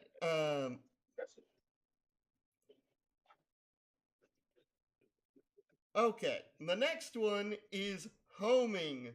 The weapon fires a projectile or energy burst that can track and follow its target, with the character gaining a minor edge or major edge on the attack roll. Additionally, if the attack misses by a margin of failure that is no greater than the number of homing assignments, the weapon will return to try again in one final time in the next combat round. Homing rounds should specify one type of sense detection it uses to track the target, one the GM agrees is appropriate to the setting. Many homing missiles use radar, infrared, or sonar, but other options are possible, such as mystical weapon attacks that attack metaphysical qualities such as life force or evil, which would limit their usage to certain utility to certain targets but be harder to counter.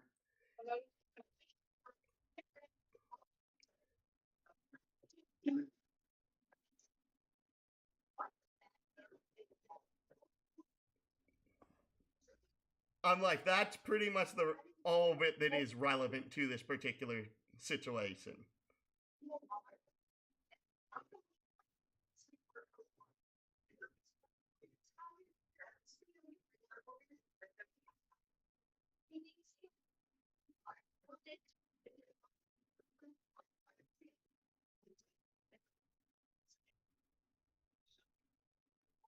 Thinking?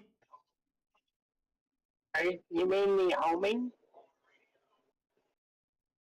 I read you homing. I waited for your response. Essentially, homing means locks on the target they can't avoid. No, it's not that they can't avoid.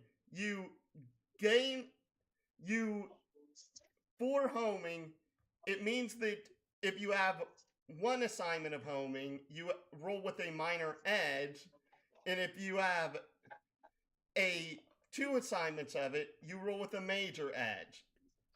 If you miss the target by a margin of failure no greater than the number of homing assignments, which probably wouldn't happen that frequently, the weapon will return to try again one final time in the next combat round. Homing weapons should specify some type of detection technique that it uses to track the target.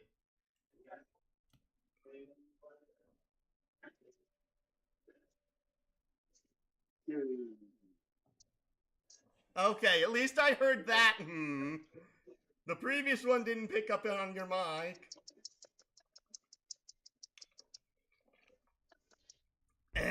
Homing actually could be useful, if this is like, depending on what kind of like what we're gonna do with this one.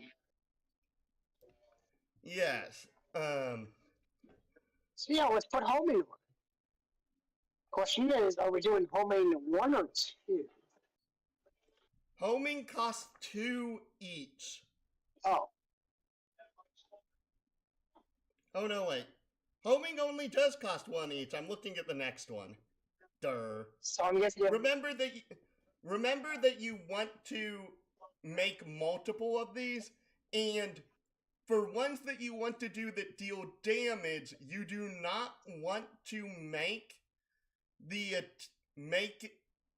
number of enhancements on a given attack be greater than 6. Okay. So I'm probably only homing 1. Homing costs 1 each. I'm looking at the next one that costs 2 each. Oh. Yeah, that's my bad. I said wrong information. Okay. Well, we got a big debuffer already with AA1. Yes. So maybe this one could be for more, maybe minor damage, compared to our main, which is the big damage. Well, we haven't even figured out what we're doing quite yet, since there's plenty of additional things here. Yeah, we might want to save some for that massive damage attribute. Yes. Because of The next one, hopefully you're adding on multiple potential AAs, alternate attacks, just so that way you have stuff to potentially scribble I'm working on AA2 right now. I do these things one at a time. That way I can figure this out. Fair. Tell me when you're ready for me to keep going. I'm ready. Okay.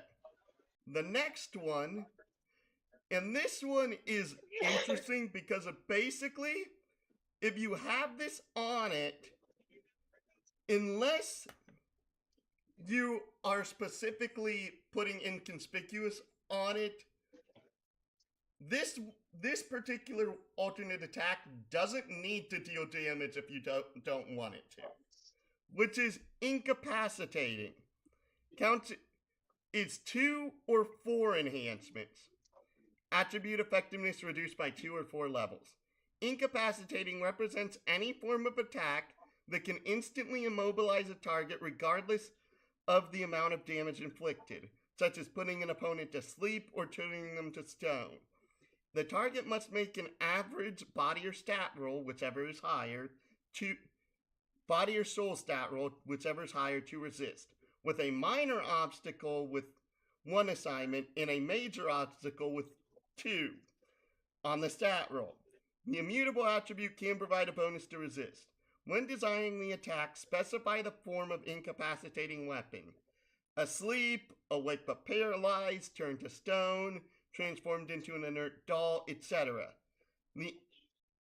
The immobilization normally only lasts for 1 round with 2 assignments or 1 minute with 4. To design an attack that incapacitates the target without inflicting other types of damage, create an effective level -1 weapon. Should we go with this one? Again, I am not trying to limit player creativity when it comes to designing what abilities they put on their characters, unless it's something absolutely ridiculous. But honestly, if you really want to lean into like the whole snake bit of it, stone makes more sense for incapacitating, but at the same time, who knows? Remember, the effects are only temporary. Right. What happens if you apply enough force to something while they're stone? Does that stone just shatter into pieces? Okay, that's actually funny because of that actually goes into a completely different section of Besum's rules. Because if that has to deal with armor is an object and hit points of an object as a material before it affects the creature is damaged, I believe. I may be wrong on that.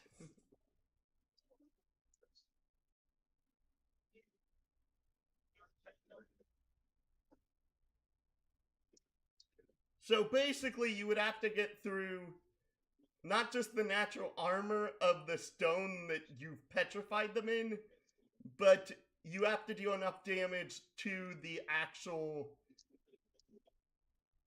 effigy for it to kill them from their remaining health. Within the time frame that they're stoned. Yes.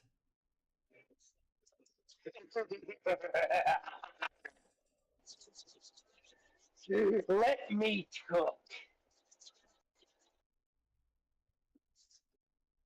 So I'm guessing with 2 assignments into it, that's a minute long, right? 2 assignments is 4.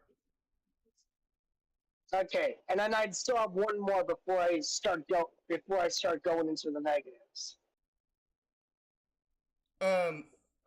Yes, but the reason you're only taking up to 6 enhancements is that you can only take weapon level 3 for the base level of any of these alternate attacks because of the fact that well, there we go. The base thing that well, there we go. The base thing that only one incapacitator, stone 4. So not only do I have ways to debuff them to make it harder for them to succeed the save, but now I have ways to incapacitate them for the party to go ham. Yes.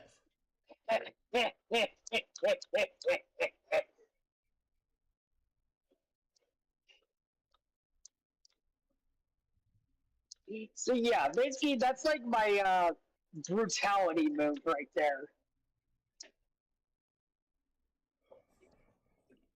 I even have a GIF as to what that would look like.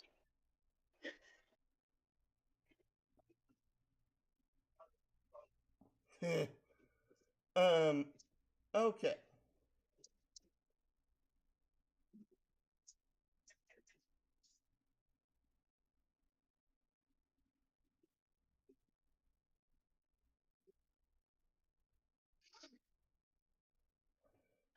Okay, so all right. The next one we're going to refer to is indirect, which basically, because of all these have the ranged enhancement, can realistically work.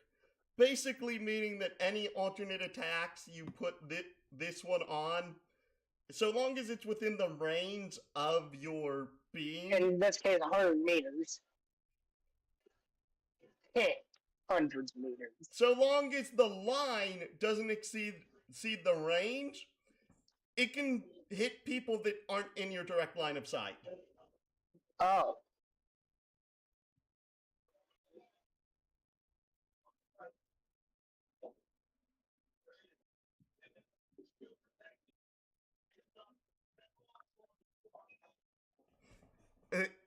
I hear oh, but you don't hear anything else. What do you mean? I was laughing at the chip you sent. Ah. So are you going to want this, or do you want me to move on? I already put in homing 1 and incapacitor stone 4. I was referring to indirect. How many? Or if you want to put this on anything in the future. How much does it cost for indirect? 1. I'll just do 1 assignment then. That way it's exactly 6, so it doesn't go into the negatives. Yes. Okay. There we go.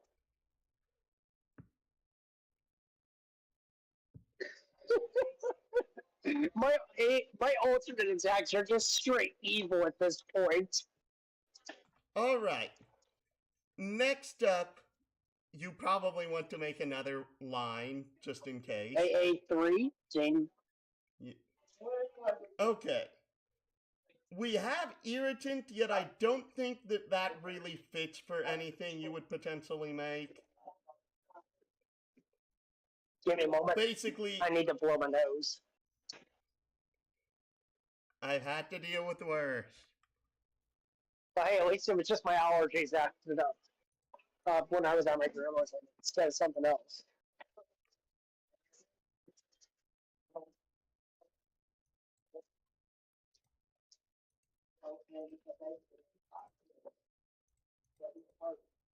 Ah,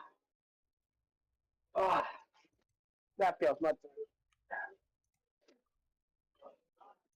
All right. Yeah.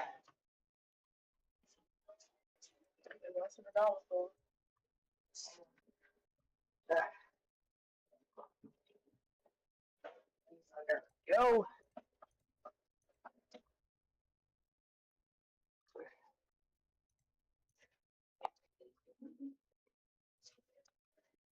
Whew.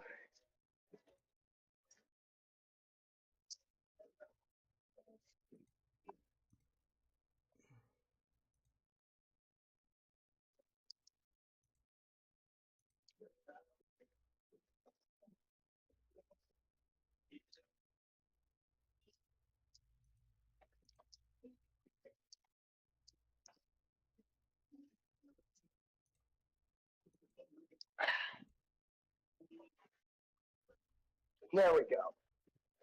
Okay, I'm ready. All right.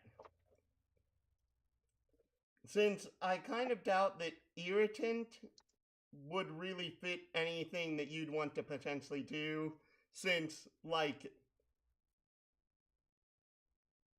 how would you have some sort of optical beam, no matter what it'd be, since technically you could have, like, a slowing beam if you so wanted, but, like, how would you make a beam that had an irritant on it? I have no clue. So, the next one we're going to go to is Insidious then. This counts as 3. Insidious weapon damage completely bypasses any normal armor rating. Use discretion with extremely large objects such as mountains or planets, though the immutable attribute still provides an armor rating of 10 per level against it. It is usually applied to exotic physical attacks such as poison gas, or radiation. It may also be appropriate for such attacks such as death spells, aging curses, or other paranormal abilities that affect the body while ignoring normal physical barrier protections. Insidious weapons cannot usually have the contact or psychic enhancements or the ingest limiter.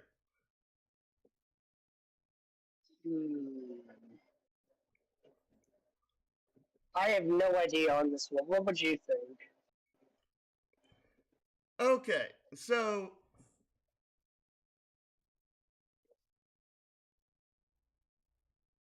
the funny thing is, certain instances have said that Cyclops' ability has been concussive energy.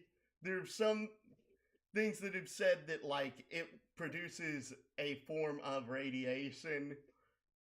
There's a bunch of different aspects here that are like not to mention there was one time where Cyclops became one of the hosts of the Phoenix Force. For some reason, it was like when the Phoenix Force somehow basically took over several mutants at once. Yeah, we don't need to go down that. That was kind of weird. Yes. Because usually only one person could be a host of the Phoenix Force, and that would be Jean Grey and Emma Frost. Yes. That's kind of why I'm like, okay, we don't need to go down that. Right. Excuse me?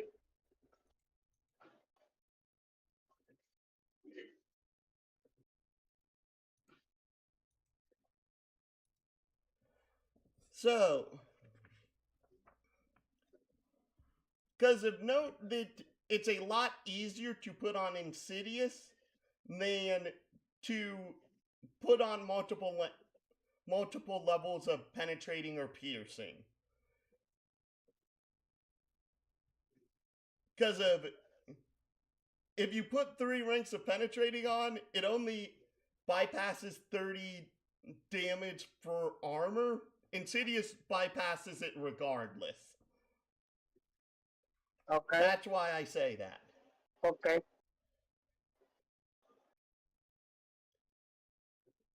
Or you have one other option, which is technically the psychic enhancement. Weapons with a powerful psychic enhancement is a mental or spiritual assault rather than a physical attack.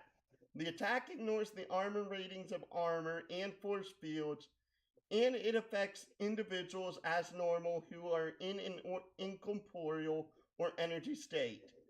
If the weapon also has the flare, incapacitating, or irritant enhancements, the target's mind shield attribute, rather than immutable, provides some protection against the weapon's effects.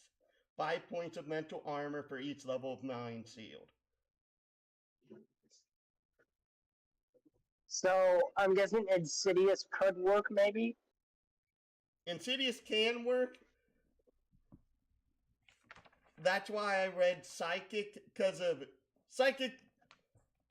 Bear in mind that she made the weapon soul based. So your attack is based off of your soul attribute, not your body or mind here. And in this instance,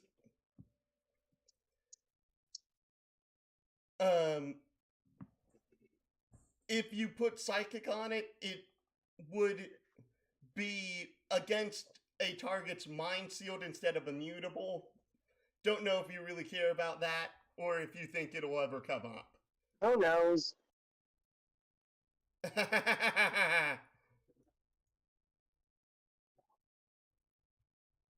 Who knows?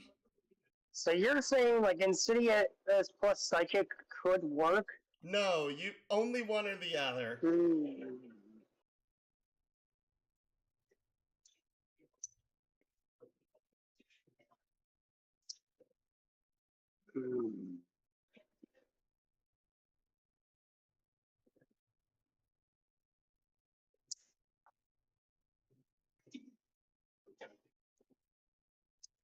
Let's go with Insidious.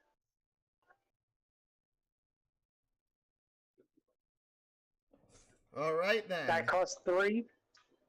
Yep. There we go.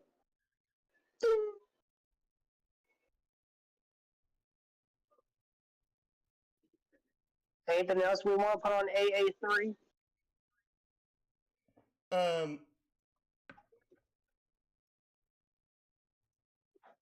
So, okay, again, I'm going through each enhancement like basically in order. So, technically, because of the fact we reworked AA1, you can technically put auto fire. So, it'd be Insidious and auto fire. Oh, which would be. Oh lordy, that's nasty. Yes, it is. And that's 6. Yes. So think of it this way. Each one of these AAs, because of how we're doing it, if you have 6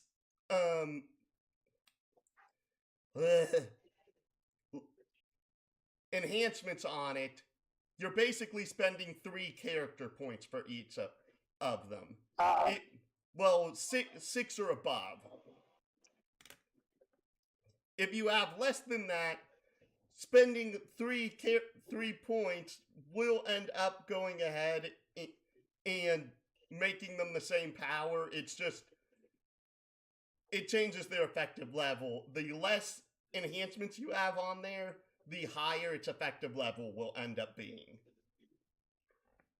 That makes sense? Right.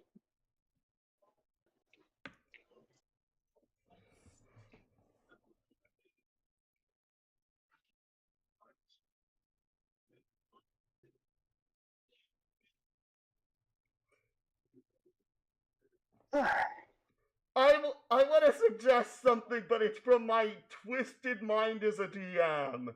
And what would that be?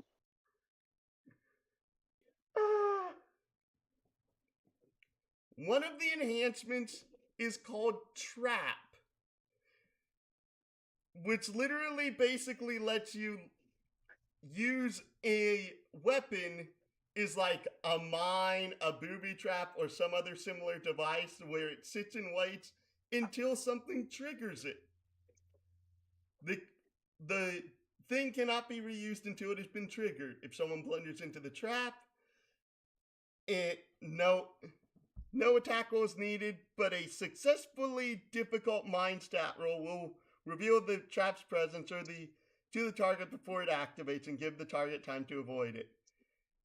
Trap is usually assigned without the range enhancement to simulate a device that must be carefully planted.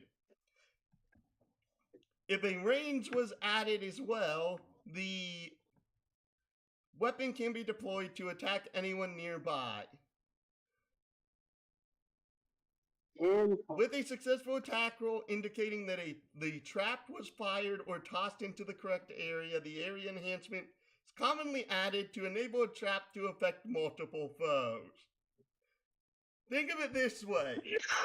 You can set up a completely different section, and for this, add on like a couple levels of delay, or at least one level of delay, and potentially concentration, basically saying that you're making like energy glyphs. And when under the triggering conditions, the glyph activates. Boom. I smell war crimes. Again, if you know what you're doing in Besem, war crimes are easy.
I'm waiting for you if you were done writing or ready to. Oh, okay. Thank you. I should honestly be making my like late lunch, early dinner. Yeah, I didn't do anything. I didn't do anything for 884 yet. Forgive me, I'm going to get up. Unless we're just sticking with 3 of them. Grab this. Grab you. Close you.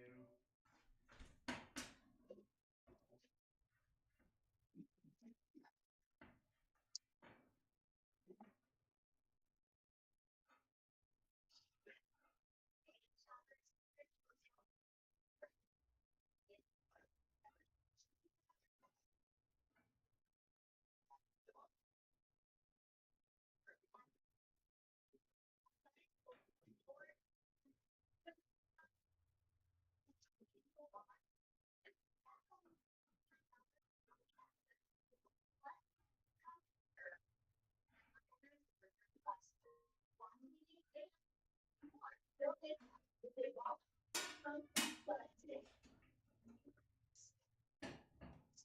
you back. Put you in there. Keep you up for a minute.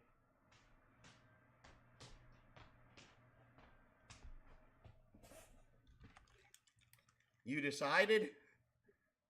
I honestly don't know what to do. I don't know if I should just make another AA or if I should just instead work on massive damage now. Okay, massive damage easy. It's 3 points per rank. Okay.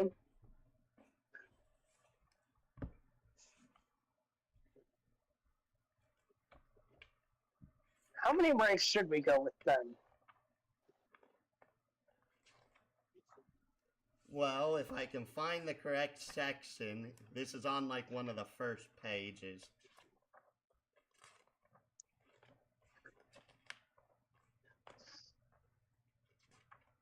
Here it is.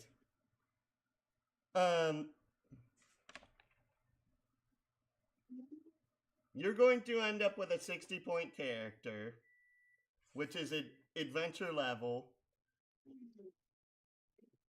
So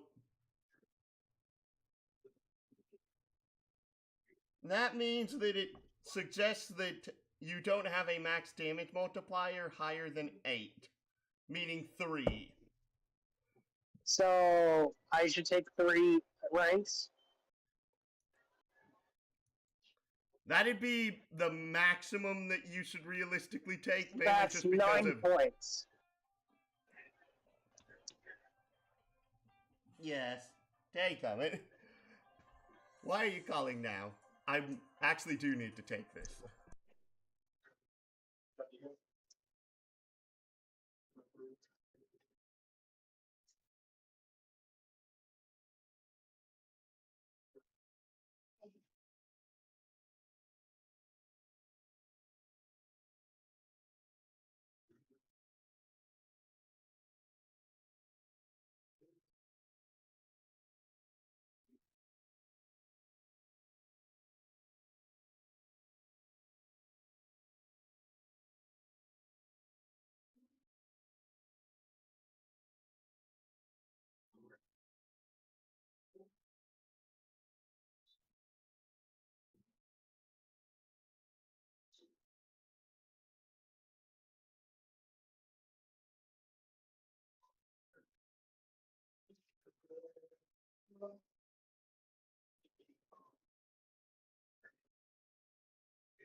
Sorry. Apparently they're trying to. My mother's trying to upgrade her phone. Oh. Well, at least we took care of all the No. attributes. I'm like, turn off. Turn off. I'm telling you to turn off. That's not what I'm pressing.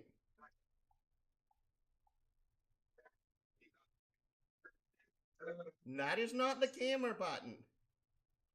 That's supposed to be the power button. Why is the camera button linked, power button linked to the camera?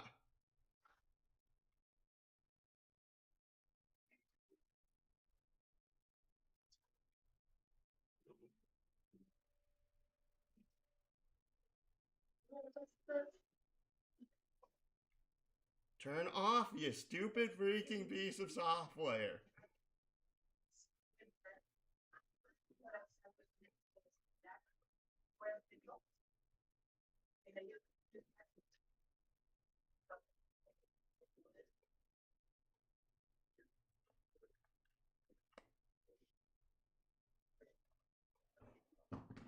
Well, that won't work.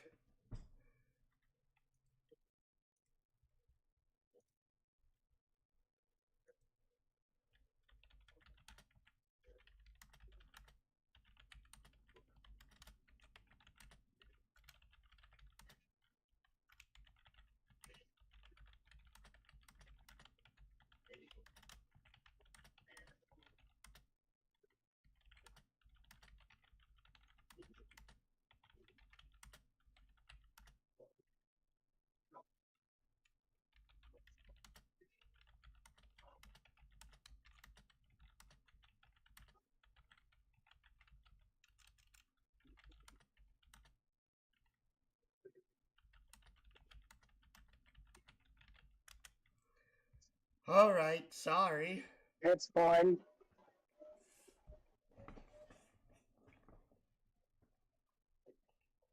I'm like, I have a flip phone, and it's like, there's like, besides the face button, there's like 4 buttons on this. 2 control the volume, 1 supposed to control the power, and somehow it screwed up enough that the power button is turning on the camera.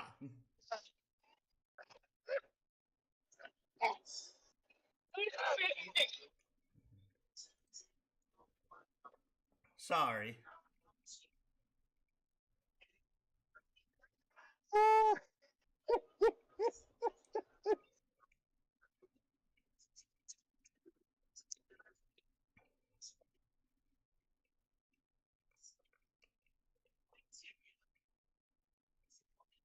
You could also have an AA that's in essence, if you're worried about armor or force fields, just be inconspicuous, 1 rank of selective, and 2 ranks of area. Oh, okay, let's do that then. AA4 said inconspicuous, 1 rank of selective. Well, selective's 1 rank regardless. Inconspicuous 3, selective 1, and area how many? 2. Because of that total 6. There we go. Area 2. And that's it. Not inconspicuous, insidious. Bleh. Oh, insidious. Ooh.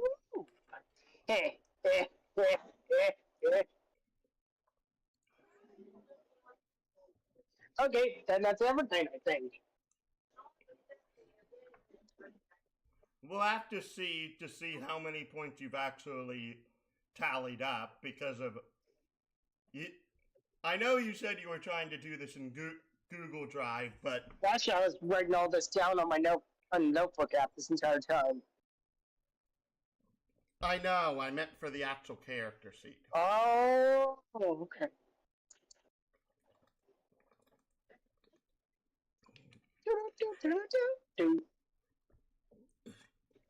Excuse me.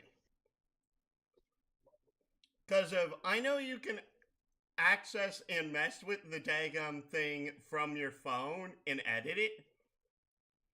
But I know that the last time you tried putting it in Google Drive and edit it, the entire file actually, like, glitched.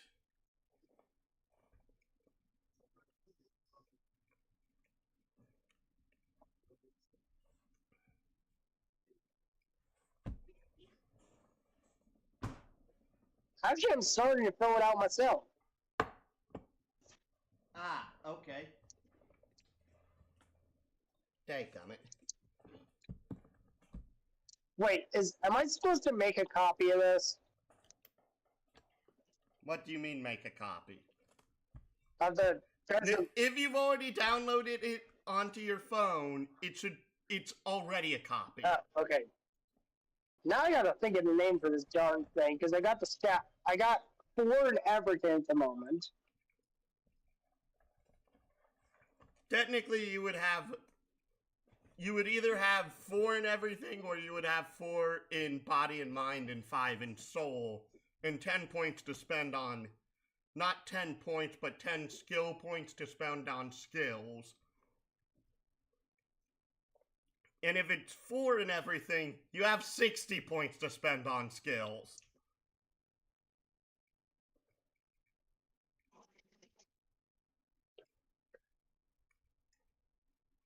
Okay, now I gotta think of a good name for this darn thing.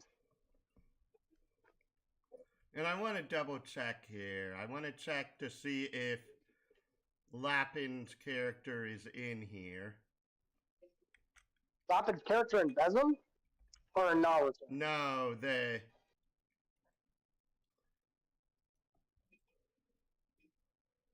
Oh, in the Naruto sheet? Oh no, he is a purple. Great. Let's see here. Did he take the one thing? Oh, great. So he's already stealing my thunder. It depends on which one of the first off, it depends on which feature he took. I literally don't see it on here. I don't see any of the 3 traits on here. Oh wait, built different class features, subclass features.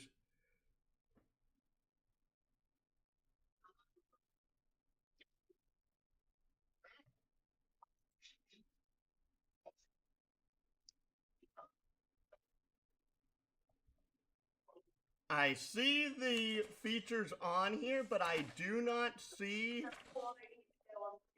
what he chose is part of purple technique proficiency.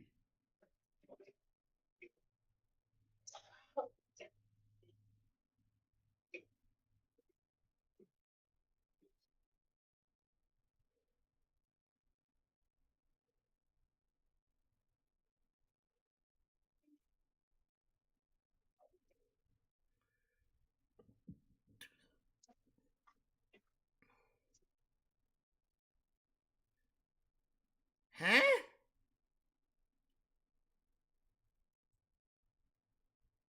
Right.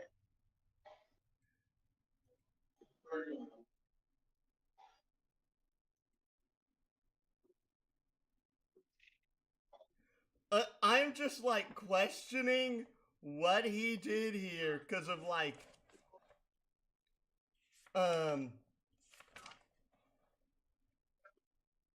the information in here ain't right.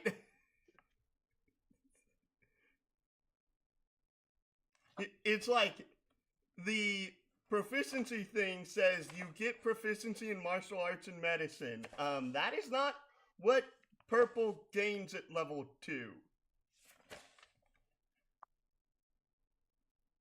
Black is chakra control and stealth. Blue is martial weapons and heavy armor.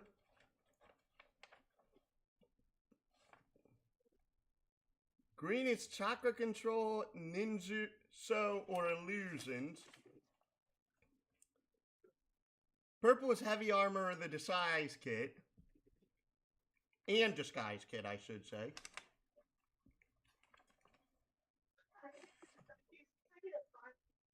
The red is performance and insight. Which means, let's see here.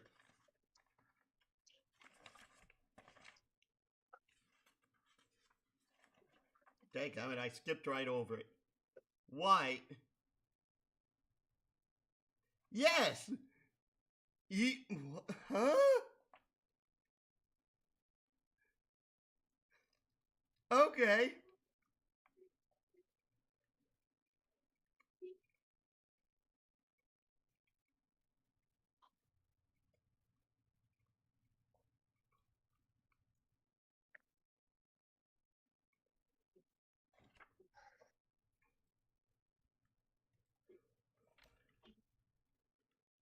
Lappin! Why does your seat say you are a purple Puppetmaster, yet the proficiency description is for white?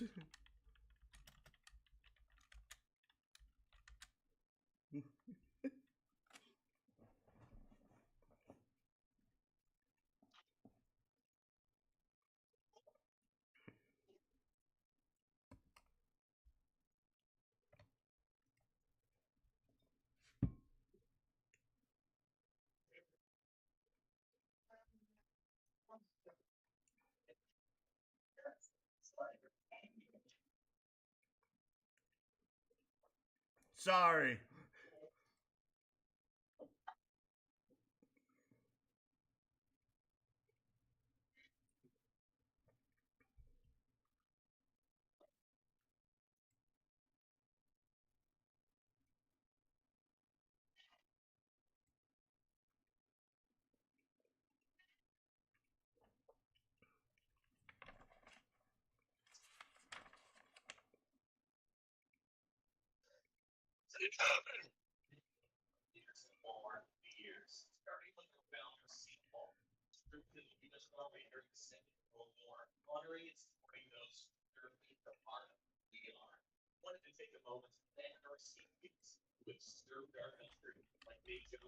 Both of your subclass features do that.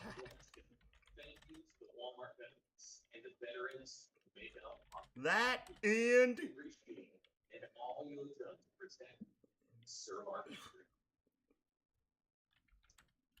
you don't have which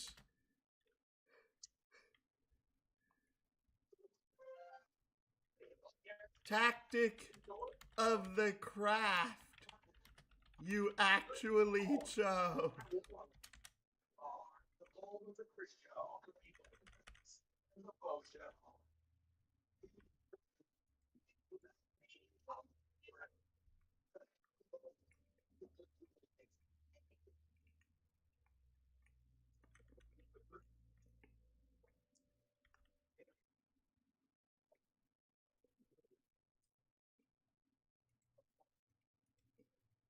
Oh no, he's a white. He's a white. Oh, good. I haven't gotten to. Good. So it didn't steal my thunder. Okay, the reason why purple. It literally gets one thing at second level. It gets a choice between 4 different things. And the thing with it is that, okay, what this feature says, when you choose this technique at this subclass at second level, you begin specializing in skills to utilize your puppet as a suit of armor. You gain heavy armor proficiency and I gotta go. It's almost 3 o'clock. Alright, go ahead. Alright.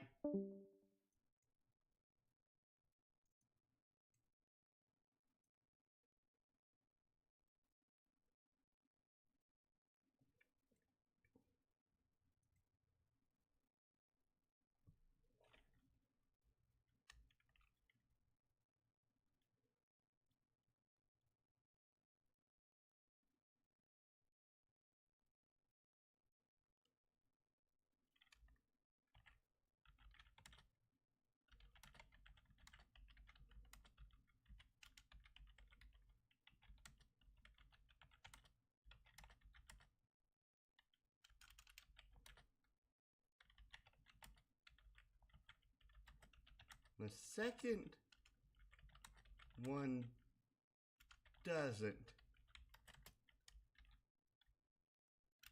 Sorry.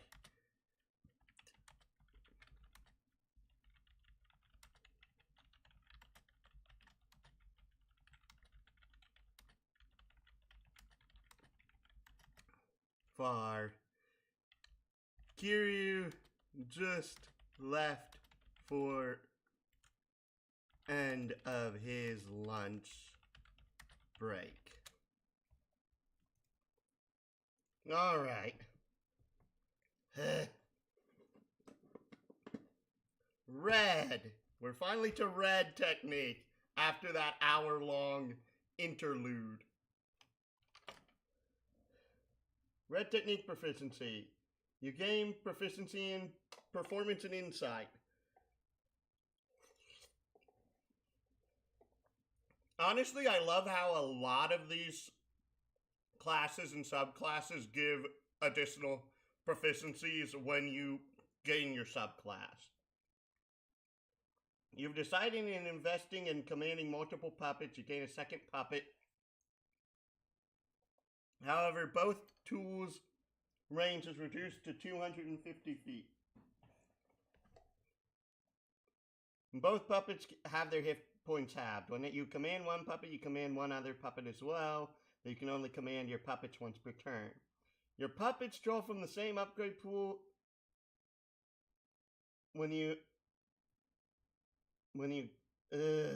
each puppet tool you gain, take precautions to protect your more fragile puppets. Each puppet acquires 1 wood tier upgrade per free. Per rest, your puppets gain a number of temp HP equal to 4 times your prof bonus. Okay, this is already looking kinda bad. Mainly just because of your puppets draw from the same upgrade pool. Second level, all puppets you acquire are crafted with a specific role. This is on the next page. You also gain access to upgrades of the theater. 6th level. You invest further time into your puppeteering skills.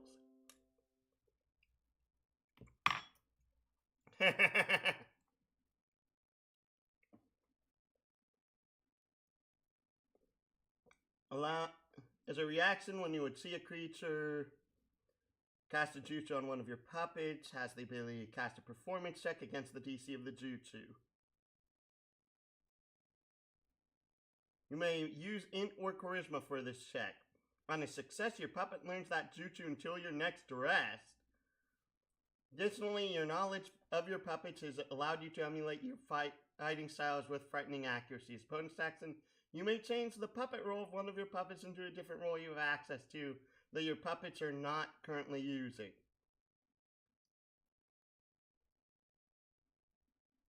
Okay, this roll lasts for 1 minute and can be canceled anytime as a free action. Overture. Control is so precise that even enemies, when both of your puppets damage the same creature, you add half your Puppetmaster level to the damage. Also at 6th level, you learn.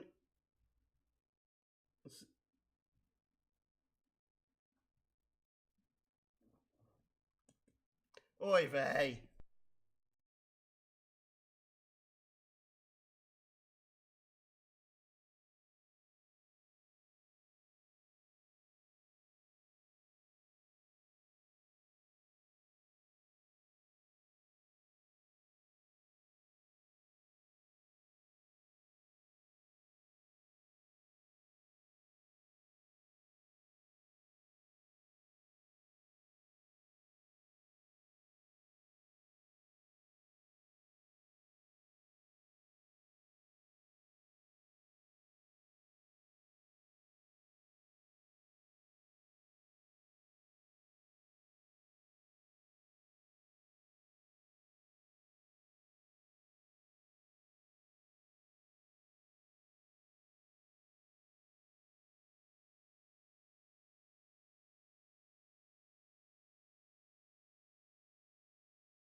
Oh, whoops. My mic was off. Derp.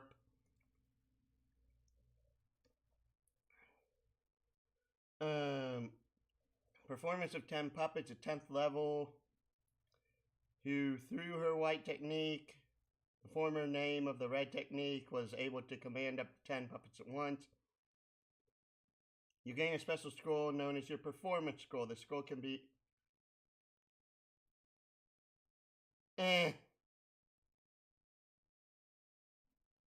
14th level, you've started to use your numbers more efficiently than before. When you would force a creature to make a saving throw or make an attack roll, you can make all your puppets use the technique, overpowering them with sheer numbers. For each puppet you make, repeat this technique. You must make a DC 16 chakra control check.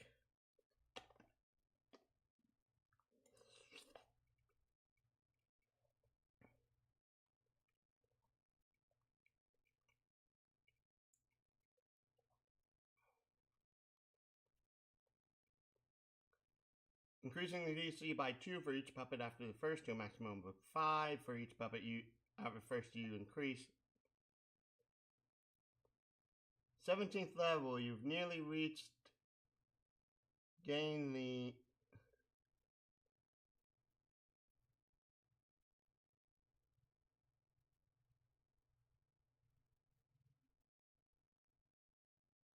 okay,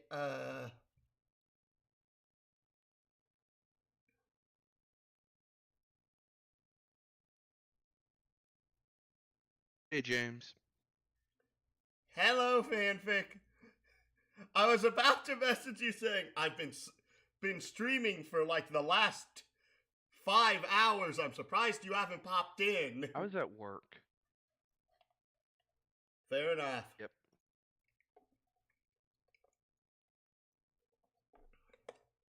Anyways, I don't know if you saw my message in DM.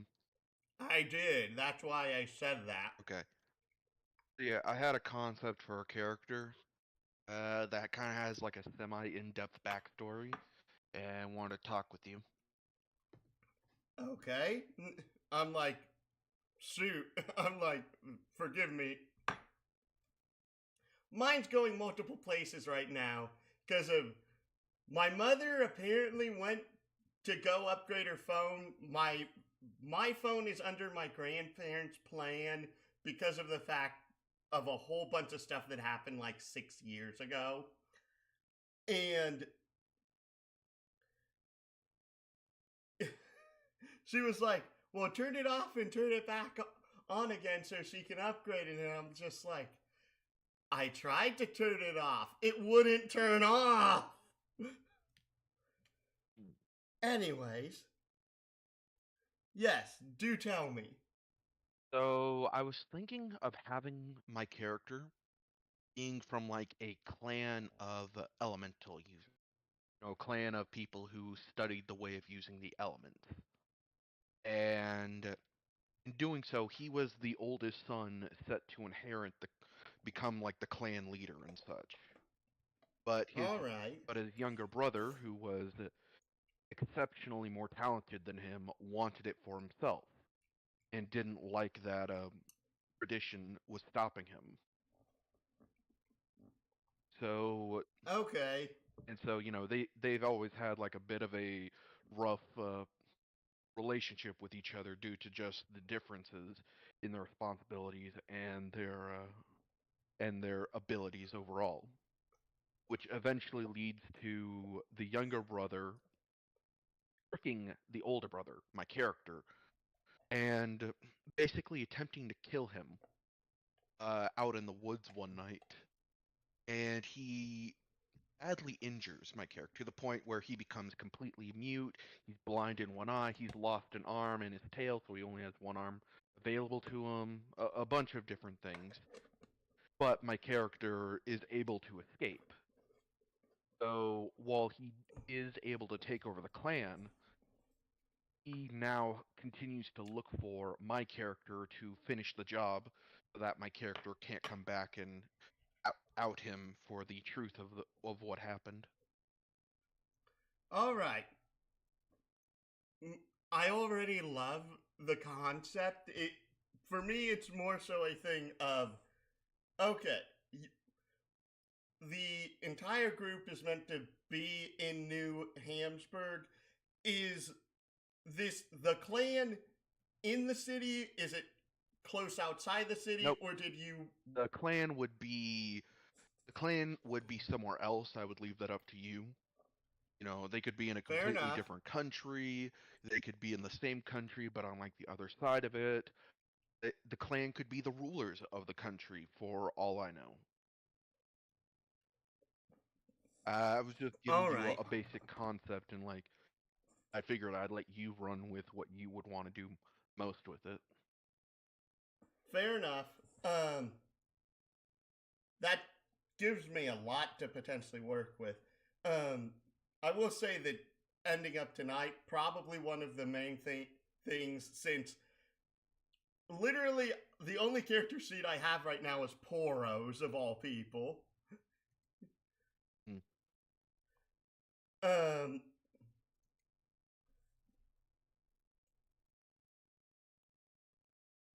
Because of that, because of one of the things that I didn't get to say last week, which I was hoping to get to, was that I wanted that each one of your characters to at least have a bond with one of the other player characters that is being brought to the table, which I failed royally at communicating. It is what it is. You can always have our characters meet up at the location and kind of like all be going for the same, like there's a job of something happening nearby, and all of our characters being, the good-natured people we are, just not wanting to deal with bullshit happening nearby, decide to just work together to deal with the problem. Fair. Like, oh, that whole idea of the vegan necromancer?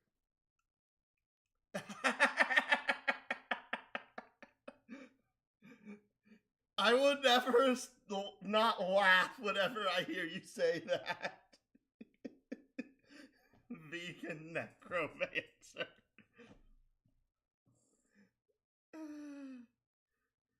Yes. So basically having it like come up is like some sort of invasion that's occurring at the current moment. Though that seems a bit much for something starting out. Mm.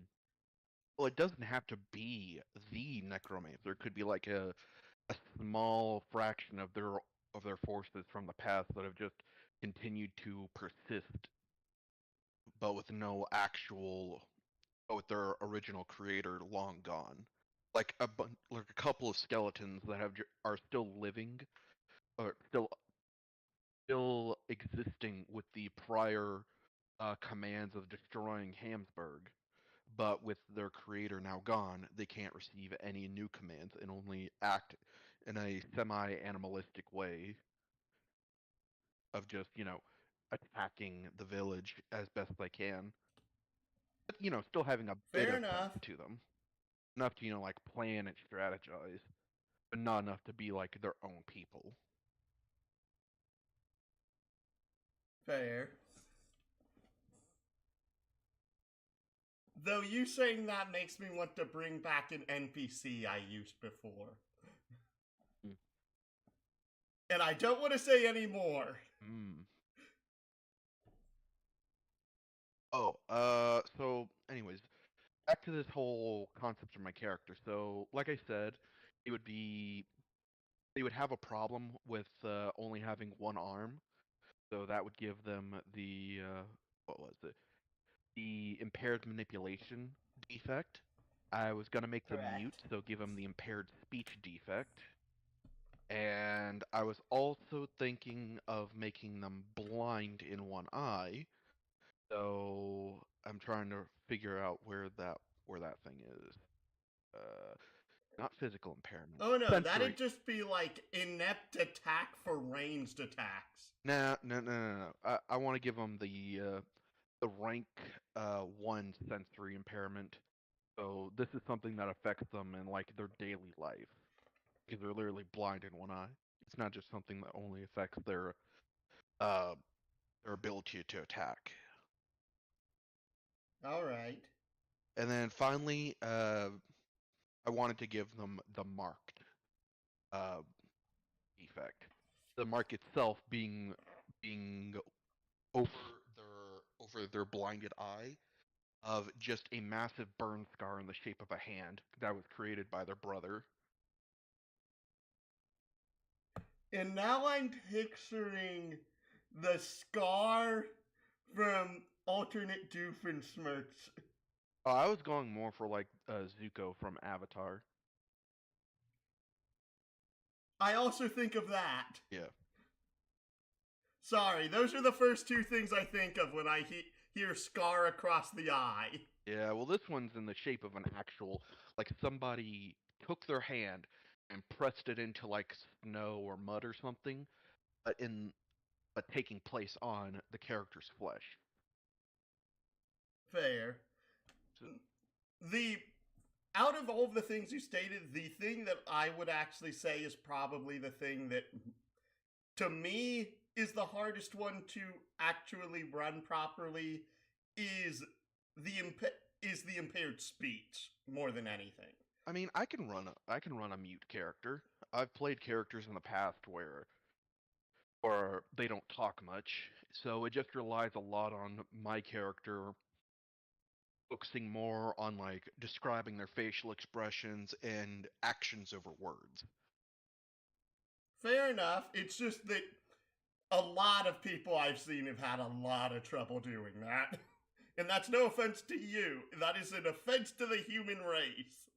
Well, why don't we go with my character being mute for the beginning, and if it becomes a And we'll problem, see. yeah, and if it becomes a problem, we can work in a small little thing through the game itself of giving my character back the ability to speak. Fair enough.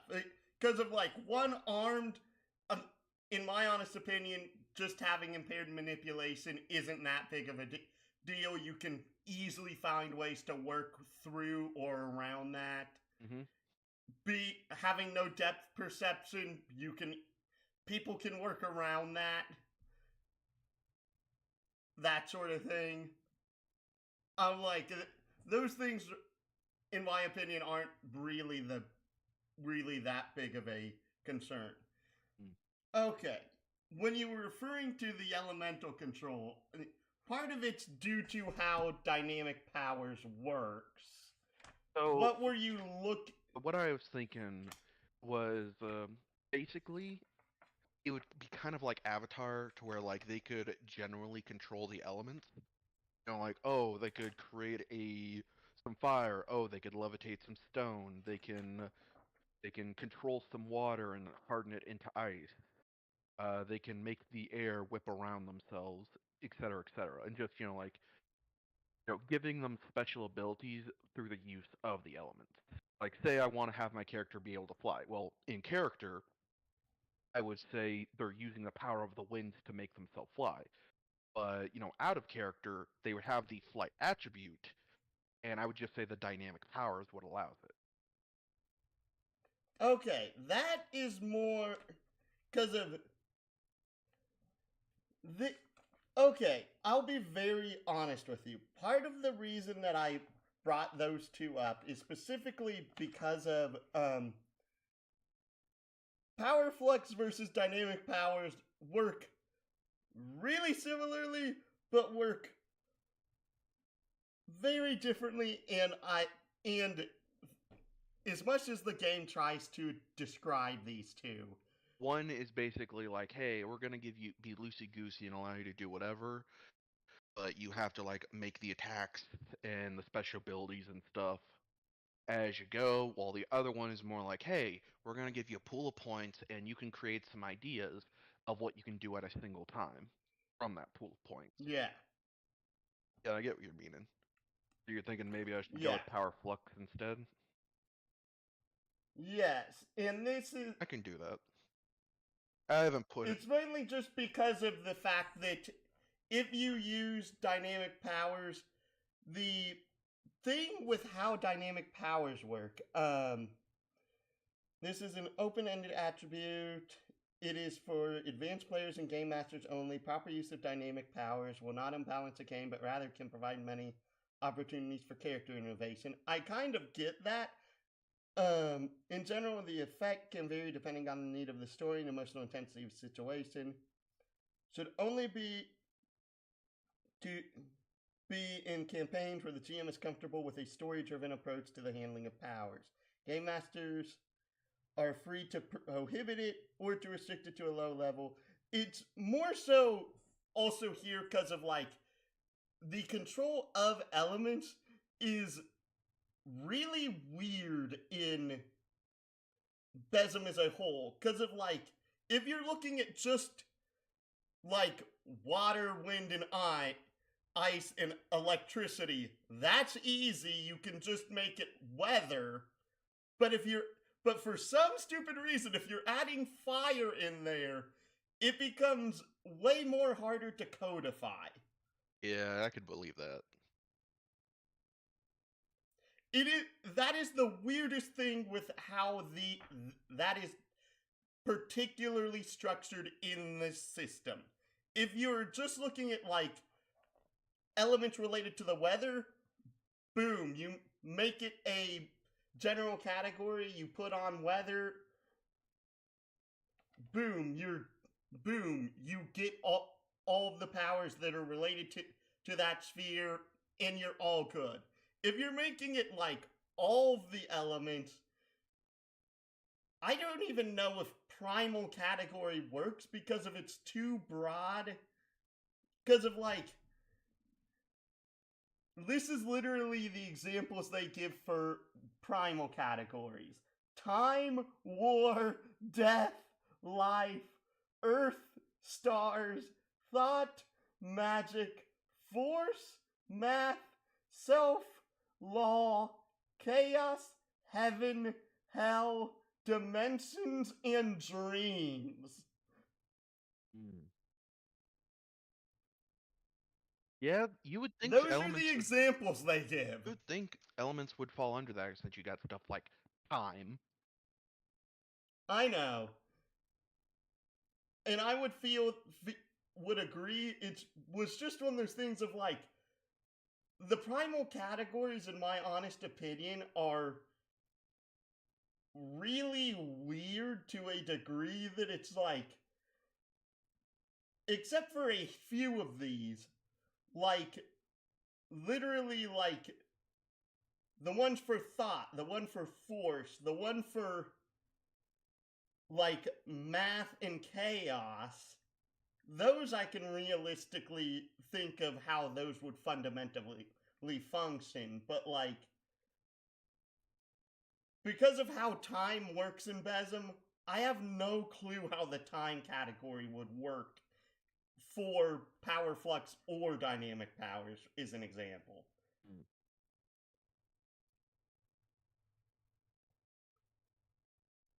Well, just gotta roll with the punches, as they say.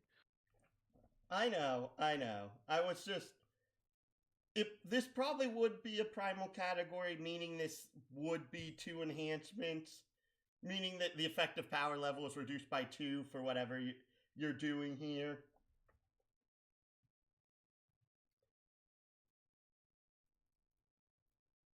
We'll get to that. I'm still working on just getting all the defects. I haven't even gone into like the actual attributes themselves yet. You're doing the correct method, in my honest opinion. Yeah. Which is defects first. So, just a quick thing. So, first and foremost, the template races we went with were all set Yes. at having 30 points spent on them, correct? Yes. Okay. So, the way I did it was I basically started at 30 of 60. 30/60, Yes. okay? So anytime I have bought an attribute, I have increased the amount that I've spent. But every time that I've taken a defect, I've decreased the amount spent. Is that good? Technically, yes, that works because of, since you've already got 30 out of 60, it still fundamentally comes out to the same math in the end of things. Okay. I was just making sure because with all these defects I've taken, seeing as how most of them are, kind of bad and very limiting in terms of, RP. Like, oh, I can't even talk, or oh, I've got a nemesis who is going to be a big threat because my character's nemesis, his younger brother, would be like, I'm going to kill you on sight, which seems to match rank 3 of nemesis. Fair enough. Yep. So Fair enough. with that in mind, it's kind of gone ahead and reduced that 30 down to 17. Just from all the defects. You're talking to someone who once reduced 30 to 12. Oh, on top of all that, you also got, I did spend some points on increasing my soul attribute. So let's see, if I take 15 off of that, because we're going with the 0, 0, 0, 0, and everything costs 5 after that, that would put my point total at 2 of 60, if I take out the soul stuff, or the stat increases I took. Oh, 2 of 60. Yes, I getcha. And that's before any attributes or anything have been added. Yes, though, if I remember right, if I can figure out where this is, yes, here it is. Okay. Because of the fact, okay, you actually did what I actually asked for. Um, because of most of the species, actually, we decided on the 0, then 3, then 5 before building the species. The points that are in the Yeah, I know. I know what you're talking about. And yeah, I saw the problem with the Wukongs as well, but the character, well, the person who made them, didn't set any skills or anything, so I I know. just added those back into the points that I could spend. I was basically saying that you basically get 8 points of Yeah. skills to put in Mm. from the extras book. Mhm. That's what I meant by that. Mm. Yeah, I knew that's what you were going for because I did that, but the person who made the race didn't do that. I know. Part of it's that we, especially considering the game we have on Wednesday, Mhm. and note that the innate creation process for the game on Wednesday is actually being a lot more in depth, mainly just because of not only do I already have an adventure path that I plan on taking them through, but it's also a thing of there's a lot more mechanically they need to make for the world to make certain things function. Mm. Primarily, they basically have to make a divine cosmology, or else literally any divine caster literally can't function. Luckily, I didn't go with anything divine. I'm just literally, I'm just literally controlling the elements through personal power. Rem- Remember, the Wednesday game we're running Pathfinder First Edition through. That's why I said that. Yeah, yeah.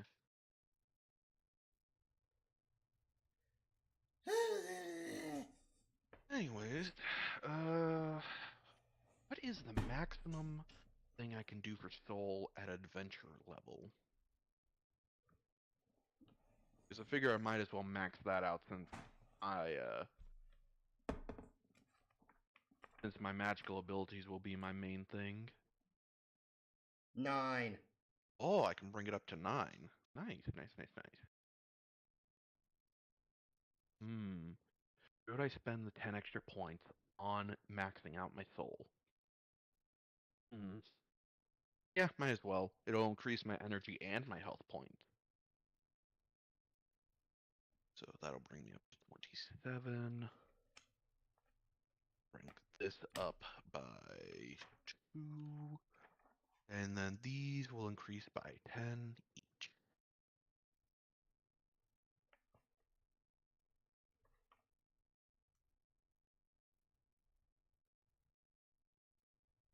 It actually is 65 allowed? Check that. What? I'm just checking if having 65 for your health and energy is allowed. Yes. Okay, okay. Suggested min max health energy points at adventure level is 40 over 80. 40 to 80. Okay. Oh, I'm nowhere close to that yet. Hmm. I figure, with his body in such a bad state, he really wouldn't be a physical fighter all that much. Most of his stuff would just come from his magical abilities. Well, yeah, I kind of get that. I mean, I might give him like a little bit of like melee capabilities because he's using a staff, but like most of it's just magic. Control F.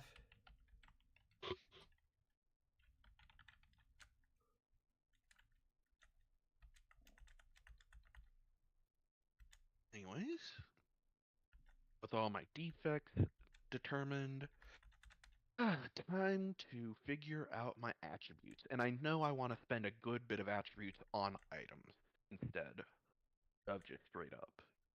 Like, for example, I kind of want to increase my defense, but I don't want to just be like straight up say, oh, I'm just inherently more defense able. I'd want to set it up to where it's like, hey, I have got some robes that increase my defense. That kind of stuff.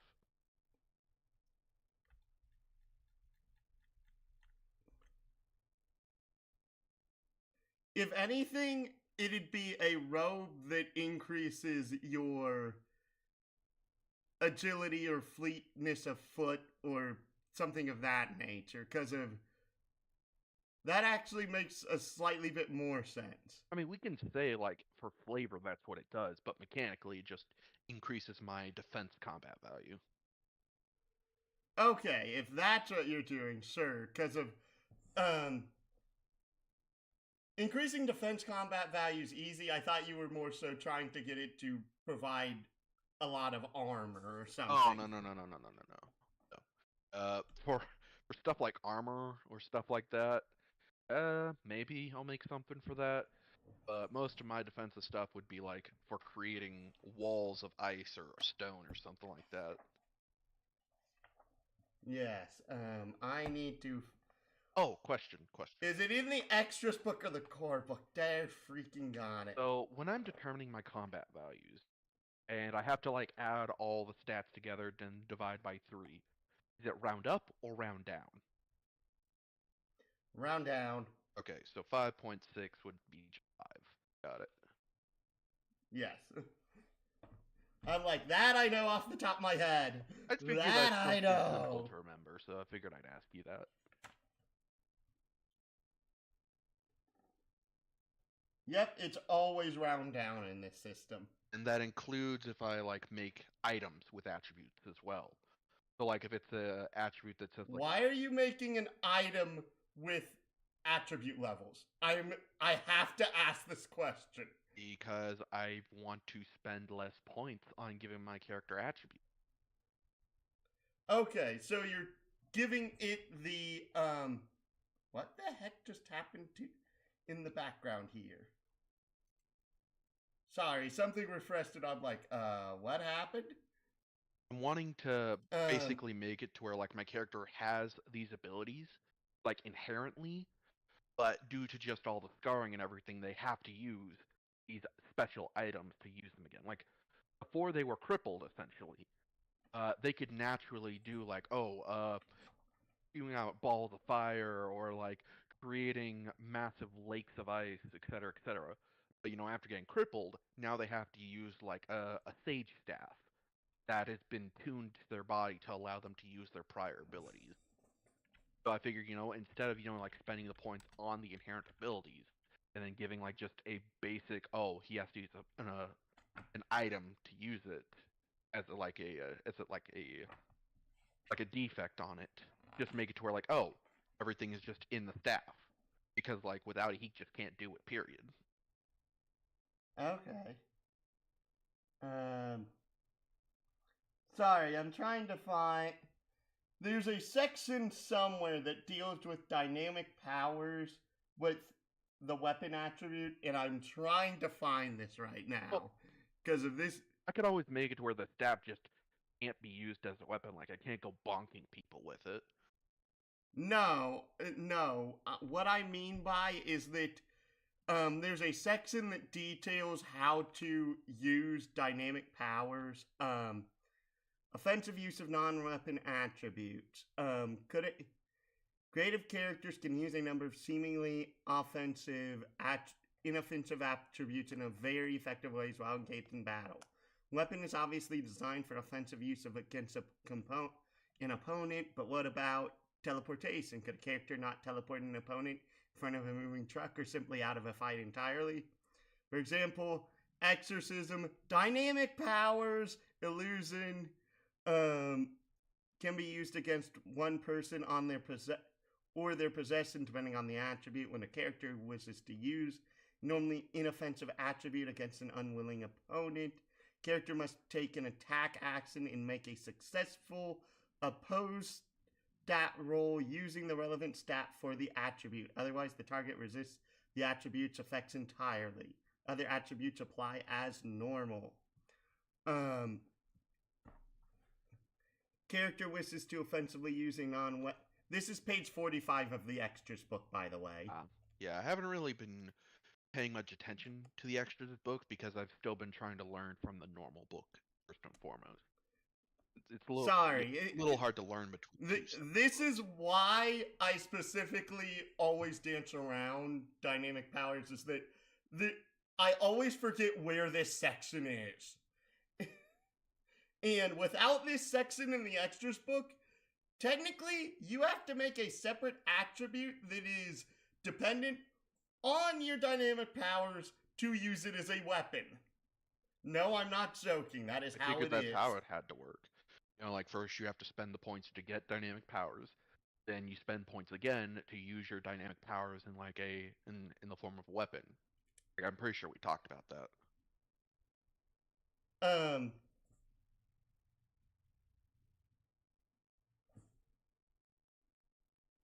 Yes, it is more so just I'm trying to see if there's like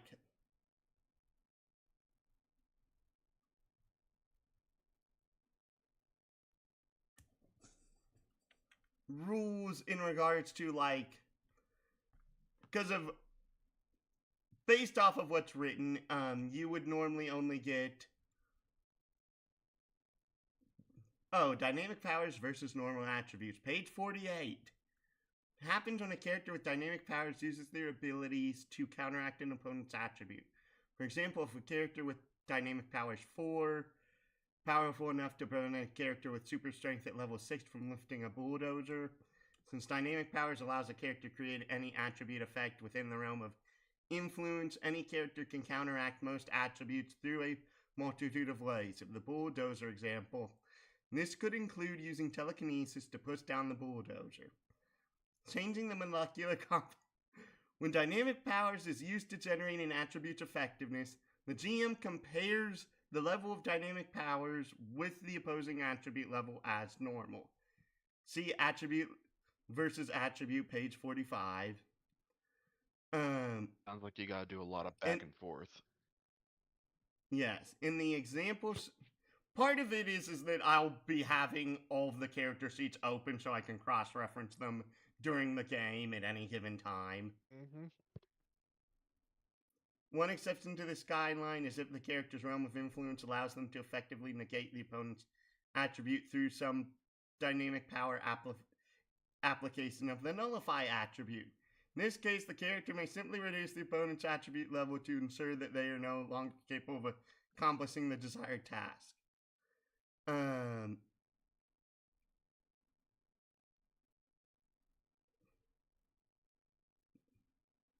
Course players being players, other creative uses of dynamic powers can also result in attributes use effectively counteracting the attributes of the other. So, okay. The question is, what is the effective level of the staff's dynamic powers or whatever? I haven't decided. Remember, I'm still on defects. Fair enough. Because even if with it being attached to an item, it still costs 5 points per level. Because of that would be one of the primary defining factors of how this would function. Because of like, if you somehow dumped all of your remaining points into it, and somehow ended up still getting an effective level 6 on this, I'd be like, I have no idea what I could do here. Wait. I thought dynamic powers were like already naturally like 10. Isn't that a good thing? No. Dynamic powers is 10 points per level. Right. So having it to where you're having it attached to an item instead makes it worth 5 points per level, right? Yes. That's what I'm wanting to go for. I know. What I said was putting all of your points into it in somehow ending up getting an effective level 6 on the on your dynamic powers on the staff here. Okay. That's what I said. Because of I get that this would be like a moderate to good control over this, but it's a thing of because of how Besm works as an effects-based system, you can technically creatively use it, and it's one of the better ways to do it. Problem is that if I make you make like a separate weapon attribute for every single thing, you end up running out of points super duper quickly because of how that ends up working. Because of this is based off of dynamic powers off of an item. And even though it being dependent on the dynamic powers, oy vey, you end up having some really weird numerical interactions here because of then weapon wants to go ahead, reduce the cost by half because of it's on an item, but it's dependent on dynamic powers increasing its effective level, and that's not including if you add defects onto the weapons that you're making for this. Wait, hold on a second. Hold on a flippin' second, because I think you're getting your wires crossed, and that's getting my wires crossed. So, let's start from the top. Let's just keep it simple. I'm wanting to make a staff that lets my character use elemental powers. Let's just call it that, so we're not, like confusing ourselves with power flux or dynamic powers. Okay, just wanting to use Fair enough. elemental powers. So because it's on an item, the amount of points I would have to spend is half the normal amount. Correct? Correct. Okay. So because of your wanting basically something. Sorry. Trying to keep this simple. We're not jumping on tangents. Okay. So with that in mind, that's all the staff would be. It would just be a thing to use the power. It would not be Correct. an actual weapon. That wasn't what I was referring to yet, but you're correct. Okay. So with that in mind, that's all I'm wanting to do. I'm just wanting a staff that acts as the way my character can use the elemental powers. That's all it is. Correct. That's all it is. Sorry, I was getting further into the numerics. We can deal with the numerics whenever we get to, like getting into the minutia of like what the elemental powers entail.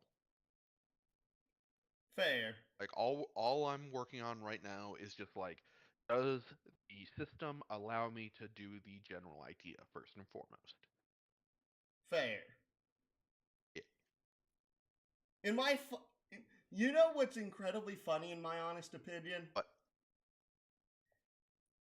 It is easier to make Swamp Thing than the Avatar in Besm. I could believe it. It also costs a heck of a lot less points. Probably.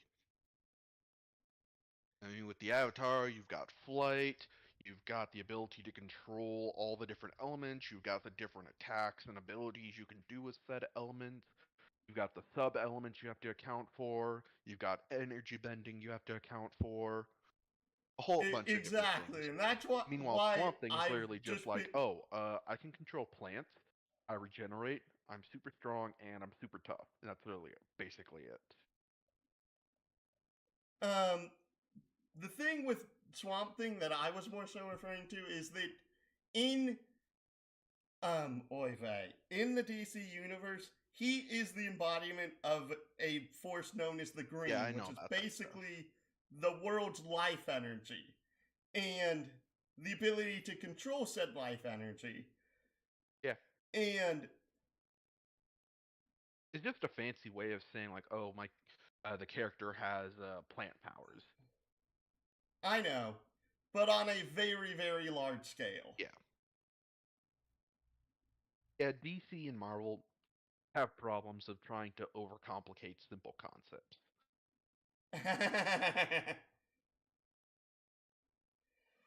Yes. Forgive me for overcomplicating stuff. Alrighty. So, with that out of the way, I think that's what I'll be going for right now. Just working on Okay. figuring out like how much points I want to spend on Power Flux, if that's what we're going with. Uh-huh. That is what we're doing. Technically, it can be either. Dynamic Powers is more story driven. Power Flux is more for if you just want things to be like numerically sound in a way. Technically, they end up costing the same, but because of how Power Flux works, because of I believe it's you spend 10 points to be able to allocate 5 in any way you want. If I'm not horribly misremembering it. Let me look it up.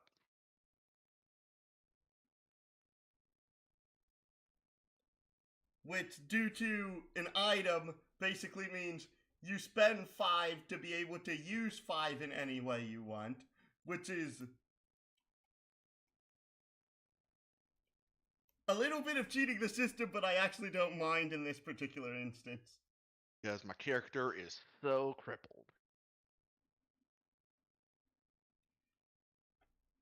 Yeah,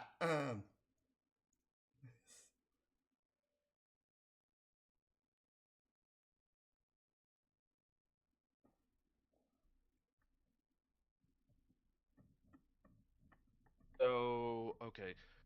So from what it's showing, you were talking about the primal category earlier, correct? yes. Okay. So because I'm wanting to go with elements, will I have to take the primal category enhancement? I'm kind of saying yes, mainly because of the previous thing literally lists weather as one and literally uses storm as an example in a completely different section Okay. for it. All right. Just making sure. So that means Yeah, I'll and need I'm like, to because of that means I'll need to spend 10 points on 3 levels of minimum for power flux to have elements as a power. you need to spend 15 points to get it to effective level 1. Yeah. 3 levels, 3 ranks. Oh, I heard 10 points. That's why I said that. Hmm. Yeah. Forgive me. It's all right. Our ears. It's all right. It's all right. All right. So when I'm writing this down on like the paper, when I'm like Yes. writing down the ranks and everything, uh, I would write the total ranks, parentheses, the actual rank when you take the enhancement account in close parentheses, right? The effective level, yes.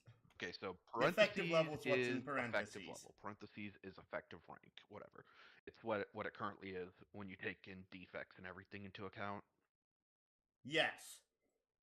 Alrighty.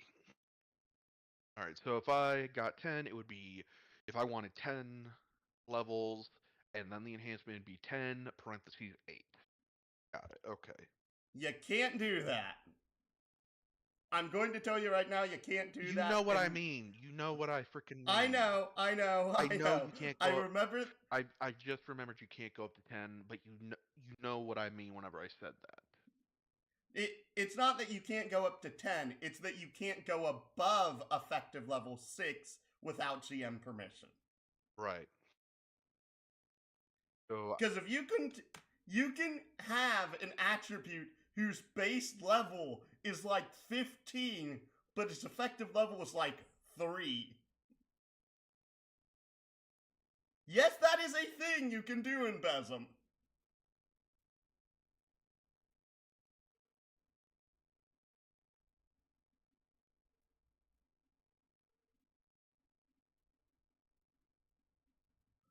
Sorry.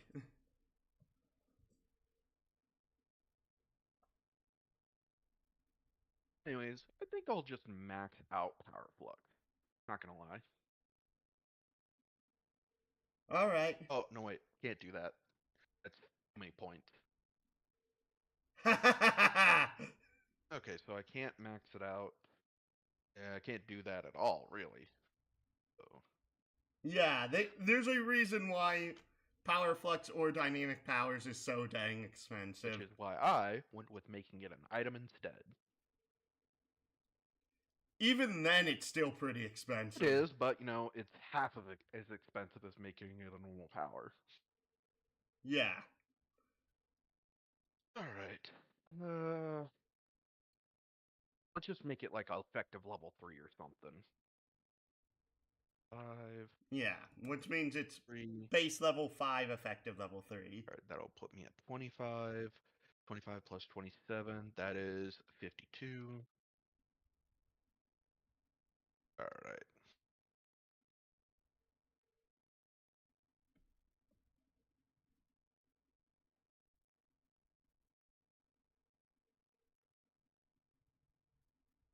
And that'll be right there.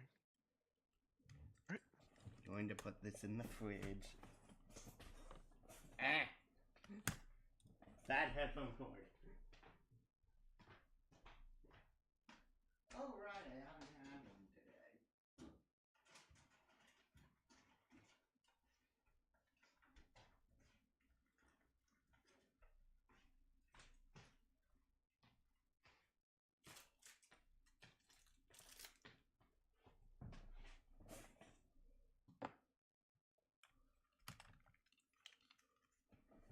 Ugh.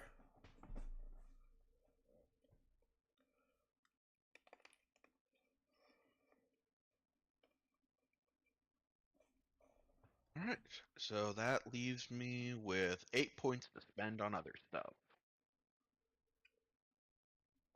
Yep. Shouldn't be too bad. All I really gotta do is just increase my defense. Seeing as how and my damage multiplier, since I'm not going for a big offensive melee type of build. Maybe increase my energy points as well, if I can. Well, the question is, what are you using your energy points for? Would I have to use my energy to cast my magic? Not unless you have the deplete limiter on it. Oh yeah, I forgot limiters can increase the effective level of your stuff. Forgot about that stuff. Yeah, if you don't have the deplete limiter on it, no, you don't. So if I don't have deplete limiter on anything, I don't lose energy points. Yeah, the rules on energy points are incredibly forgiving. Wow. You literally have to be coming across a enemy that is using a weapon with enervation in order to have your energy be affected like nearly at all. I wonder if I should take that limiter just to increase my powers ability. Because like I'd assume 65 for an adventure is fairly decent, right? What? 65 energy points, that's fairly decent for an adventure category character, right? Yes. But then again, my character is primarily going to be using magic. I'll have to check out the limiter, the energy depletion limiter to know for sure.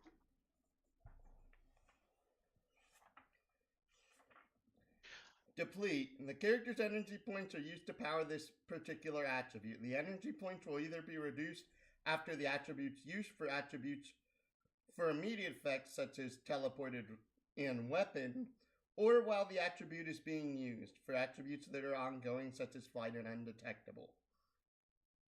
For more information on energy points and their use, see page 195. One assignment attributes with immediate energy burn 10 energy points for each use or attempted use.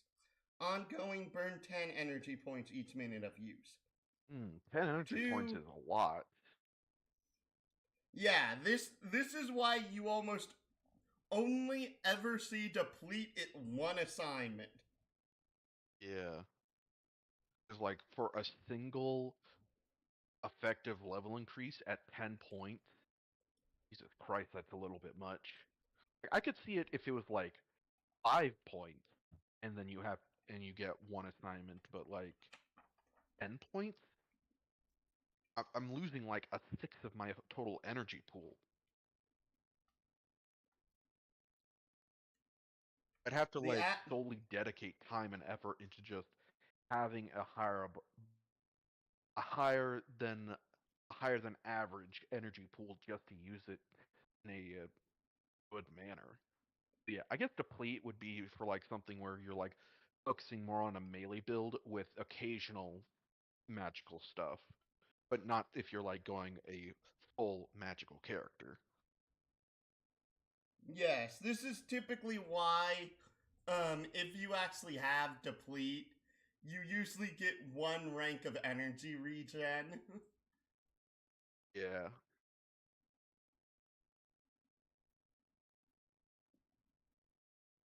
Because of that actually makes it it's one of those weird things because of deplete and energy regen are honestly a really effective combo with each other. Ooh, I could take the backlash limiter instead. Oh boy. Yeah, it just makes it to where like if I just fail by an extreme margin, I get a backlash, which means I could get back 5 points that I was originally spending if I want to like keep my effective level at at 3.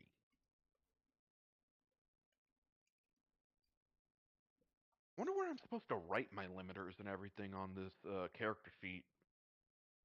It's supposed to be on the same line as the attribute. Ugh. Yeah, that does get a little bit messy with some of them. Okay. Okie dokie. If there's any that end up being really long, I usually move them to the bottom and then make the line below it the additional line for it and do that for like anything that's like that. All right.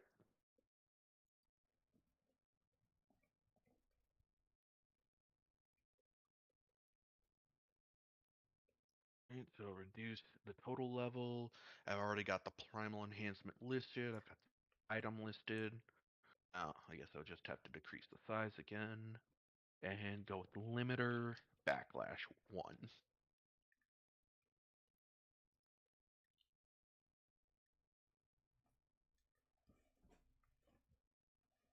All right.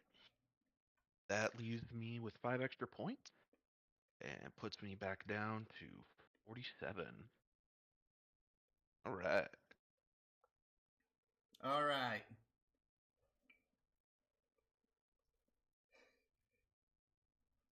Hmm.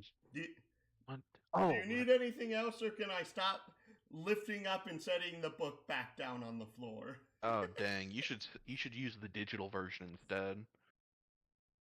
I have both the digital version and the physical version open. Why are you doing that? Just have like 2 digital versions open instead. Usually the system doesn't like that. Okay, okay, okay. All right, yeah, I should be good for now. All right. Thank you. Alrighty, have a good one. I'll send you the See you in 3 document. hours. Yep, I'll send you the document when I'm finished. Alrighty, Ruroni.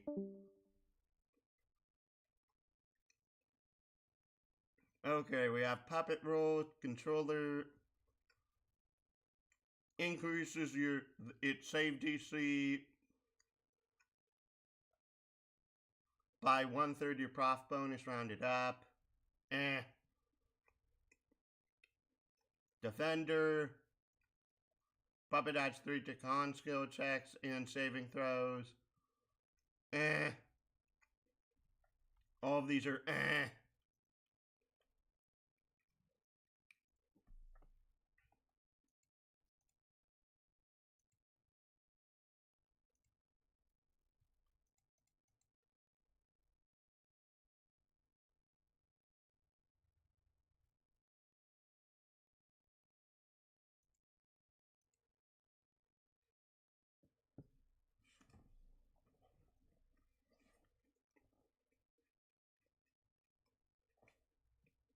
Deceitful dance.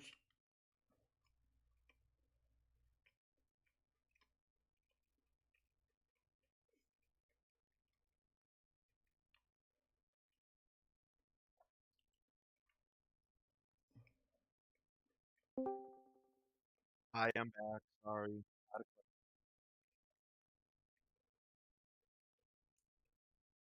Yes. So I was thinking of giving my character the ranged attack attribute. Because What did you say? Because of you just distorted. I was wanting to give my character the ranged attack attribute, since my character will be casting spells and shooting from a distance and everything. Okay. And I wanted to add that to the staff as well. So, but the point value for a level normally is 1. Does that mean the cost one is 0.5 and we round down? Okay. How are you trying to. So, first off, one, you wouldn't give the staff ranged attack because of that means that. First off, one, you're making it so in this instance, it makes sense that the staff can be imbued with the power of the elements, but it having ranged attack, in essence, mean it's helping him aim, Yeah. which to me means that the staff is sapient. I mean, not necessarily. Would you consider like a would you consider a aim helper in like a video game sapient? That'd be the accurate enhancement, and that does something completely different. Oh, okay. Let's say we could put ranged attack on an item. Would it reduce the point per level to 0? No, it'd. Okay. Because if you're dealing with costs, it'd be 1/2. Right. And basically you would have to buy an even level in order to make it 1, because of this system really hates halves. So there would be no just rounding down to 0. No. Okay. I mean, they could always just add in the rule saying like, hey, the item effect of having the point cost only reaches a minimum of 1. But you can't I do halves. Like I believe it does that in the item chapter, mm, which is like chapter 10. Um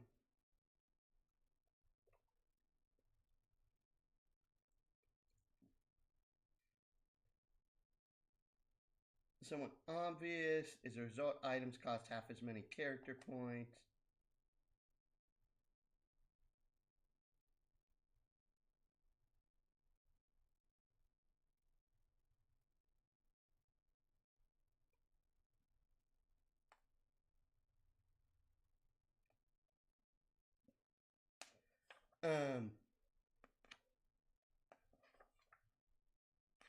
Dadgummit. I thought it was literally in the items chapters. In the item description.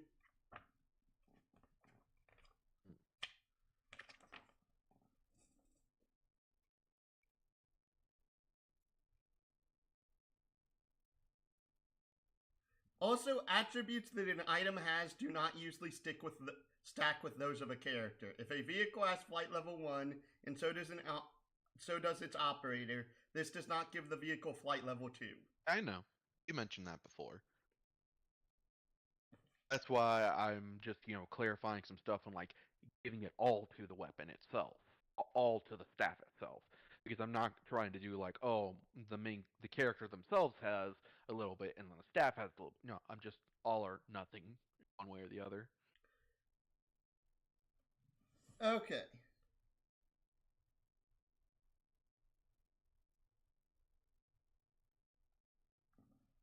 Item cost. Items are not ranked in levels like other attributes. To determine an item's character point cost, total the point cost of all attributes and defects built into an item and divide by 2. Round down, minimum of 0. For example, if basically it's saying that you take the point cost of everything on the item and then you divide by 2. Ah, okay. Okay. Essentially, you've got to be able to buy it first before you can have it, essentially. Yes. So, like, if I wanted, like, something that is normally, like, 50 points, and I've only got 40, I can't just be like, oh, I'll just spend enough points. Like, I'll just have it right now and just give me those levels I wouldn't normally be able to get. I've got to basically stop at 40 or lower before I can have it. Okay, that's not what it means by it. What it means by is that all of the total cost on the item is tallied up together before it's halved. Okay. Where? That's why usually the only time you have 0 cost items is if it is literally something that's an add-on to the add-on to the item itself. Okie dokie. So for ranged attack in this instance, if you had it on the staff, in this instance, it would still increase the cost. And technically it would round down if it is a half, because of apparently it does round down in this instance.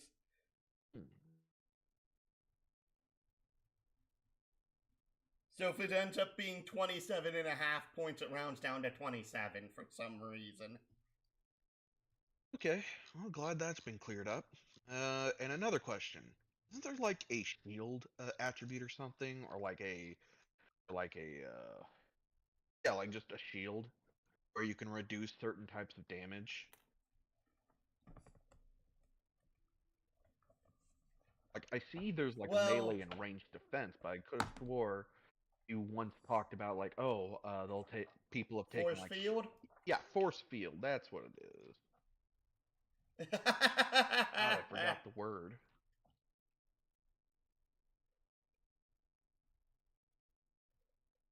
Features. Yeah. Like force field. Okay.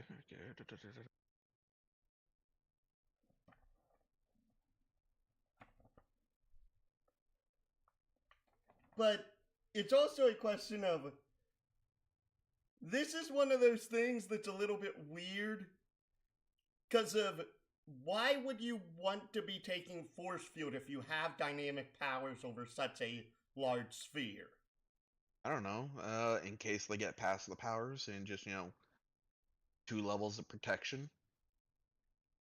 Okay, I know this is going to kick myself in my rear, but I'm one of those sorts of people, even as the GM, that's like, okay, so first off, it's possible for you to like use your powers to make a shroud around yourself. Why would you not take extra actions over force field? Oh, because my character already inherently has extra actions because of his race. You can buy additional ranks of it. I know, but I've already got 2 ranks, which I would assume is already like uh Oh, two extra I actions. forgot that the Wukongs had 3 total actions a turn. Yeah. I would figure, like anything more than 3 is a bit much. Yeah. Okay, sorry. That's my bad. I'm like, oh, right, I forgot. Yeah. So yeah, I would just like take force field and how does this work? Protects incoming 1% magical barrier, telekinetic shield, divine protections, or technological screens. Da da da. Damage is first reduced by the force field's armor rating. With any additional damage that got past, it's applied against armor, if any. Thus, if a weapon successfully hits. Oh, okay. Here we go. So, what is the armor rating for shields? Oh, that's a lot if you can get all the way up to 6. Oh, you're looking at shields now? No. I'm still looking at force field.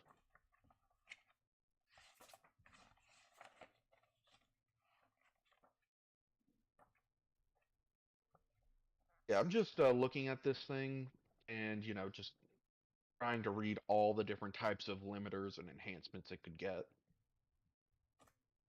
And I was just trying to figure out, like, how high can the armor rating even be?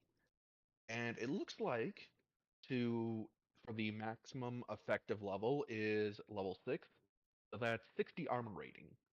I really don't have a good understanding of like what the damage is for our rank. Is 60 a lot?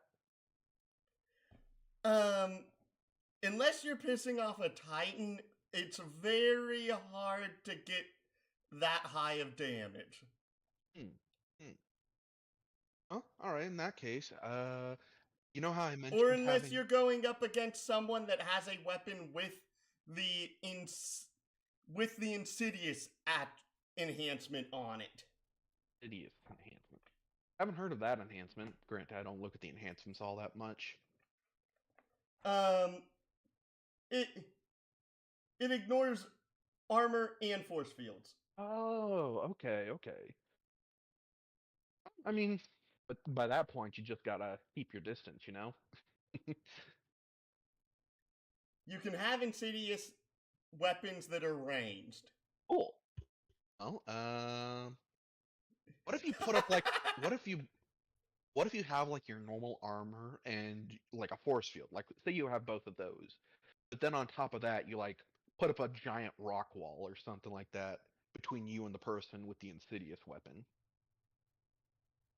They then have indirect on it. They can go over or around the rock wall. Hmm. The, the, this is an effects-based system, and this is one of the things you have to understand is that no matter how much you try and prevent something, there is a way to work around it. Well, what if I just pull a Toph from Avatar and bury the person from the head up, or from the neck down? Okay then. Yeah, just like completely bury them from the neck down. Just open a hole below them, then close it back up around them before they can react. Because I've got two actions a turn. Well, three actions a turn. Clearly, just open it up, close it, and I don't know, just start boarding him or something. Okay then. Would it be allowed? It's more a thing of that.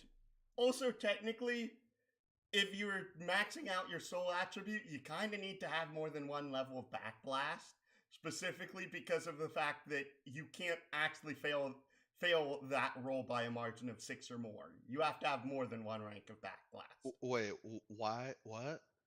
What are you talking about? Um, you said you were putting backblast onto the attribute for it to activate. Uh, activate. No, I was just putting a.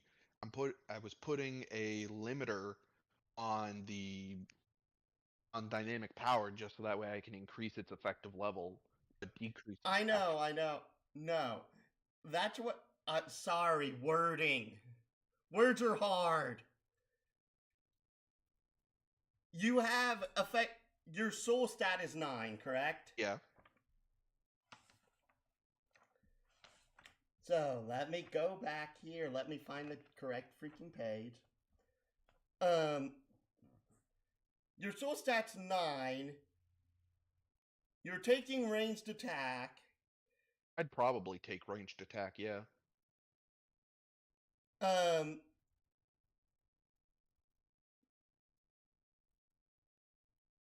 I have to double check this. I need to check this, but I don't believe you add your combat value to a stat roll.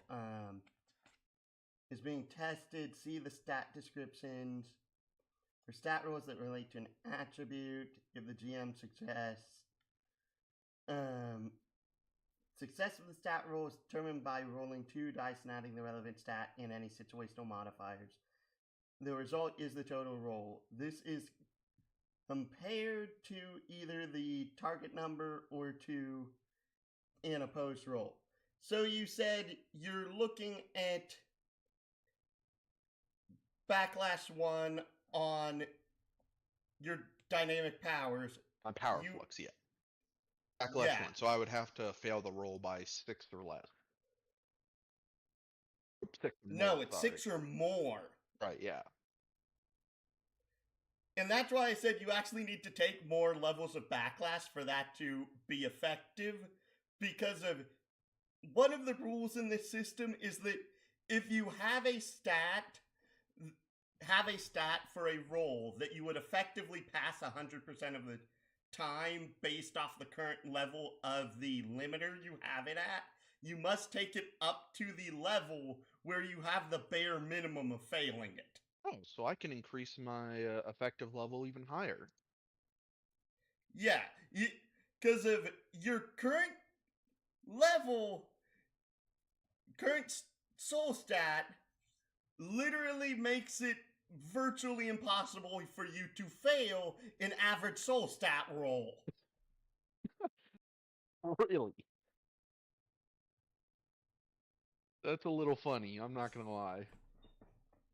That's why I'm like, you can't have only Backlash 1. You have to take multiple levels of Backlash, or else you literally suffer no detriment from it.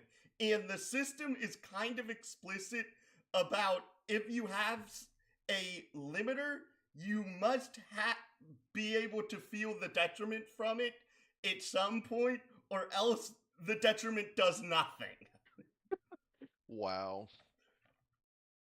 Okay. I get that that's like really messed up logic, No, I get it. but I get like it. Yeah, like, what's the point of having a limiter if it never happens? That's like a person saying, Exactly. like, they have a crippling weakness, but the weakness is just like cauliflower, and cauliflower never shows up at all in the game. Exactly. Yeah, that is one of the weirdest rules in Besm, But it makes sense. It does. Yeah. So, you were mentioning something about my combat value, because I'm taking ranged attack. Yeah, it was due to what you're doing with Backlash here, and literally, actually, I'm pretty sure, okay, I'm going to shoot myself in the foot, because of I am the person that does this. Oy vey, which section is this?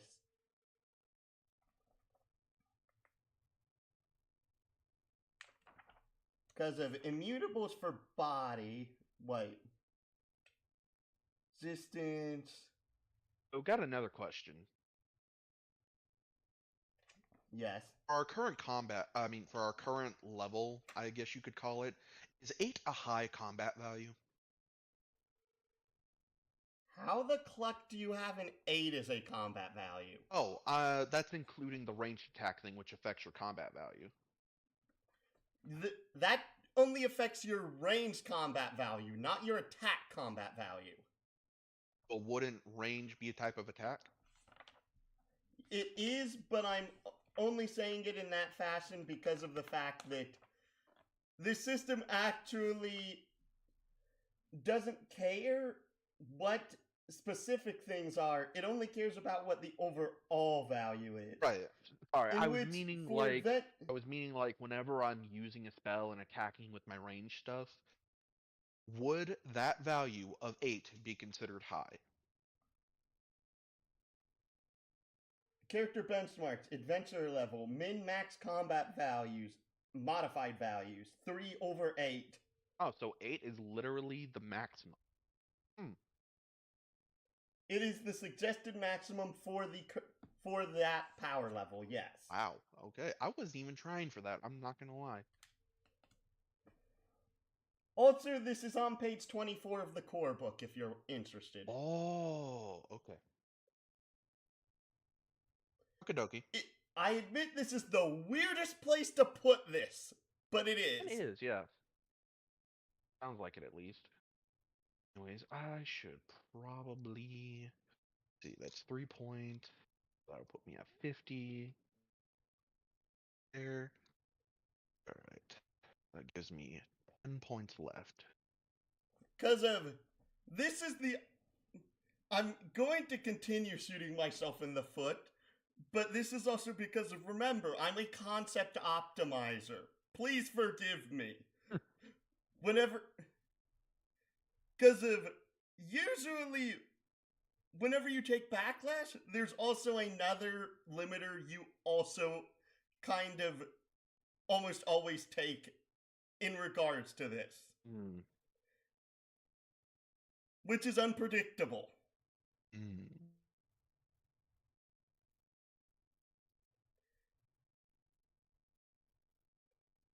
Well, I'm pretty close to finishing up like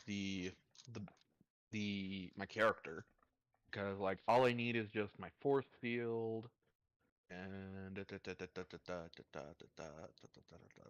ooh, attack mastery. That's what I could go for that. Why is attack mastery only 1 point when ranged attack and like melee attack are also only 1 point? Attack mastery only raises it by 1. The others raise it by 2. I put in too much then, because like I gave myself level 3 on ranged attack, so that's technically a +6, so I can't do that. That's one of the weird things about Beziv when you actually start thinking about the min-max combat values. Yeah, the attack mastery only raises it by 1, but raises it for everything. The melee and ranged attack raise it by 2. That's really weird. Like, you'd think that the attack mastery would increase it by 1, but at like a cost of 1. But but then ranged attack would also raise it by would raise it by a little bit more, but would also cost more. Well, part of it's that if you're buying ranged or melee attack, you were specifically buying it to show you were a specialist in one thing.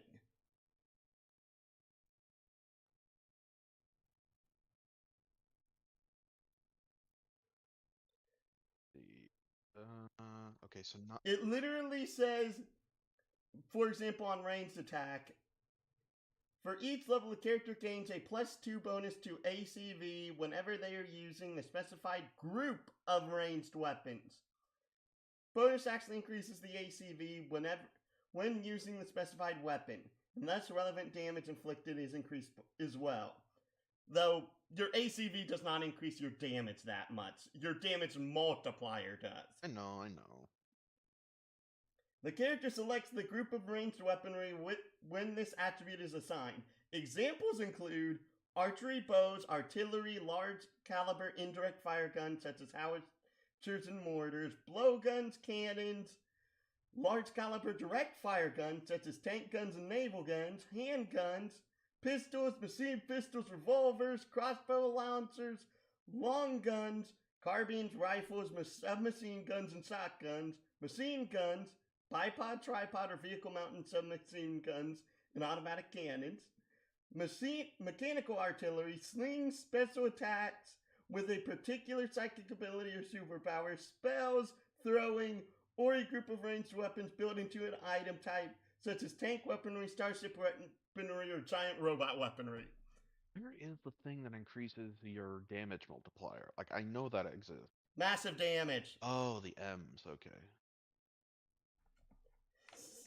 I swear, the way that these things are set up, where it's all alphabetical, but they have weird names, makes it so hard to figure out where something is. And this is why I have most of this memorized. Massive damage, 3 points a level. Ooh, okay.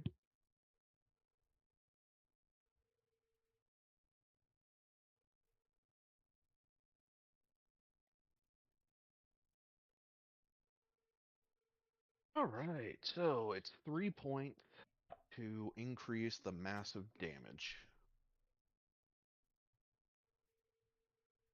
Ooh, okay, so I could get the massive damage, take it once, and get the limiter to where it's only effective whenever I use my magic. So that means I have an effective level of 2. Okie dokie, I can do that. Uh,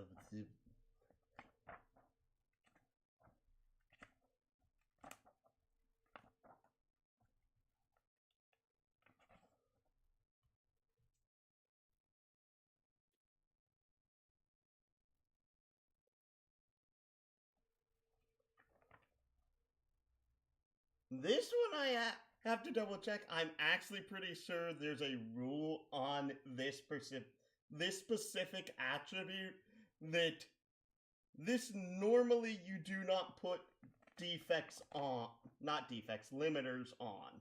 It's literally showing massive damage, limiters, focus damage. It's literally, Oh, yeah, it's a okay. limiter Sorry, I specifically was. made for massive damage. Yes. Sorry. These limiters are.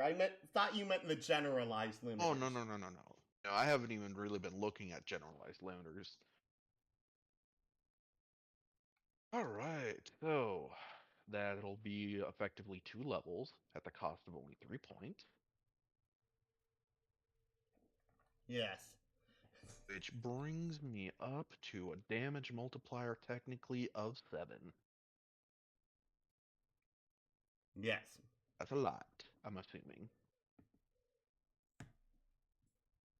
Page 24. I know. Adventurer, min max damage multiplier, character benchmarks 4/8. Oh, that's close to the top. Alright, now the time. Oh, wait, almost forgot. Gotta spend the points actually. So that'll be 51 of 60. So now I just need my force field. That's all I'm really missing at this point.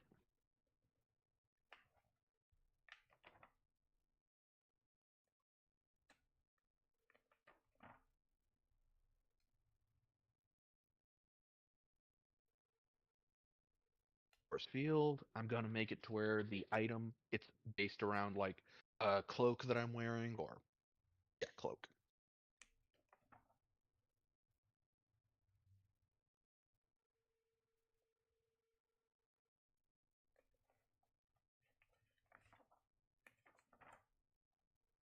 Yes. Okay, so cloak,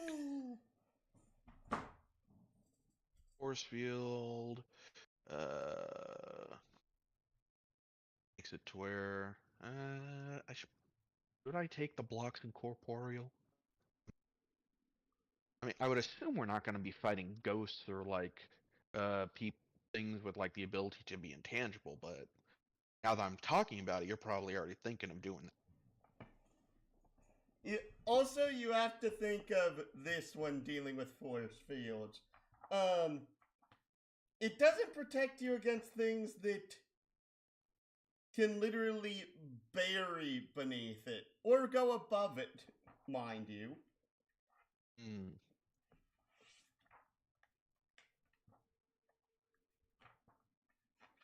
Ooh, I could give my character a regenerating force field. Yes. And it regains 1 lost level of effectiveness per action. If the character uses 1 general action to regenerate the force field while it's up or down, it regains 1 lost level of effectiveness. A character with the extra action, yep, do it multiple times. So if I used all my actions, I could essentially give my force field back 30 armor rating. Yes. It sounds like a lot.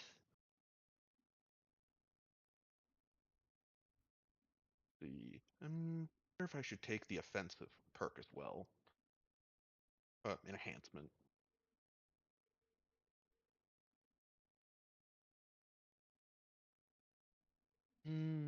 Okay, I'll think about this.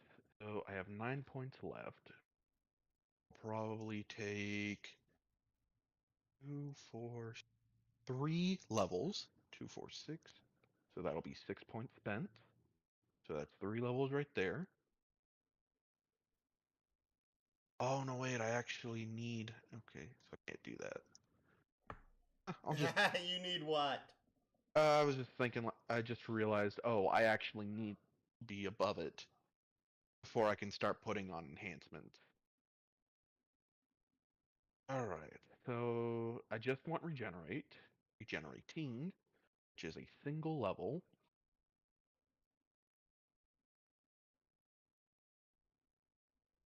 Which decreases that by 1. Which means I should probably increase this to 4 and that to 8. Put me at 59. And my effective shield level will be 3.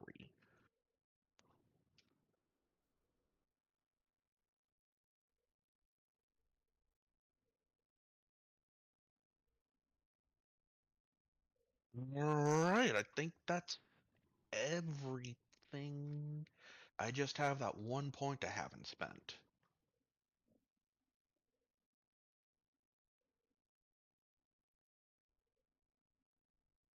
Oh, Mulligan. What is that? I forget.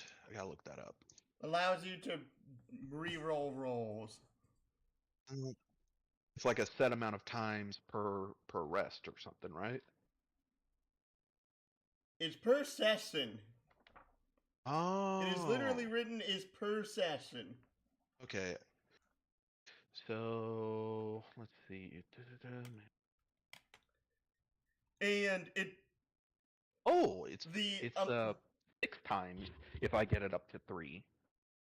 Yes. Okay, yeah, I think I'll spend that extra point to give myself 6 re-rolls per session.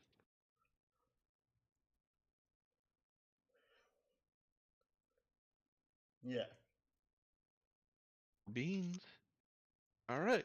So I've either made a absolute bastardization of the system of a character, or I've secretly unlocked an unconventional tech.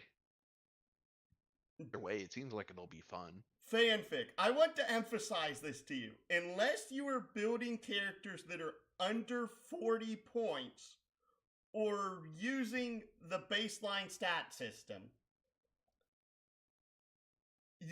nearly everything you build in this system will end up being like, what did I do?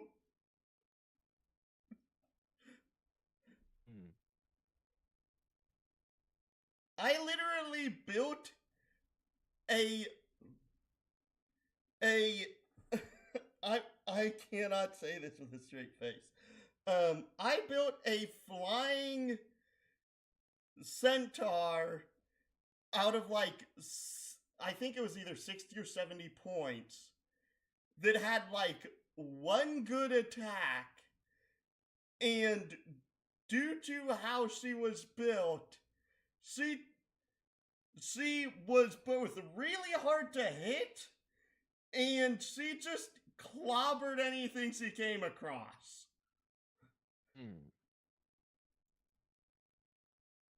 Like, no contest. To a degree that after 1 session of a GM trying to run with her, the GM said, I have no idea how I can actually challenge you guys. Sounds like the GM wasn't trying hard enough.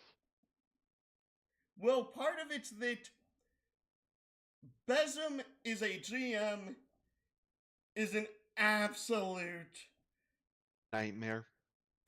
Yes, it is a pain to run because of the fact that Besem is an effects-based system that for years had no effective bestiary. Bestiary, yeah. You know what I meant. No, how could I know what you meant? You said something different. Don't make me throw my shoe at the camera. Yeah, that's your camera, not mine. I know. But on top of not having one, even then, the active monster manual, bestiary, whatever you want to call it, is wholeheartedly lacking if you both help make your players make actually super effective characters and you want to actually challenge them.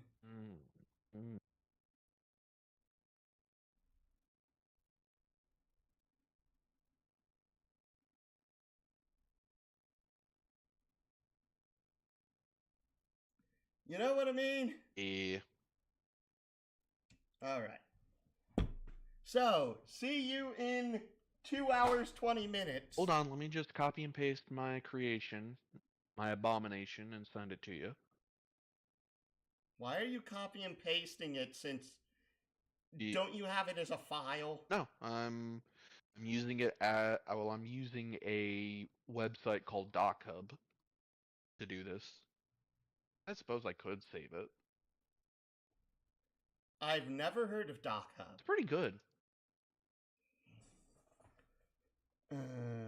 Hostile creature.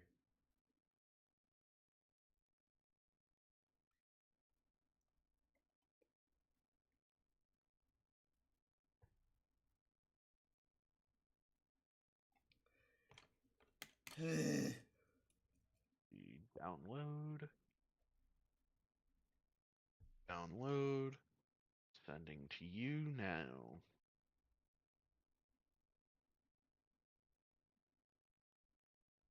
Let me know what you think. Just a fair warning, if there's like some numbers that aren't working out right, let me know. All right. So, okay. Because if you have no other attacks, that you don't really need to say that your effective damage multiplier is 7. Because of you don't have a second weapon on here.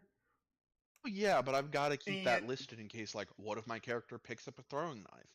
What if he finds, like, a crossbow or something, like, in the moment? I can't just, like, have only what is specifically built for my character and completely forget about, what they are at the base level. All right. It's just one of those weird things. Health points. Energy points are at the bottom. 13.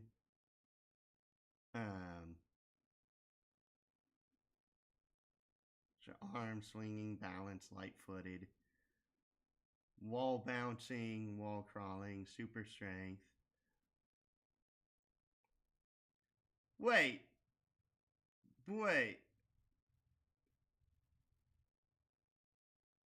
Okay, technically no. Your effective damage multiplier is 5, then 7, 8.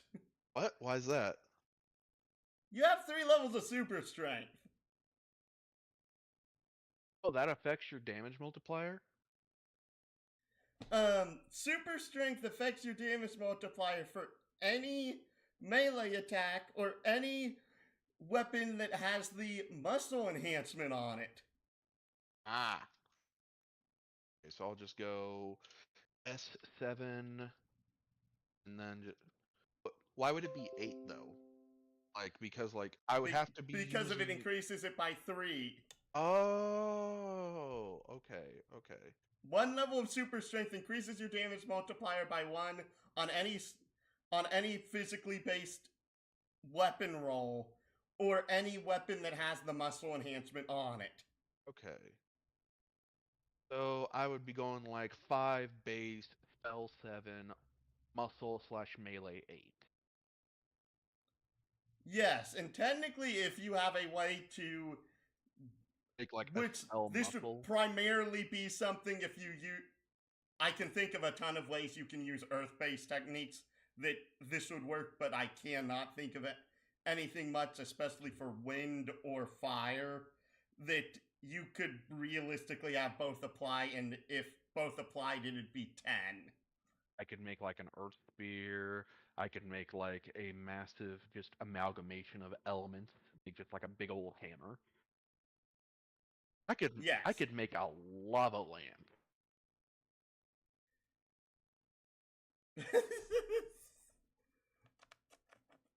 All right, please let me go brush my teeth and continue me actually reviewing this bloody document. Okay, okay. Read.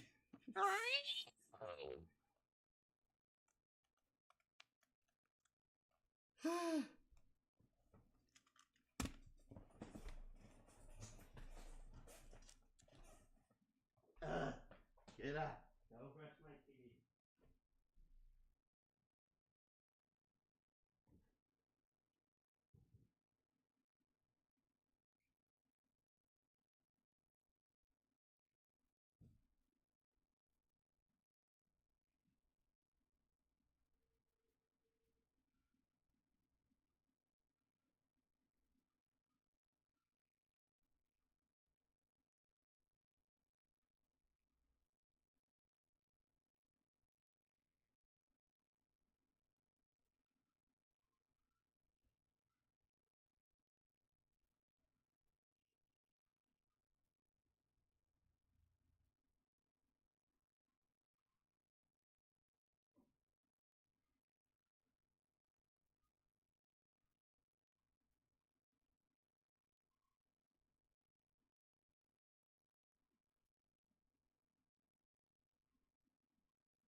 Why are you still here? Well, you said you were going to come back, and we were going to finish talking about my character. Oh, right. Find the right bloody.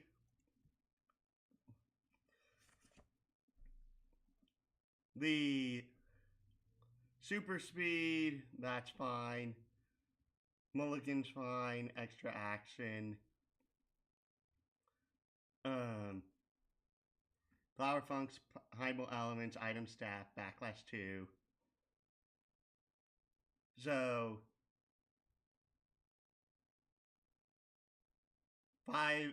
You, if you have the same level of enhancements and defects, you don't need 5 effective level 5. I just wanted to make sure that I was remembered, like, hey, here's what's written, and here's what's after the fact. You know, just a little funny thing for me. Okay.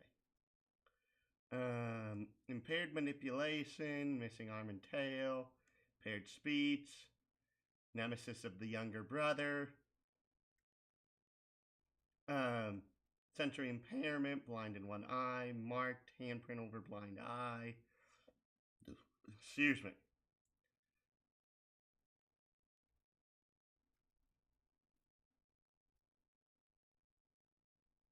Everything was good? Pretty much. I mainly was hoping that you would put the character name in here. Oh, I figured I'd introduce a character name, you know, in the game, which, you know, would be kind of hard since my character can't talk. Just imagine, like, my character just exists and can never give his name, so he technically doesn't have a name. So it's literally up to the other characters to make a name for him.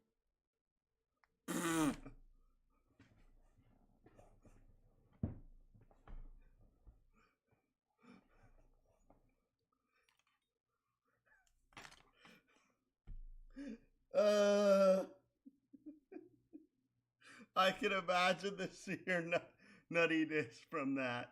But also, thank you for at least playing along here at the end. I realize this was not what you had originally intended, but at least you seem to have had fun making the story and building it.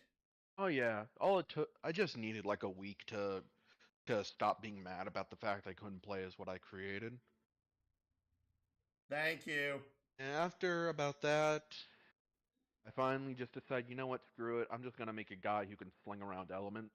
And I was like, okay, so now I need defects. What could I give him defects for?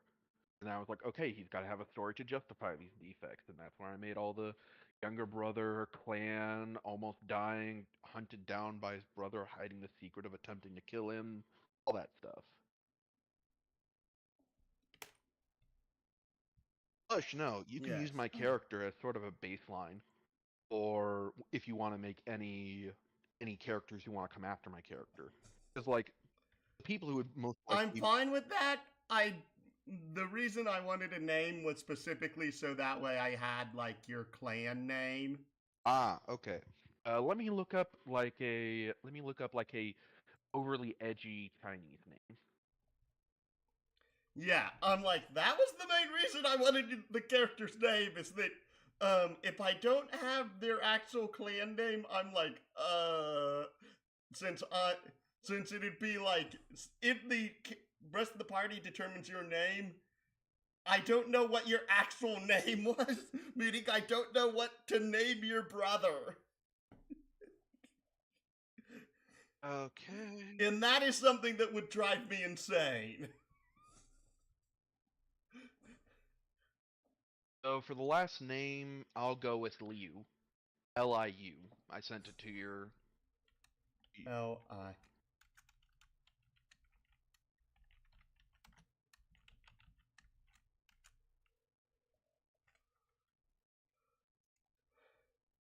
All right. Yep. And whenever the younger brother character ever arrives, he could be the one to be like, "This is my brother, blank Liu," and you could create the first name for your character. That's absolutely fine. I am totally okay with that. It was just that not having like anything, I'm like Yeah. all right. Again, part of it will just be at the start here, just getting everyone on the same seat of music. I have not heard from TACCOM all week, but of course I haven't because of the guys from New Zealand. Oh, he's got that Australian time on him, Yes. which kind of bad to say that considering New Zealand and Australia are completely different regions. It's like saying a No, Puerto. he's an Australian who moved to New Zealand. Oh, okay, okay. So he's still living in the Aussie time, in the New Zealand time. Gotcha. You do realize Australia and New Zealand are in two separate time zones. Yeah. Yeah, one's a continent, one's a country. Of course they're in different time zones.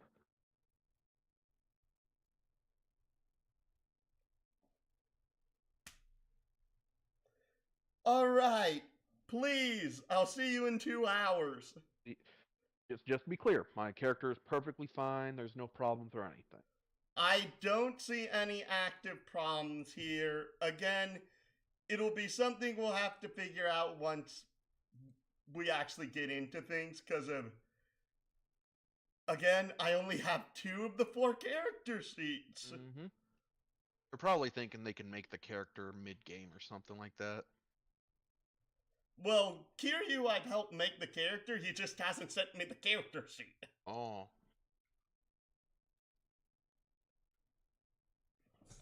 Alright. Now please, let me finish. Okay, okay. Don't finish too well. It'll be weird.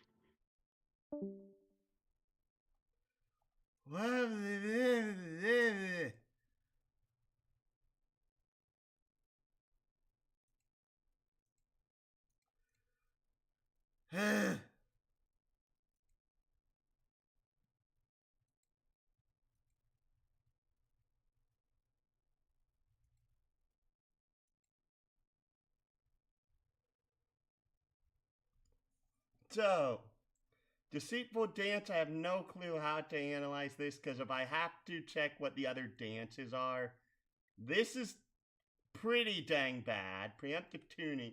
Always keep your instruments of war in good shape and your puppets are included in this care routine. First turn of combat, your puppets have advantage on the first attack or skill check they make. In the first instance of damage your puppets takes after a longer full rest reduced by... And this is also pretty bad. Watchful Eye.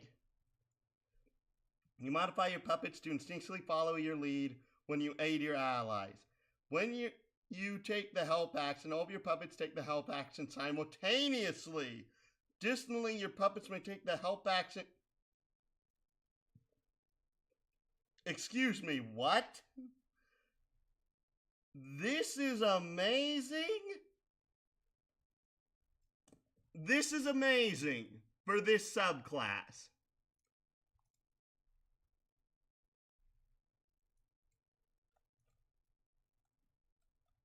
My problem is that, like... Ugh.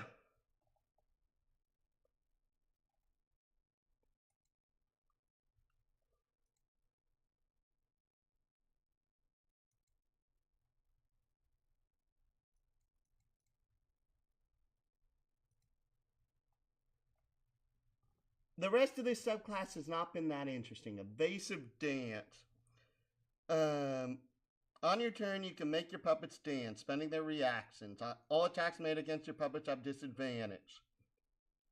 And your puppets make dex saves at advantage. When a creature would miss an attack on your puppets, or your puppets pass a save throw as a result of this upgrade, you can make an charisma performance check versus DC equal to the enemy's level plus 5.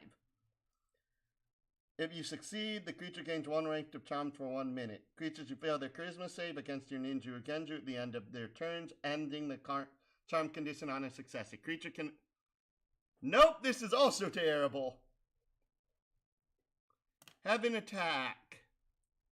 On the head of one of your puppets, you install metallic tendrils into their scalp.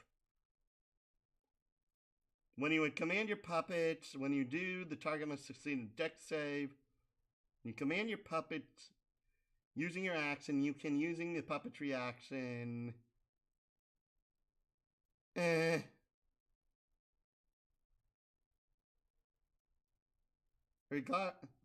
succeed a dex save or gain 2 ranks of bleeding as tendrils pierce them. Regardless, take the attack roll resultant compared to the AC of all creatures within a set of 5 10-foot long lines starting from the creature's space, but not including this creature.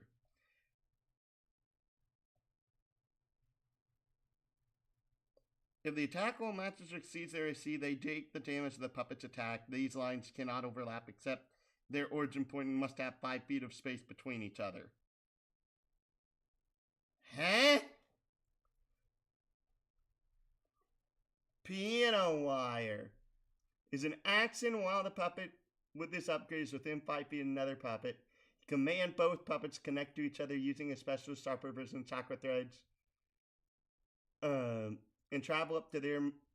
Both puppets then move 20 feet away from each other and travel up to their movement speed, the same direction in a straight line. All creatures caught in between your puppets are hit by the threads and must make a dex saving throw. Half damage, no effects, failure, XD6 plus X slashing. 1d4 ranks of bleeding. 1d4 ranks of bleeding. Structures, objects, and constructs take double damage from this upgrade. That's actually pretty good. That's pretty good. Synchronous sound waves. Puppets are fitted with special speakers that enhance the harmful echoes of the auditory genju.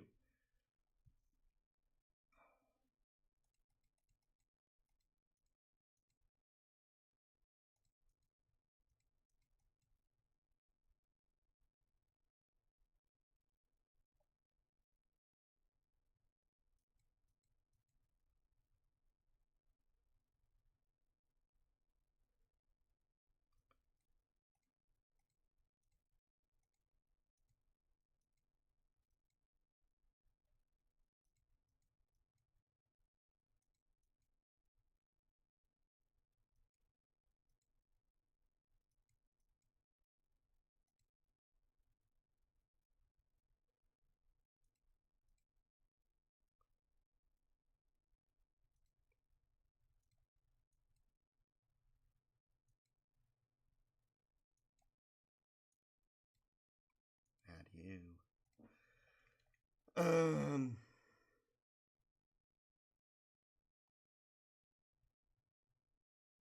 Can benefit this. The genjutsu instead, you cause the area effect to appear twice by.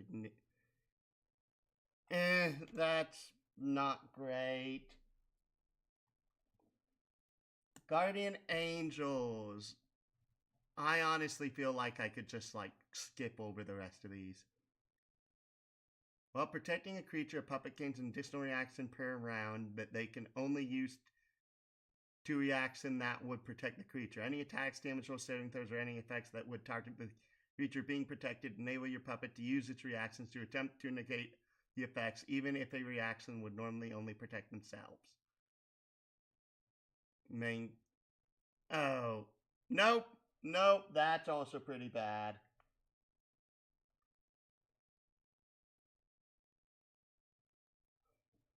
Ribbon Dance.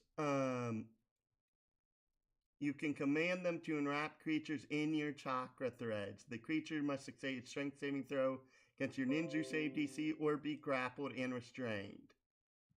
While restrained this way, your puppets gain a bonus damage rolls on the creature equal to proficiency bonus with weapon attacks or twice per turn. Start of each of their turns, an affected creature can repeat the saving throw. Select one puppet. This puppet gains benefits of one puppet roll and other puppet tools using. However, it does not gain any increases to its ability scores. You can take this ability a second time, placing on another puppet, picking another roll currently in use. While using Puppet Swarm, apply the ability score increases that the puppet roll selected normally applies to the ability scores of the Puppet Swarm. Okay, that's actually kinda good. Decisive Dance. Throughout your journey as a puppet master, you've uncovered more secrets on how to effectively maneuver your puppets. Your puppet's movement speed is increased by 15 feet. Gains advantage on saving throws or skill checks that would lower its movement.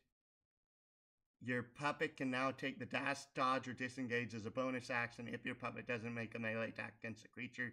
You don't provoke opportunity attacks from that creature for the rest of the turn, whether you hit it or not. You can only benefit from an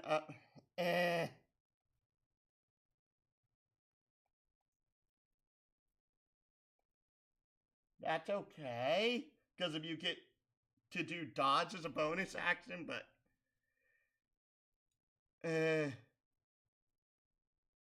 honestly,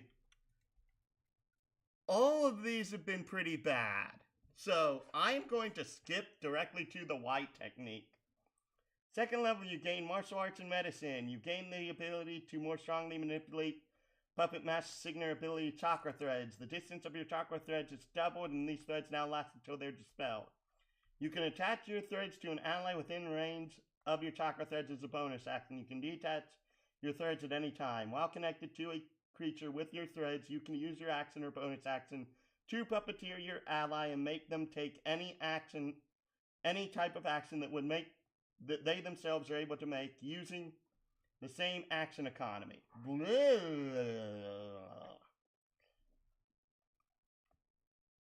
can use your action or bonus action to puppeteer your ally and make them take any type of action that they themselves are able to make using the same action economy.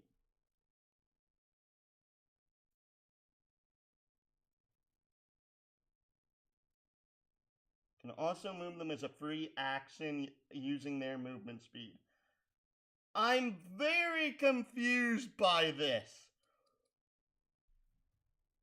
You can make them take any type of action that they're able to take using the same action economy. Huh?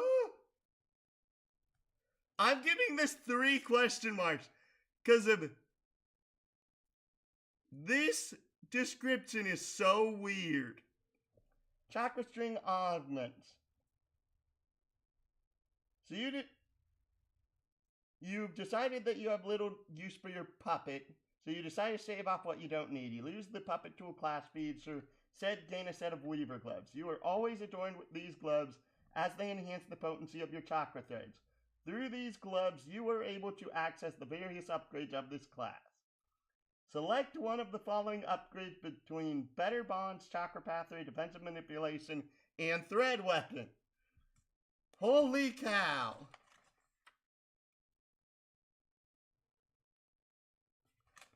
Okay, so a lot of these are baseline. No, they aren't.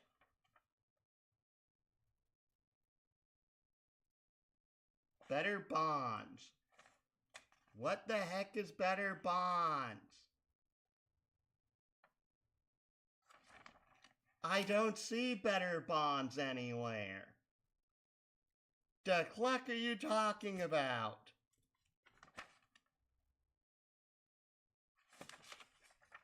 Chakra Pathway. Oh no, no. Okay, they're on the wrong page, okay. Starting at 6th level, your chakra threads can act as a perform medium to deliver oh no, wait. You gain this upgrade for free. You also gain access to interwoven upgrades.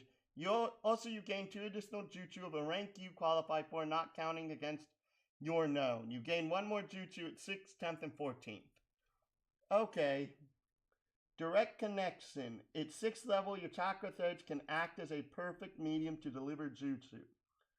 While you are connected to another creature via chakra threads, you can cast a jutsu on that creature directly. Gain the following benefits. Do not require line of sight. And you do not need to see the creature to cast the jutsu on them. The jutsu's range is touch. You're considered touching them while connected. If the jutsu requires an attack roll, you cannot roll at disadvantage. Huh?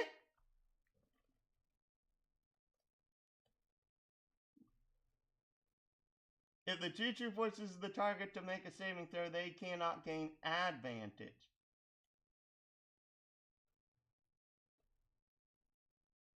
If the jutsu affects an area, you can choose to have it only affect the connected creature. I have no idea how that is helpful in any way. Combat alertness. 6th level, you're always on edge when chakra threads at the ready. You have advantage on initiative checks and can connect your chakra threads to an allied creature's part of initiative. You can make one creature you're connected to move up to their full movement speed. At 6th level, you learn medical release virtue. When you take the attack action on command, an ally to take an action, you can cast medical release virtues by the same action affecting all creatures you're connected to? Huh?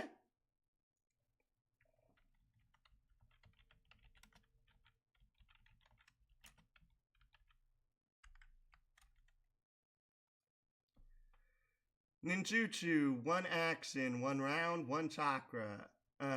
Target has at least 1d4 hit point. 1 hit point, it gains a number of temp HP equal to 1d4 plus. That's all. That's nothing. Boo. Boo. You get advantage on initiative checks, but it's like the main thing that actually promotes as its big thing is awful. Double thread. At 10th level, your control over threads has reached new heights and allowing for more precise movements.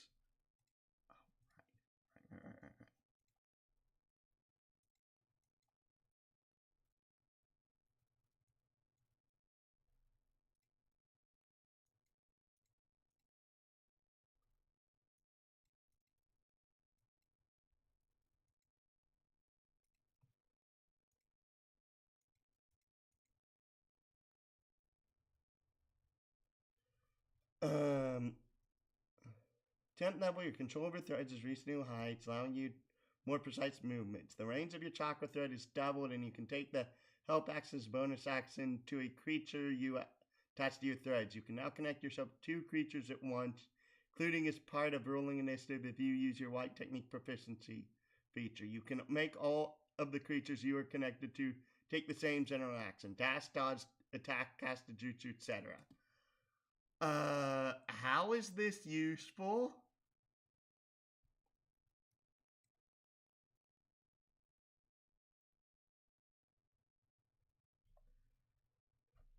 Threat Savant.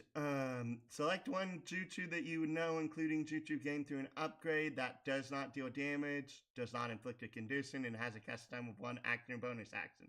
Connect chakra threads to a creature. You can simultaneously cast your chosen jutsu on the creature. This creature cannot benefit from your Grandmaster Manipulation feature, and you can switch your jutsu at any full rest.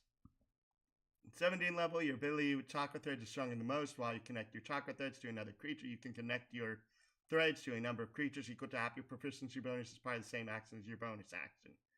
Control all of the creatures you are connected to with the same action or bonus action. If you use your White Technique, you can make all of them do the same general action.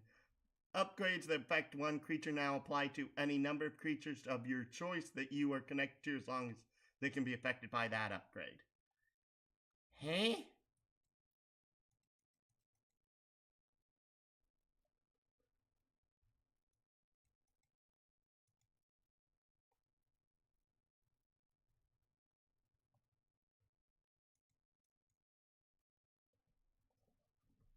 At 20th level, you gain an extra 2 puppet upgrades that you qualify for, and you... No! Oy vey.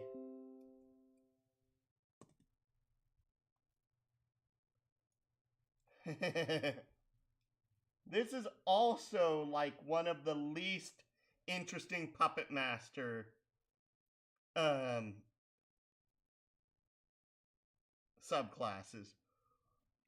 Wood tier, better bonds. Anytime you take the help action, you can use it for any roll and take until the start of your next turn. And you no longer use their movement when you make them move on your turn.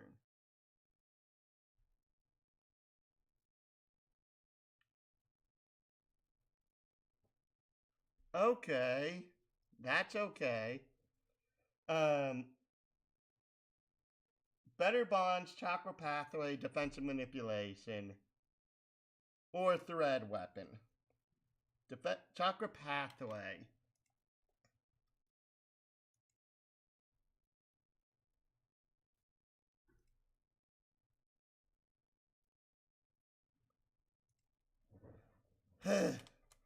You can use your chakra to move your chakra to another space while you connect to a creature via chakra threads. When you cast jutsu or genju, you can do so as though you were in that creature's space. Also, while you're connecting a creature you're aware of, any jutsu-based conditions or conditions affecting them. While connected to a creature you're aware of, any jutsu-based effects or conditions affecting them, if the creature acquires them,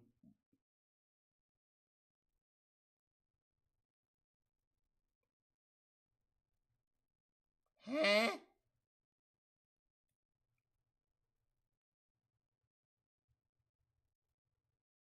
Defensive manipulation. Bonus action, you can connect your chakra threads to any willing creature. Using threads, you can maintain the connection for up to 1 minute. While connected, any creature who targets the connected creature with an attack or harmful jutsu must first make a wisdom save against your ninja or genju DC. On a failed save, the creature must choose a new target or lose the attack or jutsu. This upgrade doesn't protect the creature from area effects such as lightning from lightning released or thunder tempest.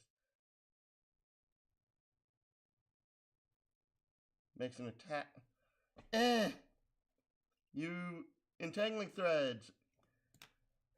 You learn to use your threads to constrict the movement of other creatures. You learn the following jutsus at the following Puppetmaster levels.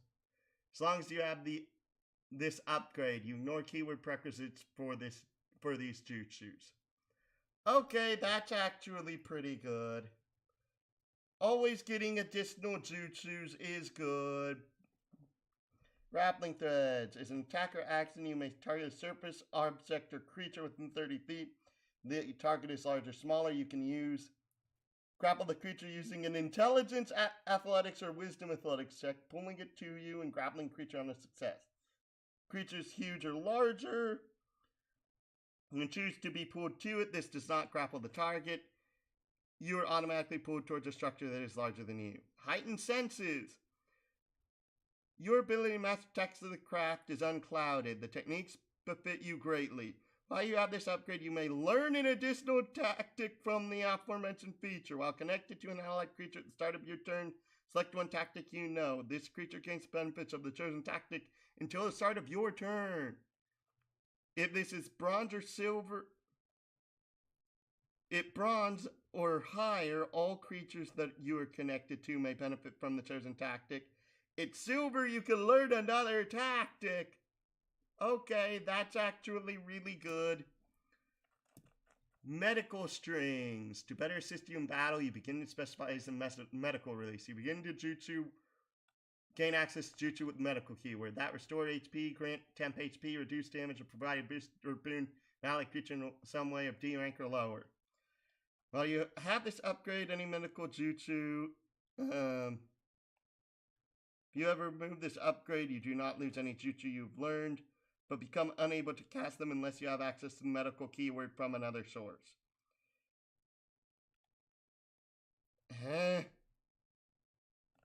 Slingshot. Your proficiency is a reaction. Make a melee. You can, as a reaction, when you'd be hit by a ranged weapon, you can attempt to grab it and fling it back. Make a melee weapon attack versus your opponent's attack roll. If your roll is higher than your opponent's, you catch the projectile out of the air. If you beat your opponent's attack roll,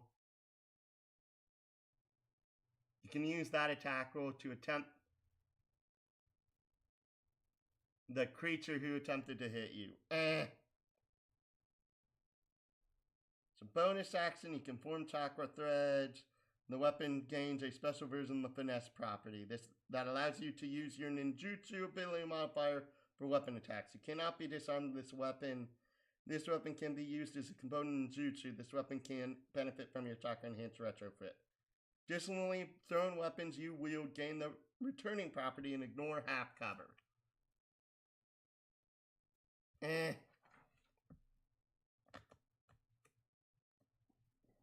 Antagonistic connection.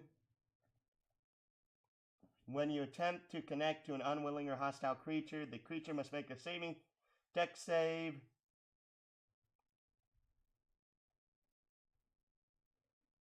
Against your ninja or genju DC, a creature can make a strength save. Using this upgrade, you're... Nope. Bob and weave. When you take the help action on a creature connected, they also get advantage in the first saving throw they make instead of the attack roll or skill check. Additionally, they gain the benefits of the disengage. Nope, that also is terrible. Chakra Slash. You gain power to your thread weapon, increase the die step by 1 step.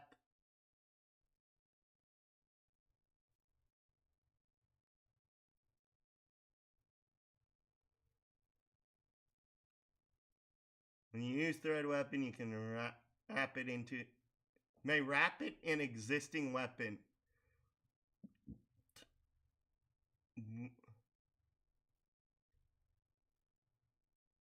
When you do, that weapon gains the benefits of the thread weapon upgrade. I don't get it. Directed disruption. While you connect to a creature, you can use your bonus action to direct chakra. Serve the chakra flow of one creature. Weakened. Nope.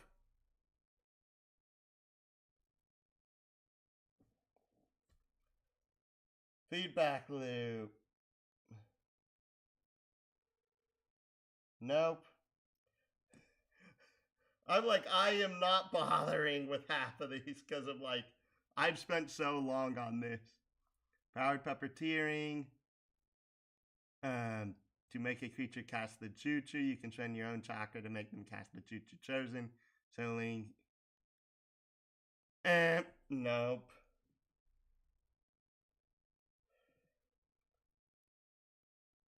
That's a ... Quick thinking. As your reaction, the creature must make a saving throw DC against your ninja or genju DC. Failure, you pull them towards you whilst also pulling yourself to their previous position. The target of the attack becomes the new creature. Alright, this is meh.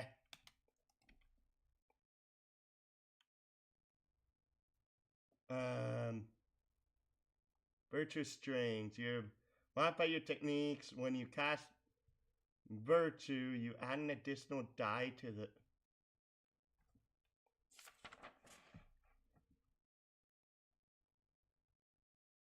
Oh, medical release Virtue. That's also terrible. Since it's temp HP. It is temp HP. And they're lost at the end of the creature's next turn. Assisted power. You add 1/3 your proficiency bonus to any attack roll skill. They lose this boost if you move your thirst to another creature. You become incapacitated, you die, or you lose concentration. As if concentrating on a beat. This upgrade can't benefit from the Grandmaster manipulation. Combined strength. You do not need to use your reaction to cast a combination jutsu cast by a creature you're connected to once per turn. You can use your int instead of charisma for combination effects. I don't know what grappling threads. They become restrained. Why is this a 10th level feature? Dead Man's Atonement.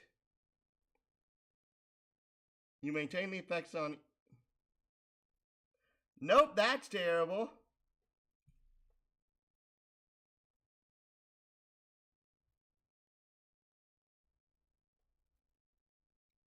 Inevitable Feast.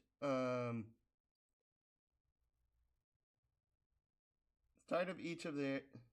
No.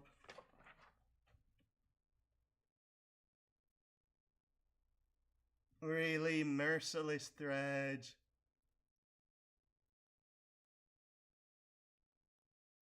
Symbiotic Mind. Creatures connected to your threads can bonus stick equal to your int mod. Additionally, you can spend the cost of the jutsu again to maintain concentration.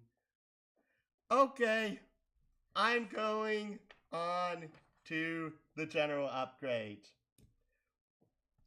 Explosive Launcher.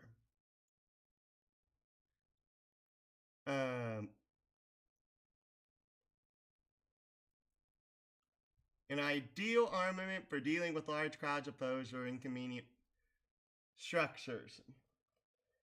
First crafted by Ajase, you install a launching mechanism on your own description in your puppet tool, Juggernaut armor or Weaver gloves. This launcher can hold up to 3 explosive tools. When the one equipped with this upgrade would take the attack action,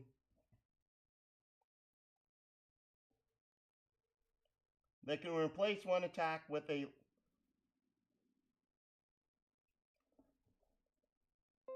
to launch one of the explosives at a creature within 60 feet. Thank you for the weather.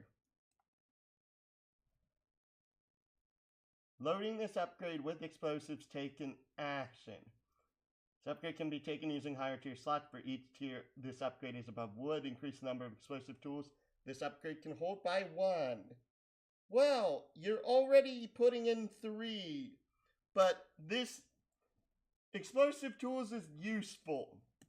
Hook shot. You install a small device that fires a chain into your puppet tool, Juggernaut armor, or Weaver gloves, gaining the hook shot natural weapon. This weapon can be used with an action or bonus action once per turn. This weapon possesses the ammunition property. Roll your ammunition die. Once all ammunition is expended, it can be recovered on a long rest. Blech. Ranged weapon, 40 over 120, 1d10 plus prop bonus and piercing. If the creature is your size or smaller, it must succeed on a strength save. Against the DC of your chosen type or be pulled to the nearest empty adjacent space to you. If they are larger, you are pulled in straight line to the nearest empty space adjacent to it. Non-sentient creatures, objects, and constructs that are targeted this way have you to roll at advantage. Do not proceed to roll for ammunition and can move you or it without a save. That really doesn't do much. Bulky build. You add more material. It gains +1 to AC. Reduce it. Chakra resonance. You develop a system, share your chakra with your puppet. Cast a jutsu with the range of self or touch. You can, in place of yourself, originate the casting of the jutsu in your puppet space. Allowing it benefit from jutsu you would cast. This upgrade does not work with jutsu that would create object structures or summon creatures. Only one Matryoshka body can gain the benefit of this upgrade. If you take this at silver, you and your puppet gain the benefit simultaneously.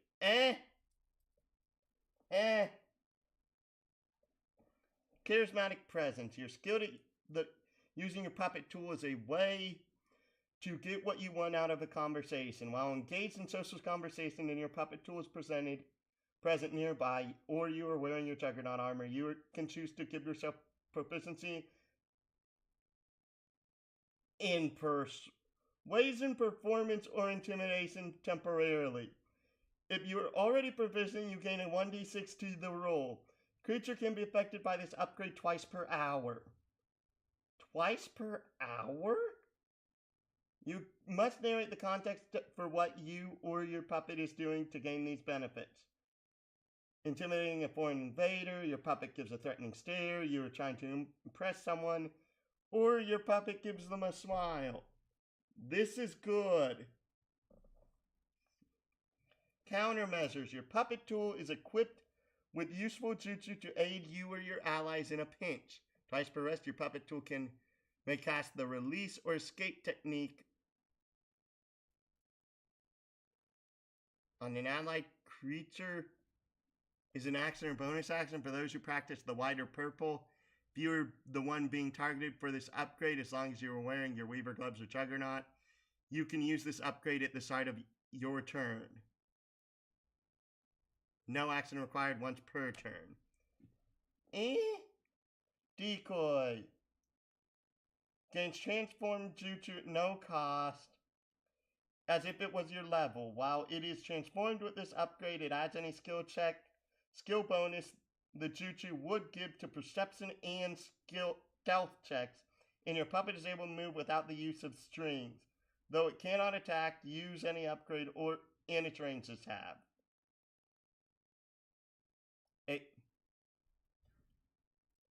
Okay, let's check what transform is.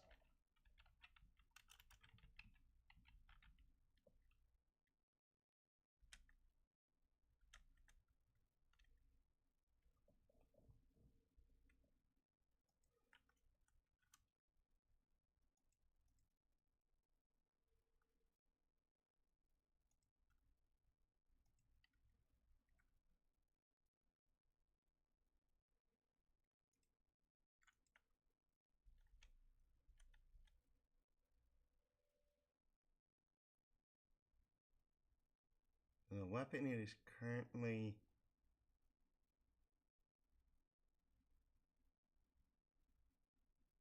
While the summoner wields this weapon, I don't think that's it. Transform, here it is.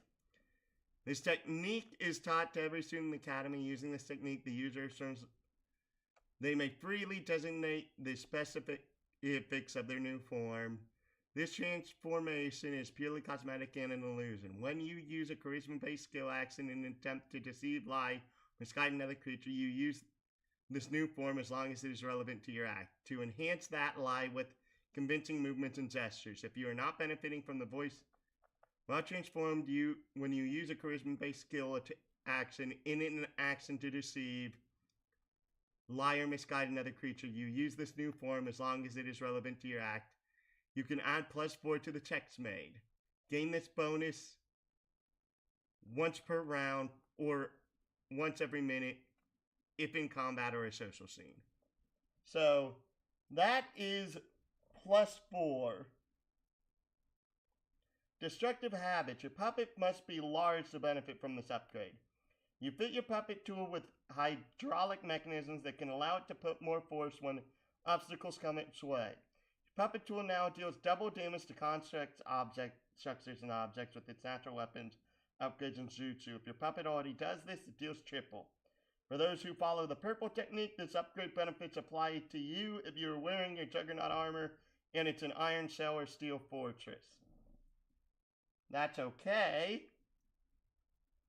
Oh, we already went over entrapment mechanism. Eye lights. Install small light producing mechanisms in your puppet's eyes. On your turn, note, you can activate or deactivate these lights. While active, your puppet emits 15 feet of bright light and 30 feet of dim light. Shape of a light or cone. While these lights are active, your puppet cannot be blinded. Raises passive perception by 2. You can take this upgrade multiple times. GoPro. You fit your puppet with a small device that can record what your puppet tool sees as well as what it hears. Your puppet can record up to 1 hour of footage. Before it begins to override its stored data. As an action on your turn, you can have your puppet. Okay. Not sure how that'd be really useful. Oh.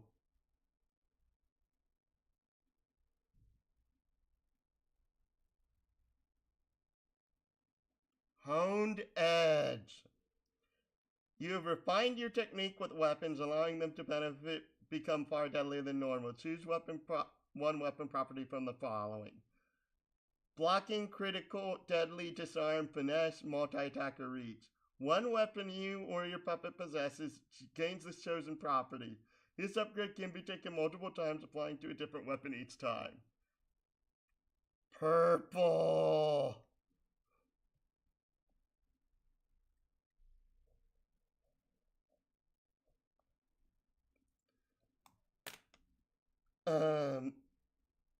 Observant gaze.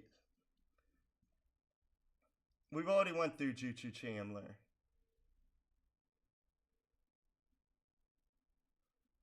Observant gaze. The eyes sensors /sensors of your puppet tool are able to move quickly to analyze an incoming threat. When your puppet tools take the read an enemy action, they can use your skill proficiencies for whatever checks that they require and spread any benefits they would receive to you and any allies within 5 feet of them. You take the read enemy action, all of your puppets gain these benefits.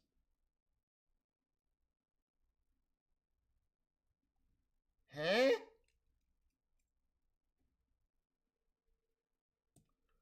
Okay.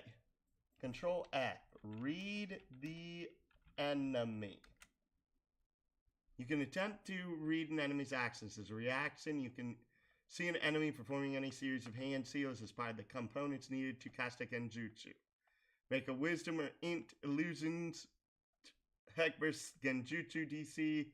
On a success, you become aware of the jutsu being cast and gain a +2 days E.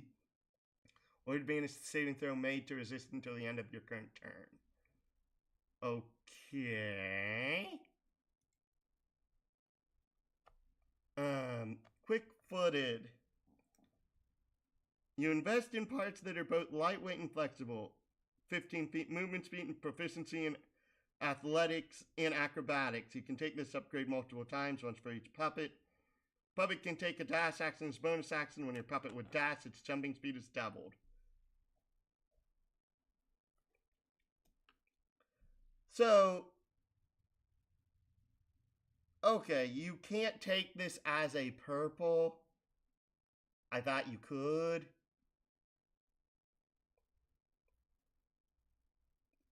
This is still nice for black. Transforming apparatus. As an action or bonus action, you can have your puppet become one size smaller or larger. Minimum small, maximum huge. Activating this upgrade reverts your puppet size.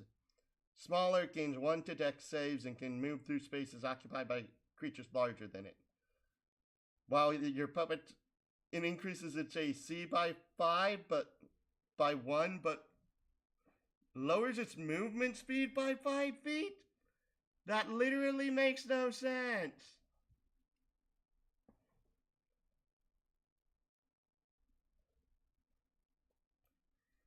I kind of hate that. Warfare augmentation. Oh, you basically get a fighting style. Bronze tier, fire and water blaster.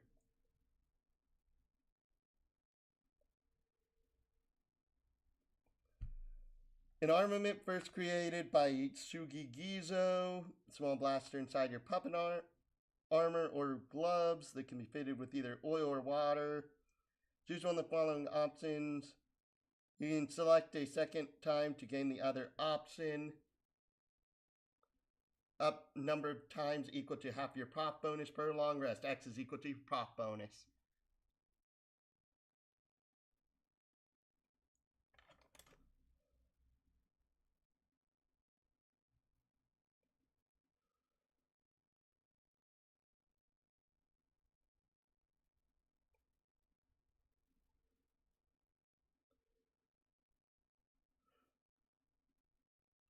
Fire Ray, range weapon, 120 feet, hit XD4 plus Nintai Gen. On a hit of 18 to 20, it gains 1. Nope. Nope. So, this is the first thing that actively stinks. Flip the page. Needle Wave. We went over this one already. Chakra draining mechanism. We went over this one already too, but this is honestly another relatively good bronze rank upgrade. Chakra regulators. Material within your puppet. For those who practice green and red, your puppet gains proficiency in chakra control, and if you're proficient, it no longer has disadvantage checks to maintain concentration. For those who practice white or purple, or if this upgrade is taken as a perfect upgrade, gain a plus 1d4 bonus on concentration checks while wearing your armor. Eh.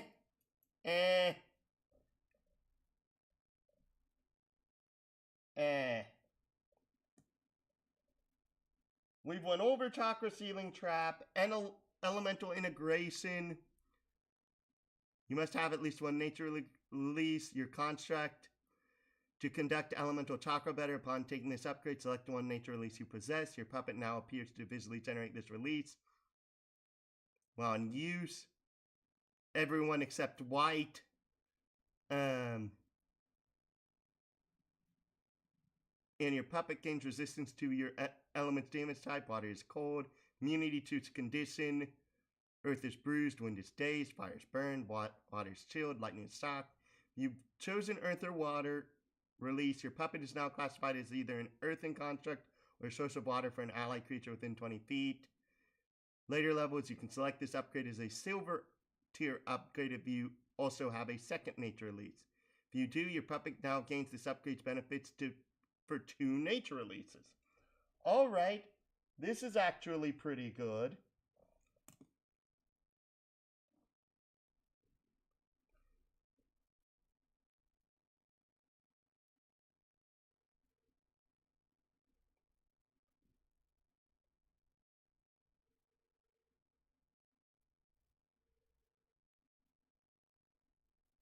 Enhanced durability. You specialize in higher quality materials to improve the durability of your puppet. Its upgrade changes depending on your subclass. Black, blue, and green. The puppet increases by 10 HP for every level after second. Your puppet hit points increases by 2. You can take this upgrade multiple times. No. Purple, you gain 1 AC and plus 3 DR against bludgeoning, piercing, slashing. Red, increase the hit points for all of your puppet. Okay. White, your hit points increase by 1 for every level you have in this class. Okay, so this is pretty good for purple because of its a +1 to AC. It like no cost to it.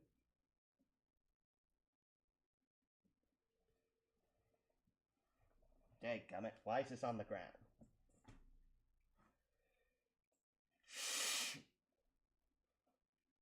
Integrated sight mechanism.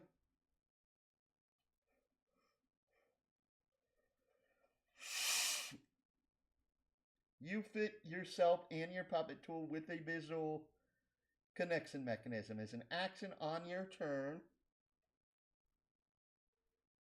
you can blind yourself in order to gain the ability to see through your puppet's tool vision, but losing any special sight. Gaining any special sight, but losing any you have yourself. You can maintain this connection for up to 1 minute, or you can end it early as a bonus action on your turn. Question mark? Jutsu specialization. Your puppet. Oh. We've already went over this. Long distance relationship. Your strings can command your puppet tool from much farther. Double your distance your puppet can be from you. You can take this up multiple times, once for each puppet. Nope, that's actively just like not worth it. The amount of distance you can be from your puppet is already huge. Why do you need that to be better? When you or one of your puppets would cast a jutsu with a combo keyword, the other one of your Oh no. Oh, this is blue, black, or red. That's not in alphabetical order.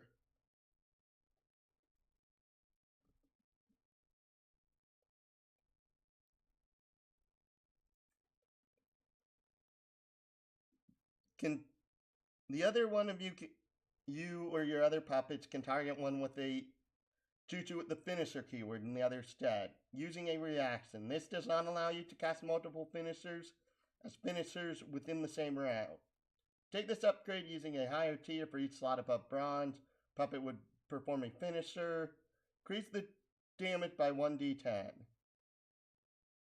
This damage can trigger once per round. If using a gold tier, your puppets can perform finishers in place of any allied creatures within 15 feet of them. That's also pretty mediocre. Armory Deafening Speaker. A weapon created by Kuriyama Nara. You craft a chakra-fueled speaker into your puppet tool. Your puppet tool is an action, can spend 6 chakra to release a 15-foot radius or 15-foot cone. Deafening sound. All creatures within range must make a con save, taking 68 force damage and becoming deafened on a failure, or half damage and no effects on a success. Creature deafened by this upgrade remakes saving throw, removes the deafening condition at each of their turns. Nope! That is not that great. Armory Overdrive, an armament first created by Kaito Saratobi. Create special structures for your puppets to handle more demanding manipulations. Using your action, you can overcharge your puppet with chakra. For the next minute, the speed is doubled, it gains +2 to AC, and has advantage on dex saves. And it gains an additional action on each of its turns. That action can only be used to make a single weapon attack, dash, disengage, or hide, or use an object action. Once you use this upgrade, you cannot use it again until you finish the long rest. If you're incapacitated, the upgrade ends early. This is another really good one. Each creature must make...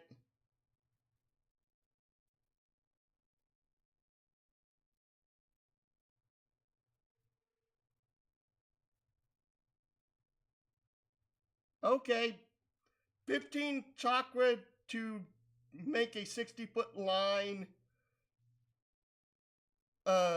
beam of chakra that does 12d12 force damage. That's pretty good. Not as good as the previous thing, though. Deployable shield. No! Black or red only, which means basically black. You integrate your puppet with a deployable shield that allows for cover at a moment's notice. As an action, you can command your puppet to deploy the shield in all its glory. Shield has a number of hit points equal to 5 times your Puppetmaster level with an AC of 23. The shield is 15 feet wide, 1 feet thick, and 5 feet tall. Deploying the shield grants creatures within 5 feet of it 3/4 cover. Alternatively, the shield can be deployed as a reaction. Deploying the shield as a reaction grants creatures within 5 feet of it half cover. A shield deployed as a reaction is 5 foot wide. This shield can be deployed twice per short rest. Expanded puppetry. You craft an additional puppet. All puppet tools that you create share a single reaction, but each puppet has its own action. When you craft a new puppet, you must distribute your upgrades and ability score improvements between both. Depending on your chosen puppet technique, this upgrade's effects change. Black or green, each new puppet crafted increase 1 ability score by 2. For those who follow the green technique, you cannot have more than 1 Matryoshka. This is honestly one of the worst ones. Because of the problem is that you split your puppet upgrades between the additional puppets. You never want to do that. Exploding puppet mechanism. And also remember, this is a 10th level upgrade. You rig your puppet to explode in the event it is destroyed to do significant damage. When your puppet tool is reduced to 0, takes attacks to it explode. Each creature, or half as much on a 15d4 plus 15 fire damage. The puppet and all its parts are destroyed beyond repair. For those who practice the purple, you can eject yourself 45 feet away from your armor when you use this upgrade.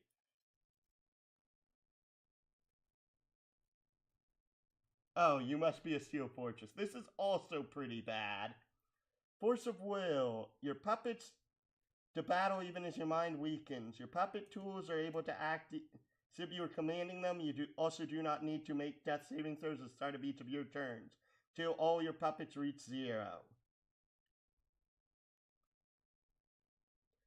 Oh, for those who practice the purple, this upgrade can also apply while wearing your Juggernaut armor, granting you the ability to continue moving and taking actions on your turn, though you are unable to cast jutsu not granted by an upgrade. If you also have the Juggernaut Slayer upgrade, this upgrade can trigger after that upgrade ends. That's amazing. Hovering mechanism. Holy cow. You add a mechanism to allow your puppet to fly. How exactly appears is up to you. Your tool gains a 30 feet of fly speed. If your puppet already has a fly speed, increase its fly speed by 20 feet. Effects that would multiply your movement speed, so stash action multiply your fly speed as well. For those who practice red,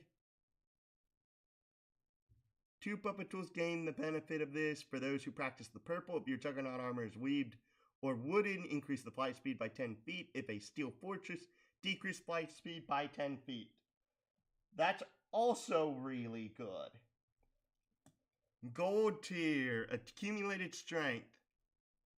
As a bonus action, you can connect your strings to an inanimate object to increase your striking power. Make an int chakra control check based on the size of the object, small 10, medium 15, huge 20, gargantuan 25. On a success, you coalesce the mass into a weapon you can use. When you or someone connected to your strings would... Oh, this is blue or white. 25. When you or someone connected make a melee attack, you can embolden it with your objects, increasing the damage by an amount equal... What? You can do this twice per round? Maintain the mass of objects for a number of rounds equal to your prop bonus. Each application of extra damage Draws this upgrade, reduce the duration by 1 round. What? You can no longer maintain the mass of objects. Becomes too heavy and to bear and falls. Wow, that's like really terrible. That's really terrible. The Header's Blade. It uses one one's life force to enhance the puppet power. Hi, Nikolai! Losing HP equal to weapon damage plus 2d8. Transforming into a large blade scythe and gaining following the weapon deals an... When you... is a bonus action. When you do, select one of your puppet's melee weapons. Losing hit points equal to the weapon's damage plus 2d8? What?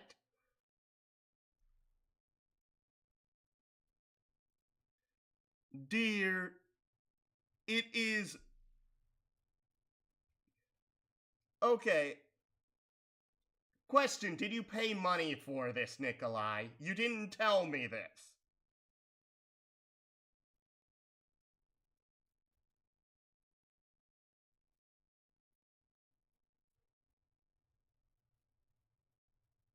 And besides that, I didn't receive a link to the...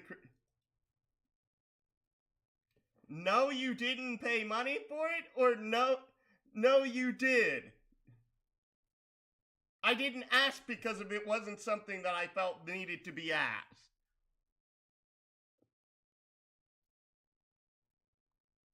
Weapon deals an extra 2d8 necrotic damage. Weapon's reach is increased by 5 feet. Attack rolls made with the weapon have a +1 to attack and damage. Once per round when the wielder of the weapon scores a critical hit. Target... So you got it for free. In that instance, no, I don't... Dear, you didn't ask me to ask. You already knew I was going to do a part of this. When the wielder scores a critical hit, the target must succeed a con saving throw or be stunned until the end of their next turn. When a creature would be reduced to 0, they immediately die. I was basically under house arrest yesterday. I'm off work today and I'm off work tomorrow. I'm going to be streaming as much of this as I can between those 3 points. When a...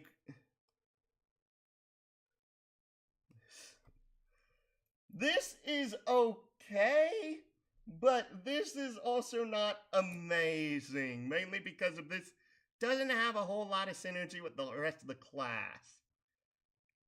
Mirage Disc. An upgrade twists the perception of oneself to strike fear into the heart of their enemies, created by the mysterious purple Puppetmaster Sarah. Your turn, you may activate this upgrade for 1 minute once per long rest. When you do, sound waves emit from the upgrade, distorting the appearance of the puppet, Juggernaut, or you for the duration, making the one with the upgrade look absolutely terrifying. At the start of each of your turns, all hostile creatures within 20 feet of you, the one with this upgrade must make a charisma save at disadvantage. On a failed save, they gain 1 rank of fear against them for the duration of this upgrade. Creatures with Chakra Sight or True Sight do not roll at disadvantage. The one with this upgrade gains extra benefits against frightened creatures. 1 rank, +2 to damage rolls per rank of fear, +2 you and your puppet have advantage on a number of attacks against a particular frightened creature per round equal to their ranks of fear. And 3 ranks, creatures make the saving throws against you and your puppet with the penalty equal to half your fear ranks. That's actually pretty good, but this is also not spectacular. This is better than Beheader's Blade by a long shot. Also, Nikolai, yes, it has taken me 8 hours to get through the freaking Puppetmaster because of the fact that this one class is like 50 or 60 pages. Expanded frame. You increase your puppet tool's frame, your puppet size increases up to a maximum of large. Puppet gains advantage on strength checks and strength saves.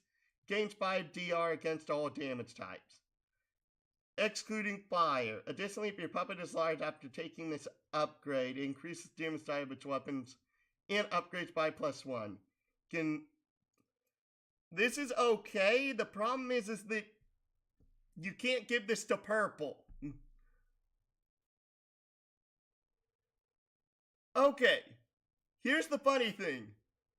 So far, the Puppetmaster basically gets, in my opinion, the silver medal for the best class in this. Being tied with Taijutsu. The gold medal still goes to the Hunter. Because the Hunter is bloody insane. Perfect sight. You can choose double the areas of both sources of light when your puppet uses eye lights. Regardless of whether it's active, your puppet tool can use your skill bonus for search actions and also has advantage on search action checks.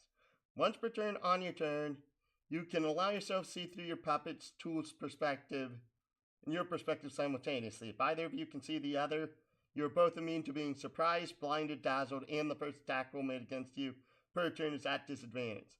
Effect lasts for 1 minute or until you dismiss it on your turn. Dismiss it early, you cannot reactivate it again later. Oh, it's once per rest.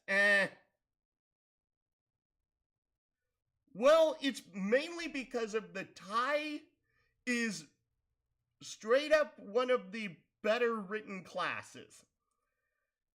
And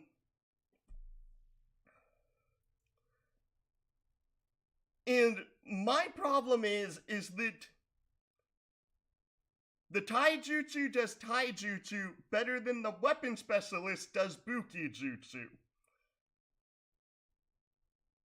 And on top of that, the purple Puppetmaster does weapons infinitely better than any of the weapon specialists.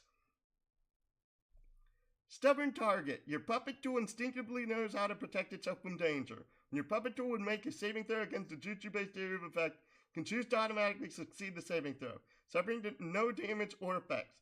Puppet tool can benefit from this upgrade twice per rest. You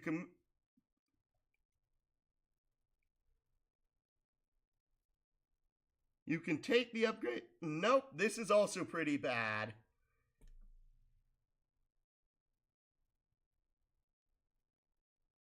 Especially for 14th level. Thundering Might. Your puppet can leverage its increased size and prerequisite destructive habits. What was destructive habits? Was that a... That was a wood tier upgrade. Okay. To unleash a crushing stomp of chakra when it brings its weight down. Your puppet can release any attack made with an attack action with the chakra pulse ninjutsu using your level and save DC. Your puppet can also attack twice instead of once when it takes... Okay, that's really good for black. Black! Undying Form. You also can't give this to purple. At the start of your next turn, after they fall to 0 hit points, they can make a con save. For those who Nope, also useless.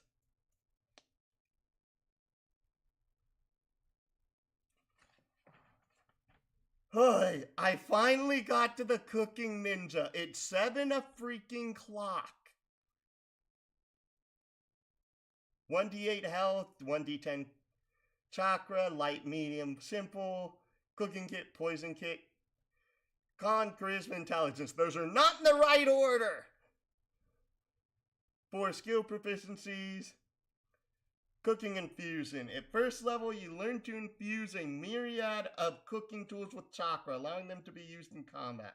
Gain a cooking tool, a frying pan, or other item of your description that fits your personal way of cooking. Proficient in cooking tools, your cooking tool deals damage equal to your cooking dice, which unfortunately uses the freaking monk's damage calculation. I hate that. And you can use int in place of strength when determining your attack and damage rolls. Creatures that are not proficient with a cooking tool cannot use their features. As this is your weapon, you get to customize it a variety of ways. First level, you can choose a damaging type of B, P, or S and one of the following properties: blocking, hidden, thrown, unarmed, or deadly. The problem is most of these aren't that good. 6th level, your cooking tool gains an additional weapon property of your choice. Light, you also gain an additional cooking tool with an exact copy of this cooking tool, and may only be used while wielding this tool. Lethal 2, returning. This can only be taken if you have thrown, critical, trip, disarm, and grapple. Why would you not take that one? At 11th level, your cooking tool gains an additional property: reach 3, multi-attack, tactical, or critical 2. This can only be taken if the tool already had the critical property, which is unfortunate.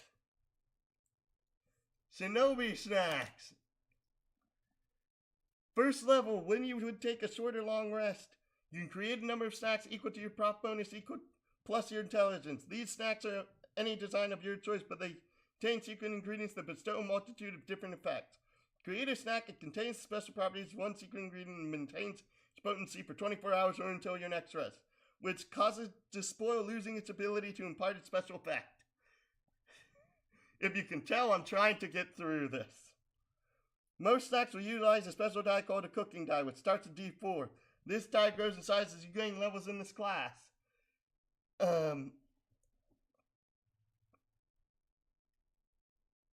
Oh, the same thing as your cooking tool.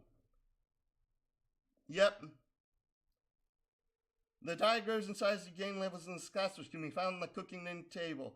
In the cooking dice column, regardless, snacks can only have one secret ingredient at a time.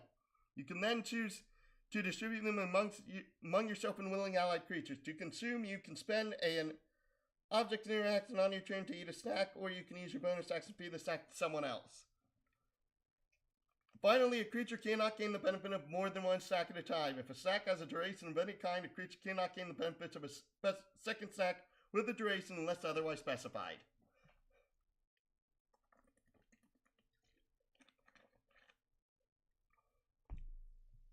But yeah, angry peppers, ingredients too hot to touch. Creature loses the ability to taste or smell for the next hour. For the next minute, they increase the damage they would deal with.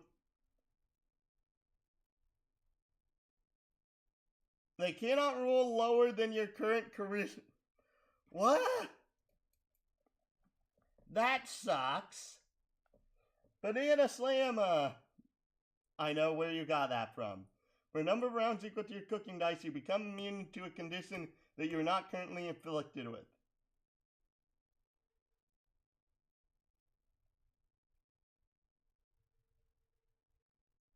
Huh?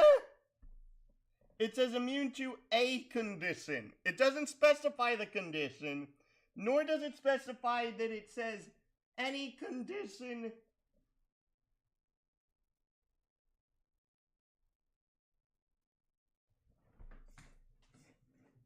Okay, that's better. Nor does it say that it's like every condition you are not currently afflicted with. So that's just like up in the air. Black peppers. The creature gains a bonus to speed equal to 10 times the result of your cooking dice for the next minute. Okay, that can be good. Chakra flowing cream. The creature gains temporary chakra equal to the result of your cooking dice. The result can... Nope, that's also terrible.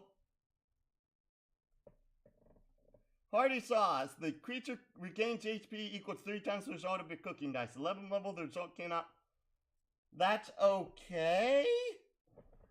Trail mix. The creature of the stack made for a number of rounds equal to the result of your cooking dice. Use any skill action that requires an action. Okay, that's amazing. That's the first good one. That's the first good one. Salty pesto. The creature may consume this stack as part of rolling initiative. They gain bonus to their initiative roll as a result of your cooking dice. That's also amazing. Huh?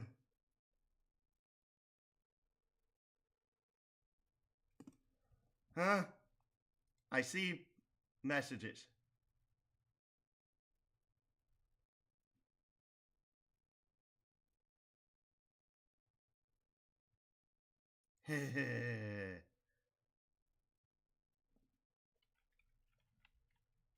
Thank you, fanfic.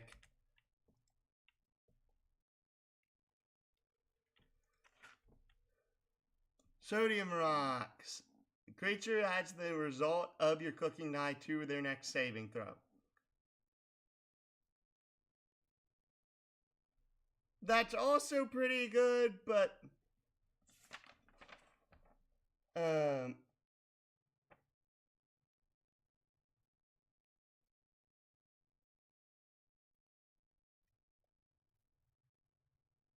I'm very confused at the current moment.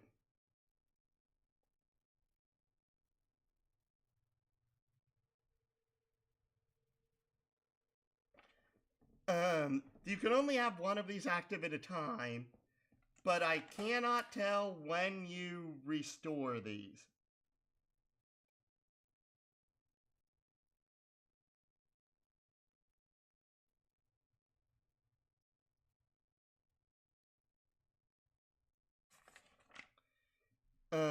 Spicy curry. The creature adds half the result of your cooking. Nope, no. Even though that's an attack boost, that's not very good. Sushi rice. Creature gains a bonus to their swim speed and movement speed while running on water, equal to 5 plus the result of your cooking dice for the next minute. You also gain the ability to breathe underwater for the next hour. Nope. Guava juice. Oh, please let the guava juice be good.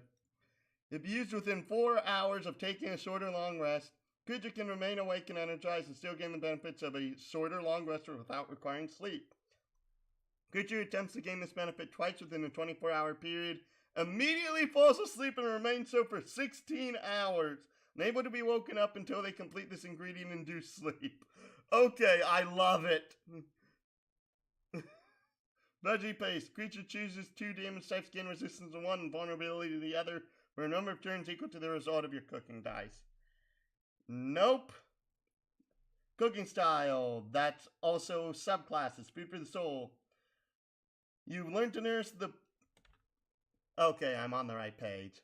Nourish the body and soul. Whenever you would complete a short or long rest, select one ability score of your choice. All willing allied creatures gain advantage on the first ability check and saving throw using the chosen ability score. That's pretty good, but like... 3rd level, you select one skill and one ninja tool that you are proficient in. You gain mastery in the chosen skill and tool. That is awesome. Wandering Aroma at 7th level. Whenever a creature would eat one of your snacks, you may, as a reaction, activate one of your auras centered on them for the duration of the snack. Auras have a range of 15 feet and creature can only benefit from one aura at a time. You may activate an aura in this way a number of times per rest equal to your prof bonus. Additionally, starting 13th level, the result of your cooking die when used as part of an aura cannot be lower than your charisma modifier. Bolstering scent. Allied creatures who enter or start their turns within this area gain or increase their current temporary HP equal to the result of your cooking die to the start of their next turn. When you activate the store, choose one damage step. When you activate the store with the THP. Nope, that is terrible. Enraging scent. Allied creatures who enter or start their turns within this aura increase. Allied creatures who enter or start this turn within this aura increase the next damage they deal until the end of their turn. With an attack by your cooking dice or plus half. Nope, that's terrible too. Damage is nice. Crowd control and attacking is better. If an opponent can't hit you, it doesn't matter if you're just whittling away at them. You can whittle away at them. Motivating scent. Allied creatures who enter or start their turns within this aura increase their skill checks by half the result of your cooking die until the start of their next turn. Additionally, while benefiting from this aura, a creature cannot have disadvantage on saving throws. Once per aura activation, they may increase one saving throw they make by half the result. Okay, that's really good. Rallying Scent. Allied creatures who enter or start their turns within this area increase their movement speed by 15 feet when they enter difficult terrain for the first time while benefiting. They ignore your cooking dice times 5 feet of difficult terrain until the start of their next turn. Additionally, while benefiting from this aura, they cannot be moved or teleported against their will. That's good? Better than the first two, but it's still not excellent. A Food and War! 7th level, you've mastered the ability to contact disses in the middle of battle while under pressure. As an action, you can spend a use of your cooking kit. When you do, you gain the benefit of Food for the Soul's class feature as if you had completed a rest. What? Oh, okay. Creating a number of snacks equal to your int modifier. All willing creatures of your choice within 30 feet of you can be given any of your snacks as if you had thrown it to them. You can use this feature once per long rest. At 15th level, you can use this feature twice per long rest. Iron Stomach. At 10th level, you've dealt with fair share of rotten or out of date food. You can identify poisonous food or drink from glance alone. You also gain advantage on saving throws made to resist the envenom condition. 14th level, your allies also experienced a series of different dishes of your made and have developed a refined palate. Whenever an allied creature would complete rest of any type within 30 feet of you, they gain advantage saving throws made to resist the envenom condition for the next 8 hours. That's good, but it comes online so dang late. Huh?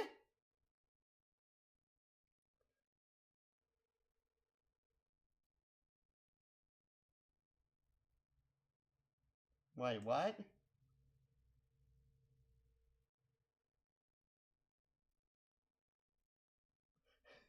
This is weird. Food and War, Iron Stomach, Peerless Taste, War and Food.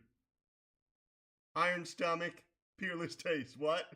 20th level, when a creature will gain the benefit of any currently active Shinobi snack for the first time after a rest, roll your cooking die. They gain following benefits. Gain HP equal twice the result. Gain temp HP. Go away, stupid thing! Go away! Stop! Stop! Gain a +2 bonus to AC for the next minute. Gain advantage to all saving things they do not have proficiency in for the next minute. Gain an advantage in additional bonus action on each turns for the next minute.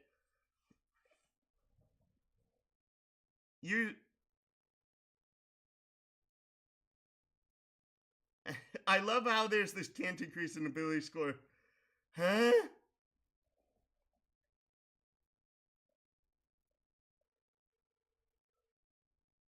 Honestly, this is literally the only thing this thing gives you that's really good for a capstone feature. Everything else is bleh. And also, not a true capstone class.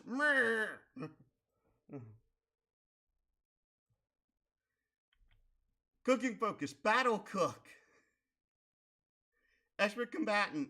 Second level, you choose one martial or simple weapon. Your cooking tools are considered to be this weapon for the purpose of Buki, including fulfilling keyword requirements.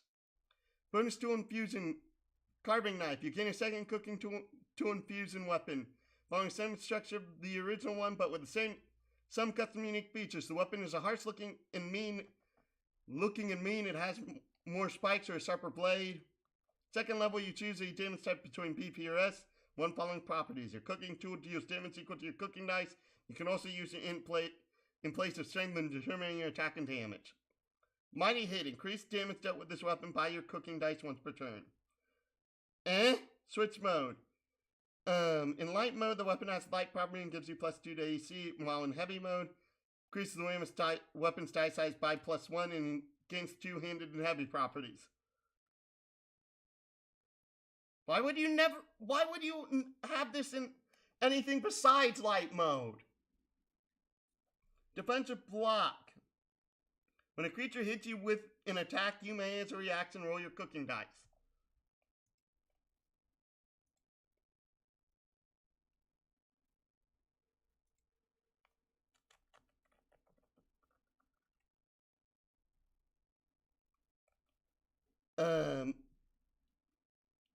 Nope. Switch mode, take light, that's it. At 6th level, you gain one additional property of your choice. Multi-attack, thrown, defenseless, parry. When an attack would miss you, you instead cause it to hit as a reaction. If you do, you take max damage from the attack and cast a Buki as part of this reaction. Elemental Spit.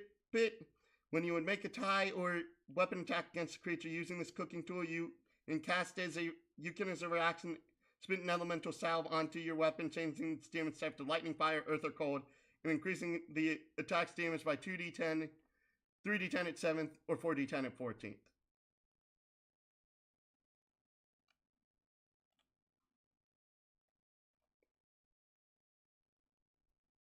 Why would you not take Elemental Spit here? 11th level, the additional tool gains one property of your choice. Momentum. When you move at least 30 feet in a straight line before making an attack with the cooking tool, you gain advantage.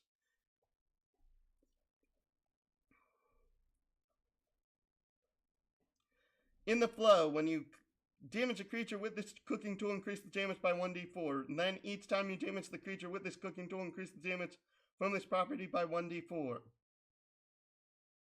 You may gain the damage bonus from this property a number of times per turn equal to half your proficiency bonus. Until you deal 0 damage to a creature, miss an attack, or at the start of your second turn after starting this flow. That is better than momentum. Combat snacks. Gain additional secret ingredients. We love Rocky Road, or we at least hope to. For the next minute is the bonus action. Spit them into the ground, leaving a field of dangerous spikes. Create a 10-foot radius sphere centered on a point within 30 feet of you, which becomes difficult terrain. When a creature enters on this or starts their turn in this area, they must make a dex save, being inflicted with 1 rank of bleed and additional 1 rank for every 5 feet they move in the area until they end their turn on a failure. Okay, that's actually pretty good.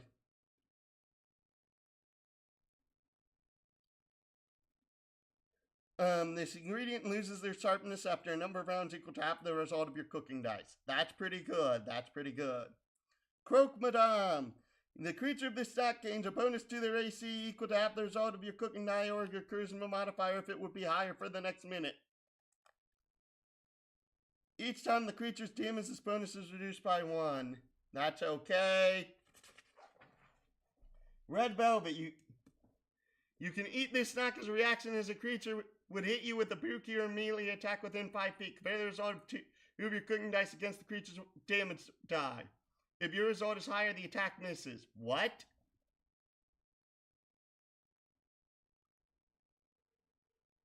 That would need explaining, because that one's weird.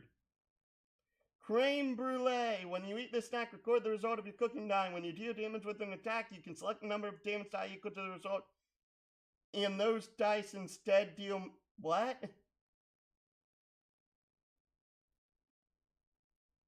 Oh, that's amazing. You can select a number of damage die equal to the result of your...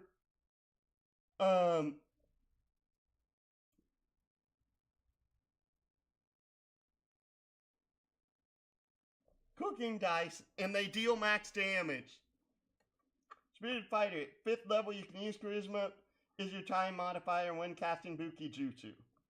9th level. At 9th level, your Axe Tooth-Rotting Sweetness. Extend to their aroma, granting you an additional aura.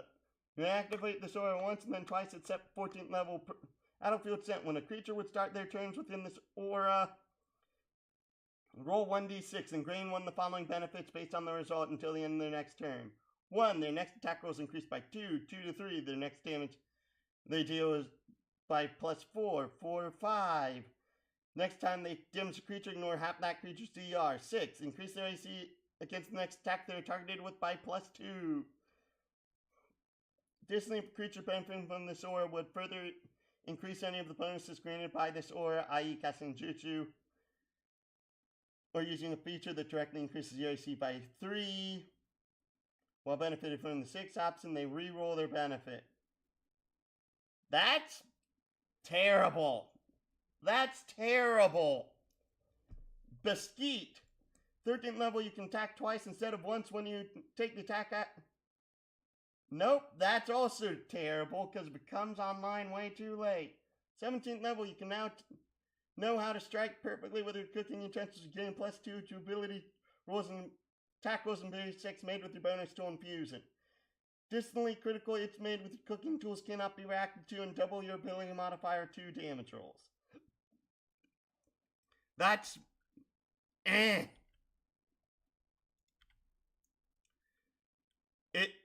Entrum Meteor Sif.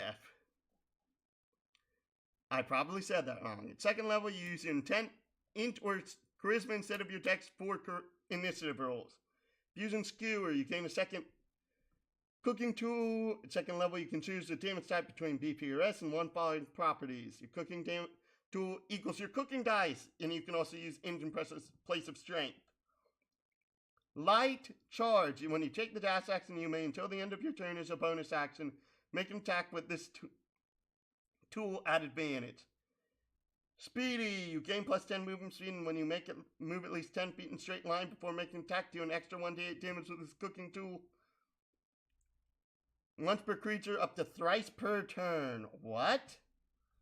Okay, that was actually probably the best one. 6th level, critical draw. First round of combat, your melee weapon scores a critical hit on a roll of 17 or higher on any creature that hasn't acted this combat. That is actually insane. More speed, +15 movement speed.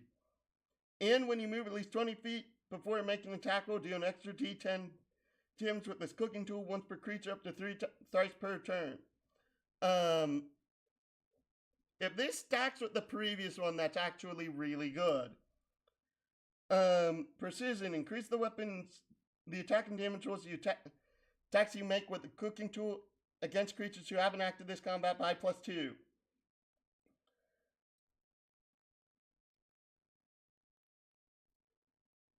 Okay, that's terrible. Punish draw. During the 11th level, you gain one of the 3 following. Punish draw. During first round of combat, when you would damage a creature who hasn't acted this combat with this cooking tool, they have disadvantage on saving throws, and other creatures have advantage against them till the start of their next turn. Nope, that's also kind of bad. You gain 10 more movement speed when you would move 30 feet. Good grief! Yes. Weakness exploit. During first round of combat, first creature who you would critically hit with this cooking tool who hasn't acted this combat cannot benefit from DR temp HP resistant or resistance against the damage you deal. That's also pretty good. Swift snacks. All snacks created by subclass can be taken as both a free action on your turn or as part of initiative when you would make an initiative roll.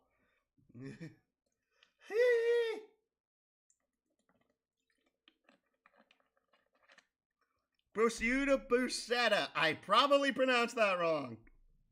Used as part of initiative, the creature adds the result of your cooking dice to their initiative check and gains bonus speed equal to 5 times the result of until the end of their first turn in combat. If they use it any other time, increases their current initiative by the result at the end of their turn. Juicy Dumpling. If used as part of initiative, the creature selects one hostile creature they can see. They gain a bonus to their AC and saving throws equal to half their... If used any other time, they add half the result of your cooking die to their next weapon attack. Spicy Bocconcini. If used as part of initiative, creature gains 1 additional reaction total, which can be used as normal for a number of rounds equal to half the result of your cooking die. If used any other time... Okay, that's actually really good. They gain an extra reaction for... Wow. Hot Cocoa. If used as part of initiative, the creatures become hot to touch from the pure speed of their movement. Creatures gain resistance to fire and wind and inflicts a number of ranks of bleed and burn. Okay. Nope. First in line, at 5th level, you learn to become ready at a moment's notice. When you would roll initiative, add +5 to the result. At 11th level, that becomes +10. You also have advantage on attacks against creatures who have not acted this combat.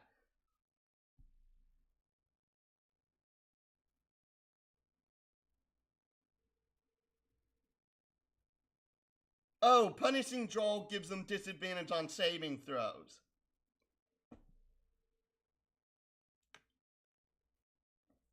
Speedy Aura. Your snack's speed enhanced effects extend to the aroma. Once again, twice. You may activate this aura once and then twice at 14th level per long rest without spending a use of your auras. Expediting Scent. Allied creatures who enter or start their turns within this aura gain the benefits of the disengage action and have advantage on saving throws as a result of entering or starting their turns within an area until the end of their turn. Additionally, when you eat a snack as part of a rolling initiative, they activate this aura's reaction. Nope, that's still pretty bad.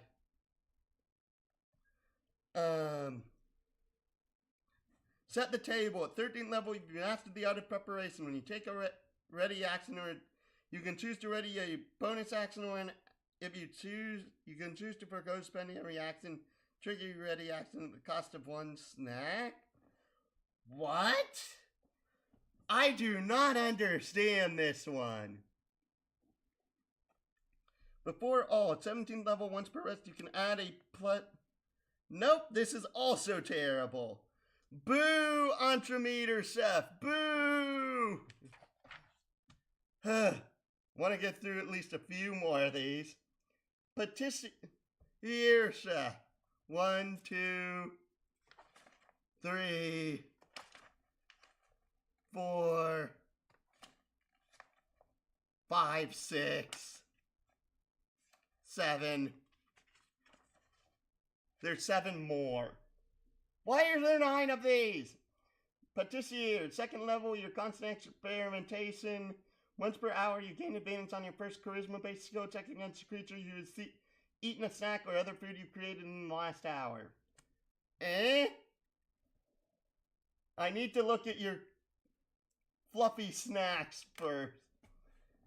You gain a second tool infusion weapon.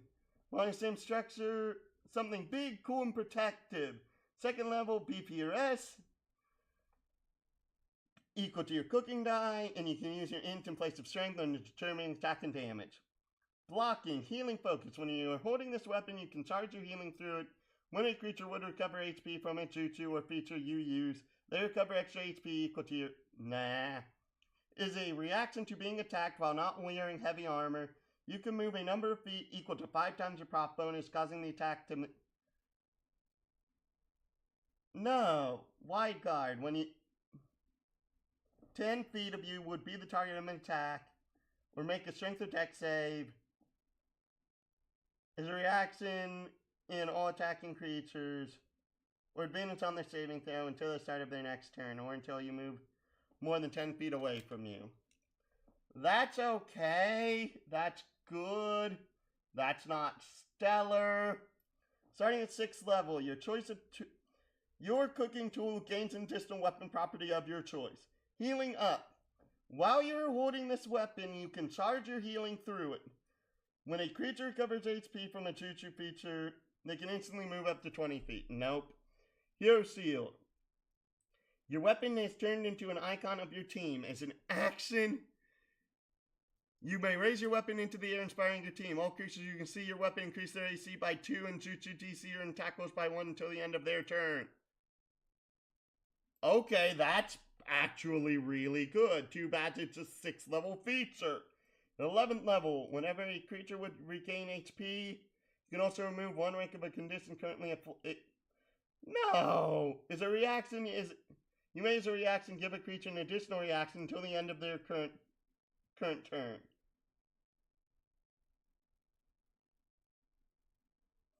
That's pretty good. As an action, you may instead target a willing teammate within your cooking tool's range and give them a pat on the back, infusing chakra through your weapon into them. Creature gains a number of temp HP, you can triple your cooking die. Nope, that's actively terrible for an 11th level feature. Strawberry Bean Paste.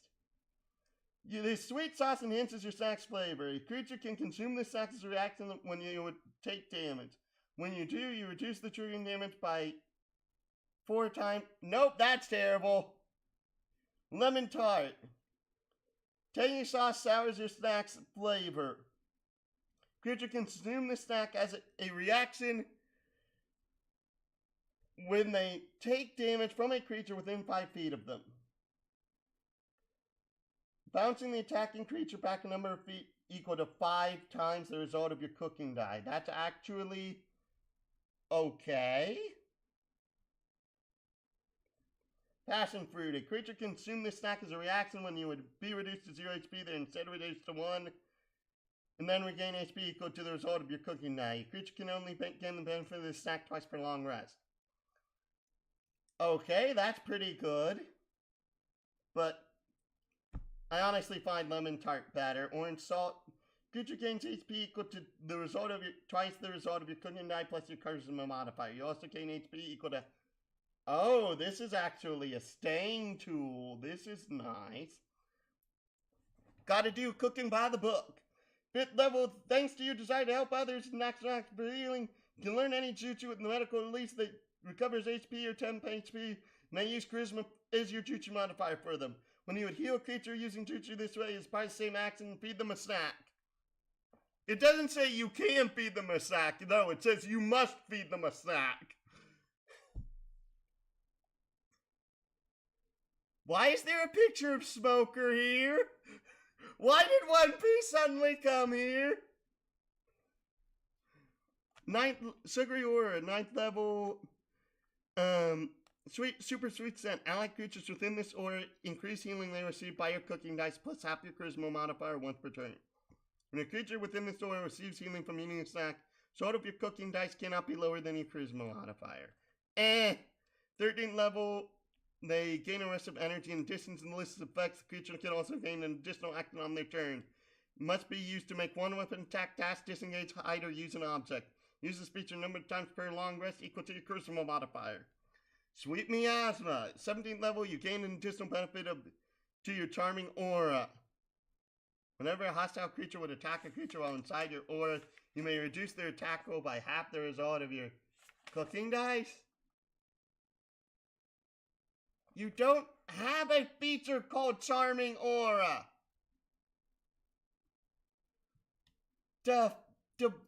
What?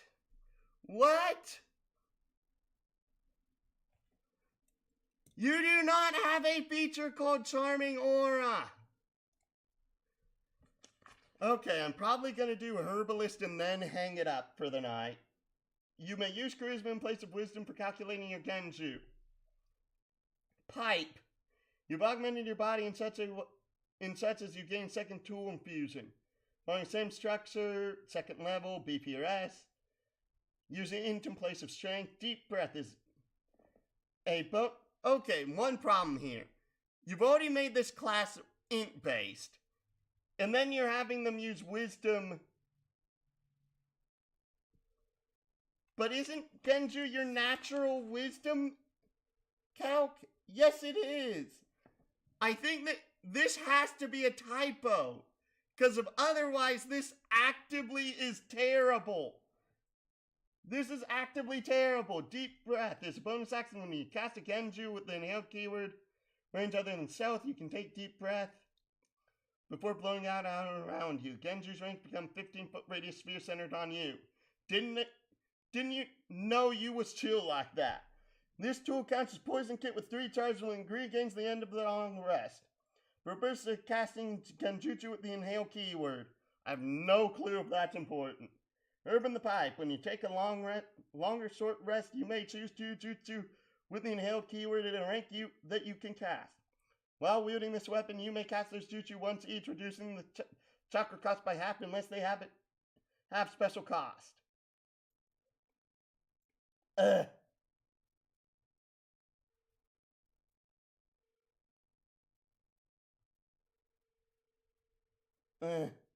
Starting 6th level, inhale herb. Deeper breath, increase the area to 30 feet, harsh inhale. Increase damage you deal to creatures with Genju by 1. Okay, why is this so bad? Indica butter. When a creature consumes this snack, this is generally thick cloud of smoke. All creatures in the cones must make a Genju DC. Con save versus your Genju DC. Failed save, the target becomes intoxicated. Intoxicated creature is envenom, slowed, and dazed for the next minute. Target can remake the start of each of their turns.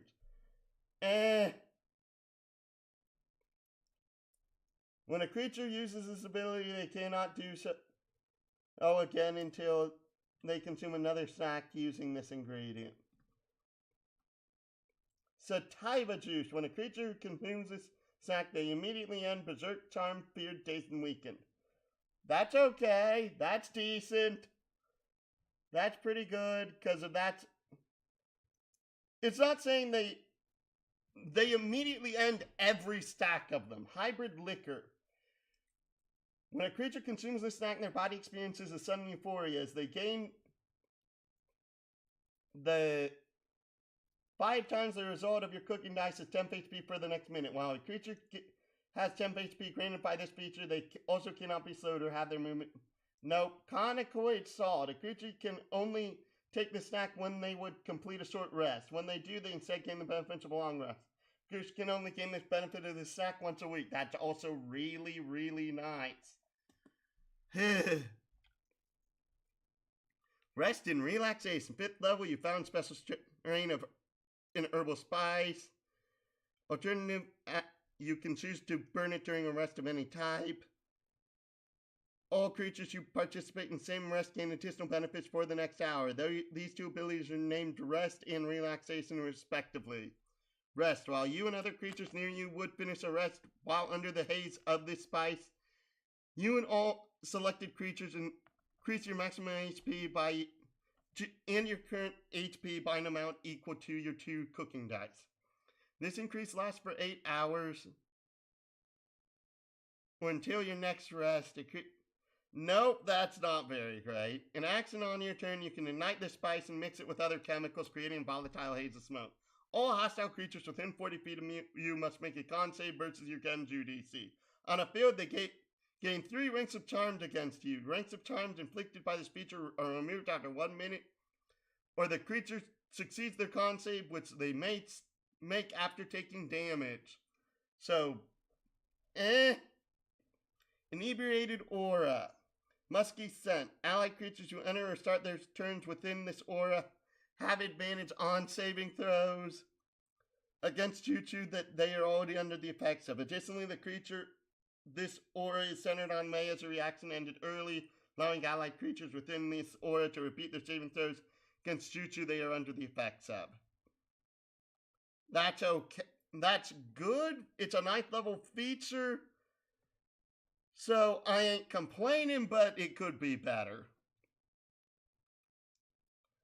13th level, your herbal strains are far more potent. When a creature would attempt to make a saving throw or ability check to end a Genjutsu currently affecting them, you can spend your reaction to make them reroll the save or check, taking the lower result. Nope, you could use it twice per long rest. Also terrible. Unmatched Botanist. Once per rest, when a creature would make a saving throw or ability check to resist a Genjutsu, you cast with the inhaled keyword. You may spend a stack in a charge of a poison kick, reducing their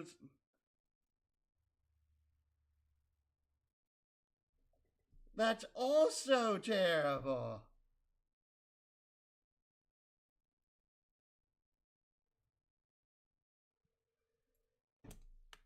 Yeah, this is easily another terrible subclass. I'm like, didn't I say this about, like, the Entremeter? Yes. Boo! Boo, Herbalist! Boo! Anyways,